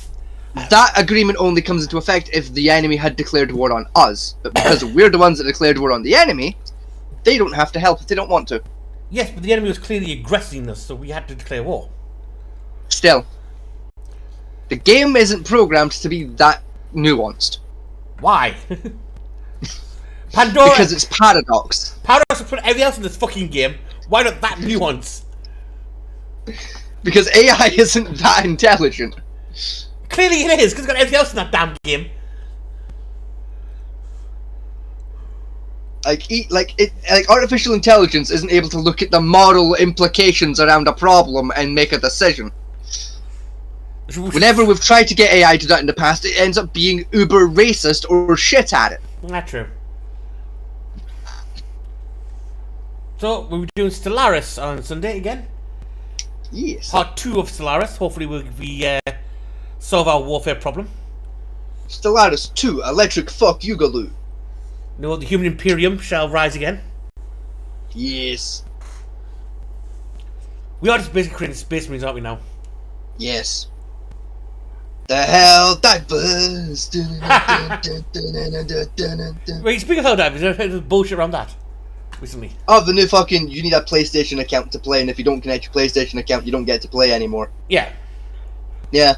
Well, backtrack that though. But I was gonna say, they've almost immediately turned around and said, "We're sorry, we didn't mean it. We'll stop it." the problem is, though, I agree with the PlayStation also statement of is right because only on Steam. They say, well, if I want to play Halo on Steam, I've got to sign into Microsoft account. If I want to play GTA, I've got to sign to Rockstar. Yeah. Excuse me. And it's Ubisoft games, I've got to sign to an Ubisoft account. Yeah. Them on Steam. So why is PlayStation? This is the thing though. With those other titles, signing into the account, like if you don't sign into the account, you still get access to the base game. You don't. The account just gives you access to the multiplayer segments and the online features. Not with Halo. With Helldivers, because it's an online-only multiplayer video game, you need the account to play. Not with Halo and not with GTA. You've got to have the account. Yeah. No, they've patched it with both GTA 5 and Halo Master Chief Collection. Both now, you don't need an account to play the base game. Nope. Like if you buy them on Steam, for example, it just connects your Steam account to it to basically act as a pseudo account for you. Nope, because I've got the Master Chief Collection. I bought it, I played it, and it's forced me to sign in my Xbox account. No, you don't have to. There's literally a skip button there. There's not. There is. There isn't. There is. I promise you there's a skip button. I promise you, I played last week, it's not there. Last time I played the Master Chief Collection, there was a I don't want to sign in button, and it still let you play, just couldn't do multiplayer or time trials. Nope, it's not. Well, I played it last week and it's not there. Huh. Well, they've clearly changed that. Even I know with Rockstar and GTA 5, you can still play story mode without a GTA account. it just makes life like you don't get access to like the Snapmatic shared library. But again, I can see, But, like, I can that's see not a PlayStation's big point deal. though. Even though Helldivers is an online-only game, right? Like, even look at the WoW and stuff, they force you to sign in, even if you go through Steam or GOG to do it. Yeah. You know what I mean? It's so, why is Sony getting put out, like, singled out for this? Now, the reason It's because they've suddenly said, this is how it's going to work. Rather than saying right off the bat, from day one of launch, like every other company does, they let us play without the account for a while and then went, now you need an account, fuck you. No, And if you don't want to set up an account, you don't get to play anymore. Fuck you. The reason for it, right? That's why. The reason for it, the rest of the world, right, is because certain countries, you're not allowed to have PlayStation in them countries. Yeah. Because it's literally terrorism if you send PlayStation to certain countries. Mostly Yes. Africa and Middle East. That's done by the US law and British law. We couldn't do that. Yes. Right? So, why would we care about whether or not they can access to a fucking game if they're not even allowed access because the PlayStation itself can be used to create terrorism with? So, Yes. but we don't mind that. We're going to give them the PC instead, which can use to create more terrorism than a PlayStation could. Yes. It doesn't make sense, the ruling for this. Yeah. I think it's just a way to throttle PlayStation, to be honest. Because Xbox, I mean- Xbox is dying badly. I mean, not really. Like, even I'm on everyone else's team when it comes to it, because, like, yeah, it is bullshit. Like, if they'd come out right off the bat when they released Helldivers and said, right, to play, what we're gonna do is for a few months, because we've not set it up yet, you can play it, it's fine, but in like 6 months, you know, we're gonna ask you to sign in with a PlayStation account, you know, and you're gonna need a PlayStation. If they'd said that back on day one, wouldn't have been a problem. No one would have given a shit. Mm-hmm. It's the fact that they made the change, they made the implementation, and then said, this is how it's gonna work from now on, and there's fuck all you can do about it. Like, A, fuck you. Like, that's scummy. Don't bring that out of nowhere. And B, that sounds like a challenge. Don't tell the internet there's nothing they can do about something, because they will find a way to change your mind. That's true. Like, don't challenge me, Scar. Probably Reddit lost that challenge though. The people of Reddit. Oh, don't know. Like, it has been, like, they've changed their mind. Like, Not really, because the problem with Reddit is they said, oh, we're going to process for 2 days, and they went, fuck it, we'll wait. oh, yeah, no, like, the 2 day, yeah, like, okay. I thought you meant, like, the Helldivers Reddit people. No, But no, no. just Reddit in general. Reddit when they had that spat with the administrators had the spat with the freaking mods, and the mods said, well, we're just Yeah. going to strike. We're just going to strike for 2 whole days. So like then like Reddit ends. Bet, go ahead. Yeah, we'll just turn off the website. We don't give a shit. We'll wait. Oh look, you come back. Well, we said 2 days exactly. You changed your mind? Nope. You. No, we haven't. What are you gonna do about it? Go on strike again? We'll turn off the website. We'll turn off the website, sack all of you, hire new people. What are you gonna do? We're gonna get back to work, sir. That's what I thought. There's plenty of degenerate fat people out there to would take your job off it easily. I mean, we hard to find the fat racist people, but you know, they're a limited supply. But we can make them if we have to. I mean, fuck, like, you offer me enough of a wage, I'll pretend. That's it. You know, like, you offer me enough money a month, I'll pretend to hate the Jews. The next biggest thing I remember today is the NFL's in hot water recently. Oh? What did the NFL do? Well, you know they started doing Christmas games recently. No. Well, yeah, they're doing a game on Christmas Day now. Game on Christmas Day in the NFL. Cool. And they've sold the rights to broadcast that game. Okay. Guess who to who? ESPN. No. Amazon. No. Netflix. Yes. Sounds about right, yeah. And everyone's angry at the fact that they sold it to Netflix. Why? Because football in America is more holy and sacred than the Constitution is. Right, but all I'm saying is, like, Netflix is one of the cheaper streaming platforms. And, like, it's kind of what they're trying to become, is, like, the ESPN of streaming. Yeah. You know, like fair enough. No, the football American loving people aren't liking it. That's what, like 1 month for Netflix is cheaper than an ESPN pass. It's $5.99 a month. It's not. Yeah. I was still paying $5.99 a month for Netflix. At least last I checked my bank balance, I was still paying $5.99. Fucking. My sister has a basic Netflix account, which is the one screen thing, and she's paying nearly 10 quid. See, to be fair, we've got a fucking.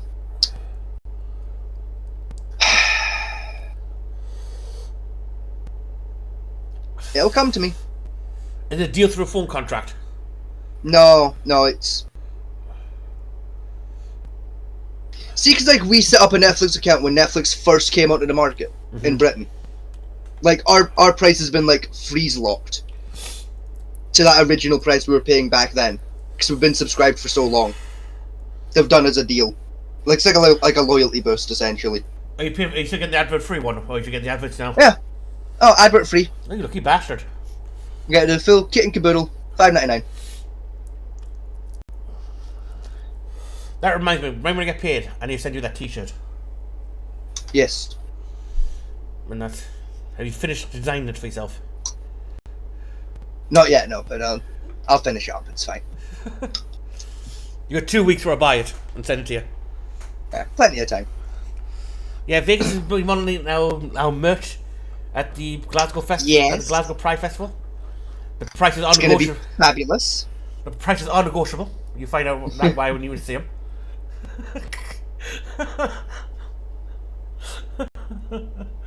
You are going to get so solicited out with that T-shirt, aren't you? Yeah. And because I don't want to go to jail, unfortunately I will have to refuse any and all requests that relate to that T-shirt. Actually, because like prostitution is very illegal, and I'd rather not go to jail. You know, like that would be very, very bad. You know, for me, you know, and everyone else, you know, involved. Vegas. You know, Vegas.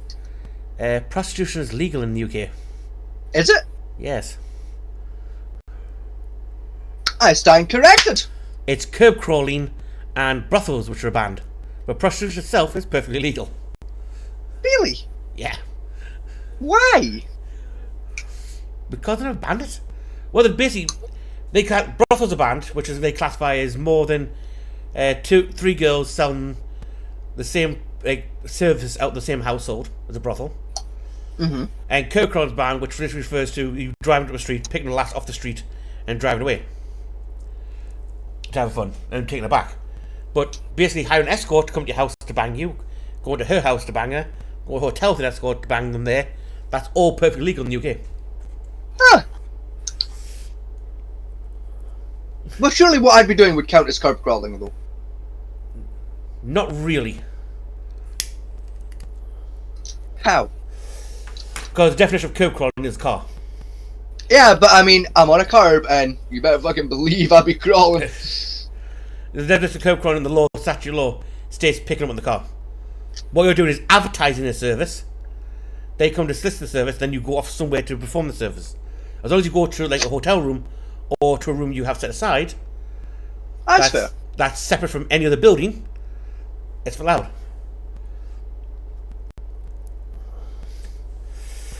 What could go wrong? It's a very nuanced in British law, which a lot of people assume because the Americans outlaw it completely. That the British do as well, but we do not. It's weird in our law. I mean, vibe. So you tell me I can fuck for money and that's okay? Yes, that's what I found. Nice. Because what's classified as in the British law is consenting adults consenting to a service Nice. type thing. And the money is a gift transaction. To some degree. Does that mean the law views prostitution the same way it views, like, a 50th anniversary present to your wife? Pretty much, yeah. You give Classy. give something nice to get sex out of it, yeah, pretty much. That's classy. I like that. But one thing I'll say about this one line in the Triple X film with Ice Cube in it, where he says, "Till they don't pay for is pussy and water." The problem is though, no matter, even if you're like not going to prostitute and you got a girlfriend, you're still paying for that pussy You got to buy a gift, Yeah. feed her, get her what she wants, take her House her, places. over, like, Yeah. entertain her, She's still paying it regardless of the fact. I think Netflix her. I think the girlfriend's probably more expensive than the prostitute, to be honest. I mean, yeah. I mean, it's theoretically pussy on tap, but so it's a prostitute.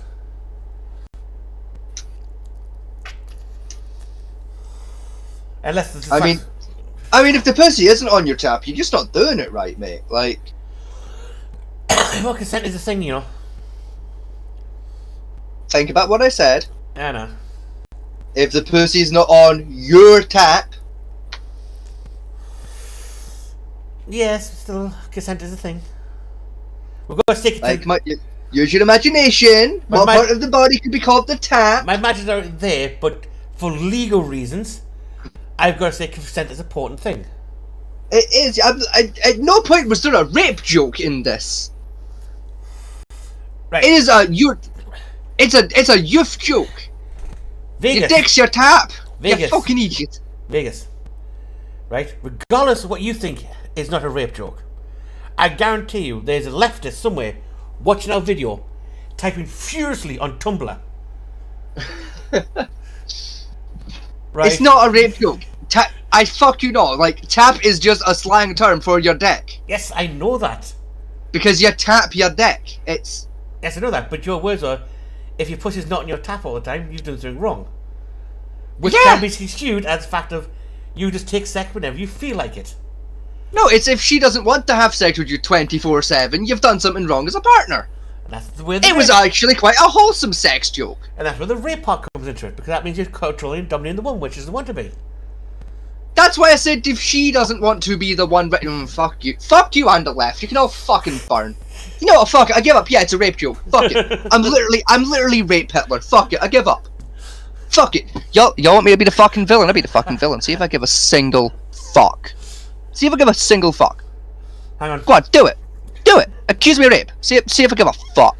Hang on, Do it. You need the face paint on the side. No. there. Do it, Fat Man D. Do it. Go on, do it. Call me a rapist. See if I give a fuck. I don't think I call you a rapist. Do it. Do it. I'm just saying for Call me a legal rapist. No, do it. Call me a rapist. Do it. For the bit. No. Do it. Nah.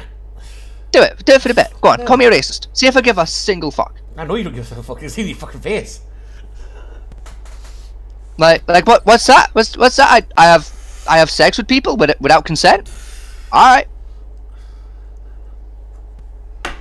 You see how few fucks I now give? Yeah, that's right, bitches. I'm starting the goddamn villain arc. Come for me. Try it. You taking on Tumblr, are we? I wonder how fast you can run. Because I don't think you'll be fast enough. Who, me or the leftists? Whichever you prefer. I don't need to run with your scrawny ass. You see how fucking easy it is for me to become the villain? See how easy it is? Nah. It's like a little switch that goes off. I don't give a fuck. I play nice all the time. Fuck around, find out. Do it, Tumblr. Try it. The problem with me training you as a villain is I keep getting images of you with cat ears and a cat paws. Like, yeah, Give it a the most Joker, terrifying supervillain. give it a Joker monologue. Like, it's not about the meowny. It's about sending a message.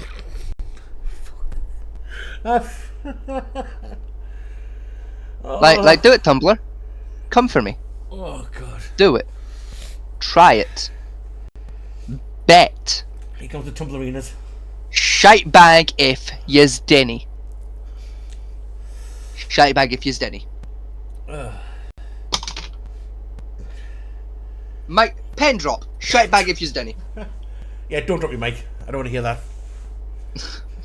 Like, I just don't have a spare mic on hand to do a mic drop with, so pen drop. Like, shite bag if yous denny. Pen drop. So, people in side chat, vote which is going to get us cancelled. Vegas' earlier joke against the poor trans woman being victimised. I didn't know she was trans, bro. I didn't know. I thought she was just a heavy smoker. David, at least I compared her voice to that of an actual woman, so that's technically a compliment. Yeah. Well, probably, Technically. probably I love the doctor though. And everybody's like, Why? It's just, I have prostate cancer! Correct! Just about the stomach, I think she's probably got more than prostate cancer again in there. It's fine. Probably, I know that TikToker as well. I'm not going to say the name because I don't like let the little dogs of war loose on her because it's good at the moment. Is she makes Dylan Mulvaney look like a naive schoolchild? It's on the bullshit that he comes out with. But he already does look like a naive schoolchild. And he's 30s, yes. It's not hard to make him look like a naive schoolboy. But Dylan Mulvaney. Yeah. It's not hard to make him look like a naive schoolboy. You just show him a picture of tits and he giggles. Probably with Dylan Mulvaney, right? He got upset people coming up for his year anniversary of being a woman. And of course, everyone on the trans side jumped on and said, how dare you make fun of this beautiful transition? Like, one, he didn't transform anything. He still had his dick and everything else in place. Mm-hmm. Two, he was on hormones for 3 months, then stopped them all. Yeah. Right? Three, he's got an entire parade of where he's singing crap songs in a very tacky dress, singing them very badly for being praised for being a woman for a whole year. Right? And getting awards for it. Where's the praise for the actual women who've gone through worse shit? Where's their parades? Precisely. That was my biggest thing over it, like a lot of people want about. But no, the fact is, oh, you're just attacking a trans person trying to celebrate themselves. It's like, no, I'm attacking a dipshit who decided to sit in the car with a packet of tampons in. Oh, what's this for? How do you use this? Do I need this? No. You don't need that. Not yet. Well, no, Dylan said he has no intentions of actually going through any of the surgeries. So not yet. Oh no, I got shoved down his throat, I guess. They're in denial. They're getting their dick cut off. No, he's not going to go through surgery because he doesn't want the crippling suicide rate will come with lack of erections. Or lack of sex drive, apparently. Nah. They're delusional. They're just in the closet, bro. No, they're so far in the closet, they're fucking Danya right now. Talking Yeah, Aslan they're just with in the the fucking closet. mouse. Talking Aslan that goddamn mouse with a fucking sword. That's not Narnia. That's the Narnia. mouse with the sword. No, the mouse with the sword was Alice in Wonderland. Nope. Yes. No. Mm-hmm. Cause it takes the eye off of the big dog bastard. It's owned by the Queen of Hearts.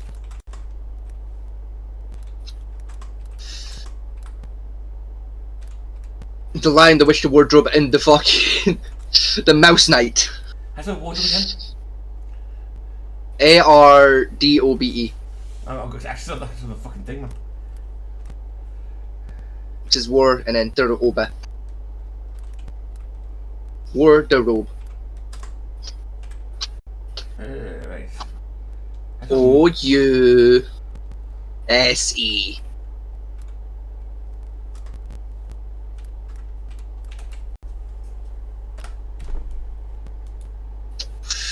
You can spell knight, but you can't spell fucking mouse. Oh, the Mouseketeer. Right, okay. Now, do you want to retract No, the statement? To be fair, he was from fucking Prince Caspian, and that was the shittest Narnia movie, so that's fair. Technically, the second movie, yes, but still part of Yes. still part of the Lion, the Witch, and the Wardrobe series. Yes, but it was the Prince Caspian movie, so it was shit. Yeah, it was still called Narnia. It was still in fucking Narnia. Yeah, but like everyone knows Prince Caspian wasn't canon. That shit was a fever dream.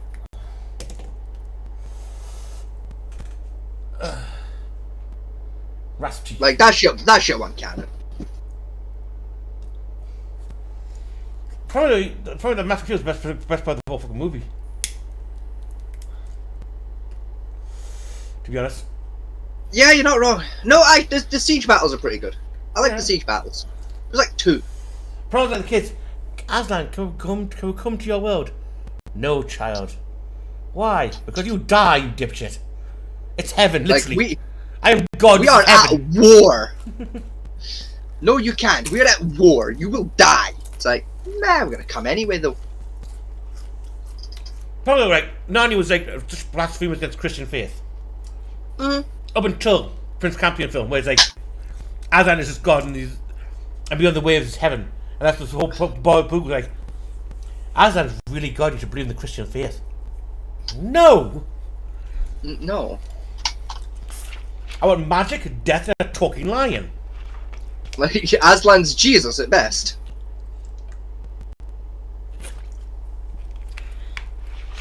I want betrayal. Because you think about it, right? In the first one, Language and Wardrobe, right? They do have the Jesus betrayal with the fucking kid who eats the toffee and leads the witch to them all. Type crap. That was Turkish delight, but continue. Yeah, well, tough shit. It should have been toffee. You uncultured heathen. It's Turkish delight. Do you eat Turkish delight? Do you know what it's made out of? I do eat Turkish delight. It's quite nice. Do you know what it's made out of? Not a fucking clue, and I don't care. You would like to know? Go for it.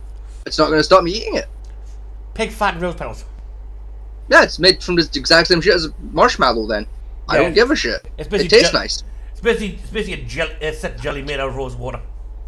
Yeah, it's quite nice. I like it. I feel like ginger, to be honest. See, ginger's too strong a flavour for me. It's too stabby. It's like soda water. It's too stabby. We are Scottish, though.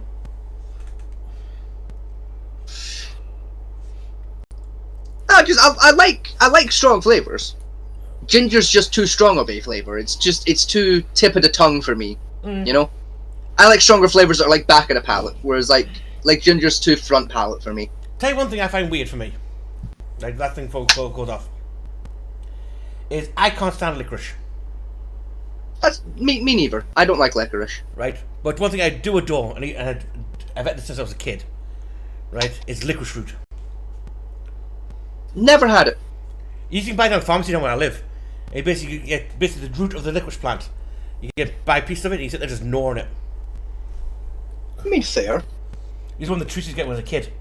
My dad going into it and think it's one of the weirdest things in the world. Like, I've gnawed on a root here and I can't even stand what's made out of the fucking root. Probably, I wouldn't have my family because the rest of my family love licorice. It's just me that can't stand the damn thing. It's like the rest of my family love I'm the cheese. same.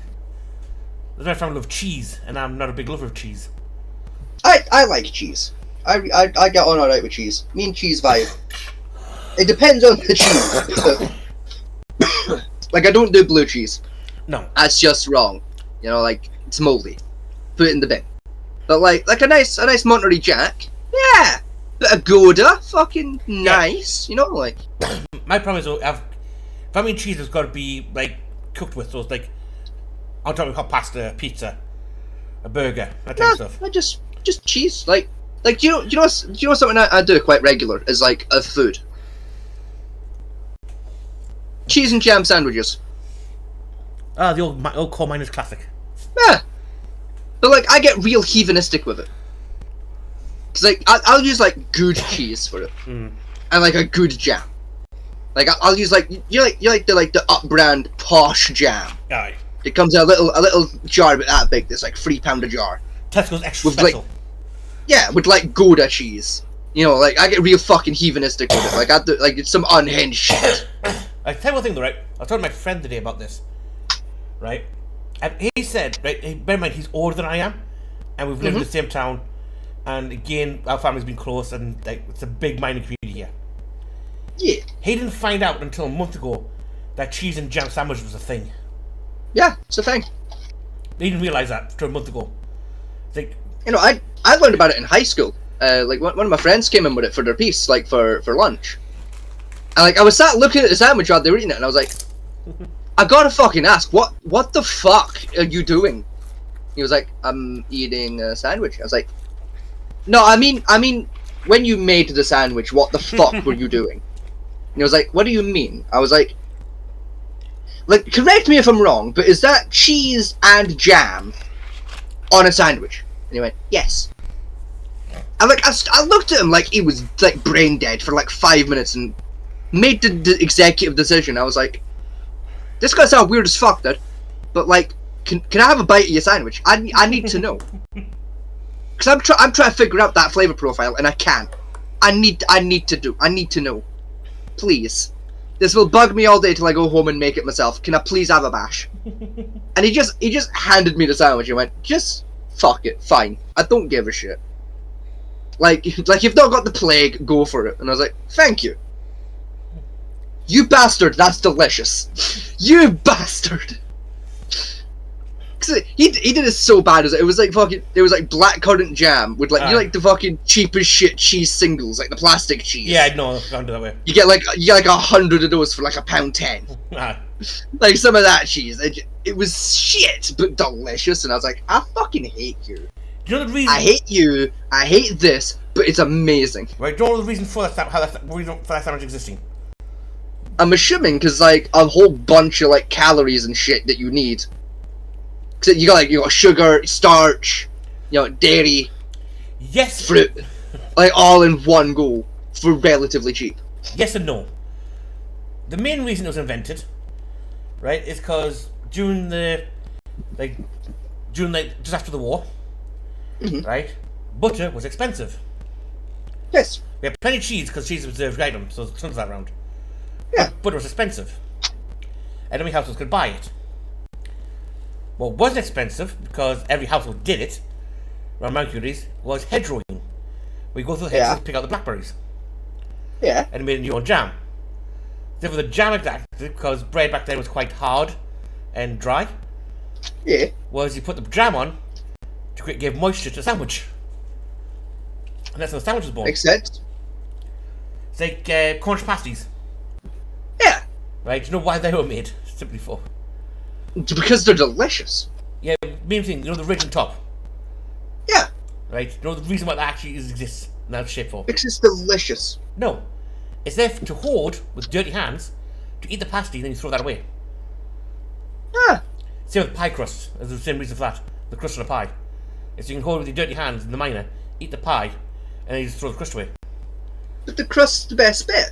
Yeah, a lot of people eat it now, but that's the original it's for. It's like, so you Like- get it. So Like the crust's the best bit of the pie, unless it's like a fruit-based pie. there's also a pasty out there, it's been down down south, where half of it is it's a strong savoury dish. Mhm. Then you have a little pastry wall in the middle of the pasty. And the rest of it is dessert. That's actually really smart. Again, it's a miner's dish. Hear me out when I say, like, say if you eat it the wrong way around and you get both at once. Mm-hmm. Hear me out when I say that might not be that bad, depending on what the savoury and dessert sides are. Yeah, so you have like it just is like cheese and pork, and like an apple base or like a with a fruit like blackberry or something or gooseberry or something like that. See, hear me out when I say that would be quite nice. Mm. Like cheesy pork pasty with like an apple strudel all at once. Yeah. Because like all three flavours work well together. So like, hear me out when I say that wouldn't be that bad. Just a wee about how there's a lot of dishes. A lot of British dishes, people, are based because of miners and dirty hands. Yeah. Really, to be honest. Like They're pastry, delicious. like pork pies. Pastry pork pie is not supposed to be eaten. Originally. I don't care. This is the best bit of the pork pie. No, the idea of the case of the pork pie is you take the pull it apart, again, cut your dirty hands, you break off the side, eat the filling, and throw the pastry away. No, the pastry's the best part. Nowadays, but no, it used to be. You used to give it to the vessel to throw away, to eat the food out of. I don't care. I'm still eating it. It's the best bit. I don't like pork pies. I just don't like the pork in it. It's like too bland. It's not that. It's a jelly. It's like ugh. Yeah. Like why? It is the jelly in there. It's like why did you do this? It's like, I don't mind the jelly, but like I'd prefer it if it wasn't there. Again, it's one thing my family love. Now, Like I like a pork pie, but I like it for the pastry more than anything else. now here's an argument for you, which I'm going to have with you. See if you see how far you go for it. Okay. Where was the Scotch egg invented? France. No, it's actually invented in the British Isles. Ireland. Well, no, it's basically, technically, it's Berwick. It was invented into. Fair. But the argument comes to this point. Is it British or Scottish dish? Because although it's very in Berwick, right, at the time it was technically invented, the border was constantly shifting between Scotland and England. Mm-hmm. So both sides claim they invented the dish. Let's ask Berwick. Let Berwick decide. Well, Berwick's saying they can't remember because the records of that time period were destroyed. So they don't know which side the city fell on at the time. Well, just ask him to pick one. Just say to them, just who would you prefer ownership went to? They refuse. Make them. Tell them if they don't decide, they're getting invaded. Well, you're getting invaded with the Claymore. Yeah. You go to the Scottish Museum, pick William Wallace Claymore.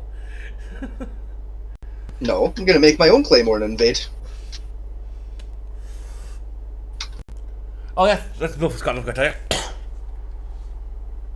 The World Culinary Organization, one of ranks all foods, Mm-hmm. have made a decision this year of named haggis the worst dish ever. Well, fuck you. It's delicious. I mean, It's better than fucking frog leg, I'll tell you that for free. I haven't done great because I've eaten red frog legs. But what gets me is beat out century eggs. How? I do not know. Century eggs are way fucking worse. Yeah. But century eggs, I think, ranked like 3 above haggis. How? Haggis is actually delicious. Whoever made that decision has clearly never eaten haggis. Apparently, it was made by a committee of 43 of the world's greatest food critics. Yeah, none of whom have clearly ever eaten haggis. Ever. That's the problem, is that the actual meat took part in France and every dish was made on location down there. Yeah, that's the problem. They got a Frenchman to make a haggis. That was the fucking mistake. I probably agree with that one. Or they used a very weird recipe of haggis, not the traditional one. Yeah. Because I've eaten some haggis, like I've eaten the traditional haggis, which is lovely, even though it's a bit weird. It's delicious. A sheep bladder. But I've also eaten some other variations of the recipe, which are classified modern variants, which is Yeah, they're shit. vile. They put way too much offal in, or they way overcook the damn thing. Yeah. But anyway, yeah, it's getting late. Well, that's the end of our show for tonight. We shall see you on Sunday, where me and Vegas shall wage war across the galaxy. That's what we should call our kingdom, as the Imperial Man, shouldn't we? Yes, the Space El Presidente shall return this Sunday. Hopefully we might finish this game on Sunday, but I doubt it. Fuck no, it's not gonna happen. You don't play a lot of 4X strategies, do you? No. It took 7 hours to get to where we were. We just started. We're still fledgling in the galaxy right now. Yeah. We do apologise on Sunday. We probably won't see much of our chat screen because we're too busy concentrating on every bullshit item that keeps popping on the damn universe. At this point. As well as Stellaris does not like it when you alt tab, so. Yeah. But I can probably alt tab. You can't. Yeah, well, you got a second screen, so like you're not fully alt tabbing out. It's fine. Yeah. Like you can just like jump to the other screen, but like on my end, if I tried to alt tab it, game would crash. Yeah. Just having Google open while playing the game would cause the game to crash. So that's what we do on Sunday. I mean, the thing about Stellaris, I think the hardest thing to get your head around is how fast things move in it. Yeah, it is an incredibly fast game. I mean, our president has died. Yeah. So we've got like a new president, and after making a new president, and I appointed 3 new leaders. Oh, yeah, fucking 3 leaders retired because of old age. Yep. Like, for goddamn sake, just stay there. No. They're old. They want to retire. I want to build the fucking golden throne to stick some poor fucker on it. Tough. See, this is the thing. This is the thing. See if you'd have let me bring in a custom race instead of trying to be all beginner friendly for the viewers, we wouldn't have had that pitch to deal with. Yeah. But no, you had to play as the Imperium of Man. Yeah, they had part of our channels helping you players to discover new games to play. Yes, but see, I could have done as a custom race where we can do that, but also it makes our life easier. Because we have less shit to deal with, like elections. But no, that would have been too fucking easy! Yeah, bitch, wine. Where, fucking where, prick? I'll make Victoria again on the stream. Fucking... I'll do it. I'll make Victoria again. That's your punishment. Yeah, you'll make us both suffer. Yeah, good job, dickhead. I'll suffer to punish you. I'll gladly suffer. Joke's on you, I'm into that shit.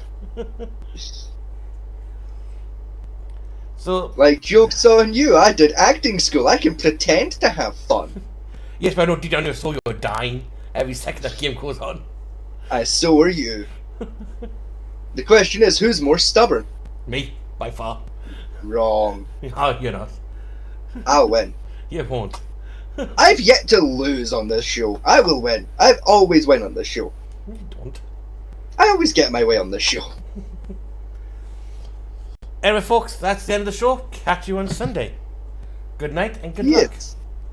Thank you for joining us, and we will catch you all on the next one. Goodbye.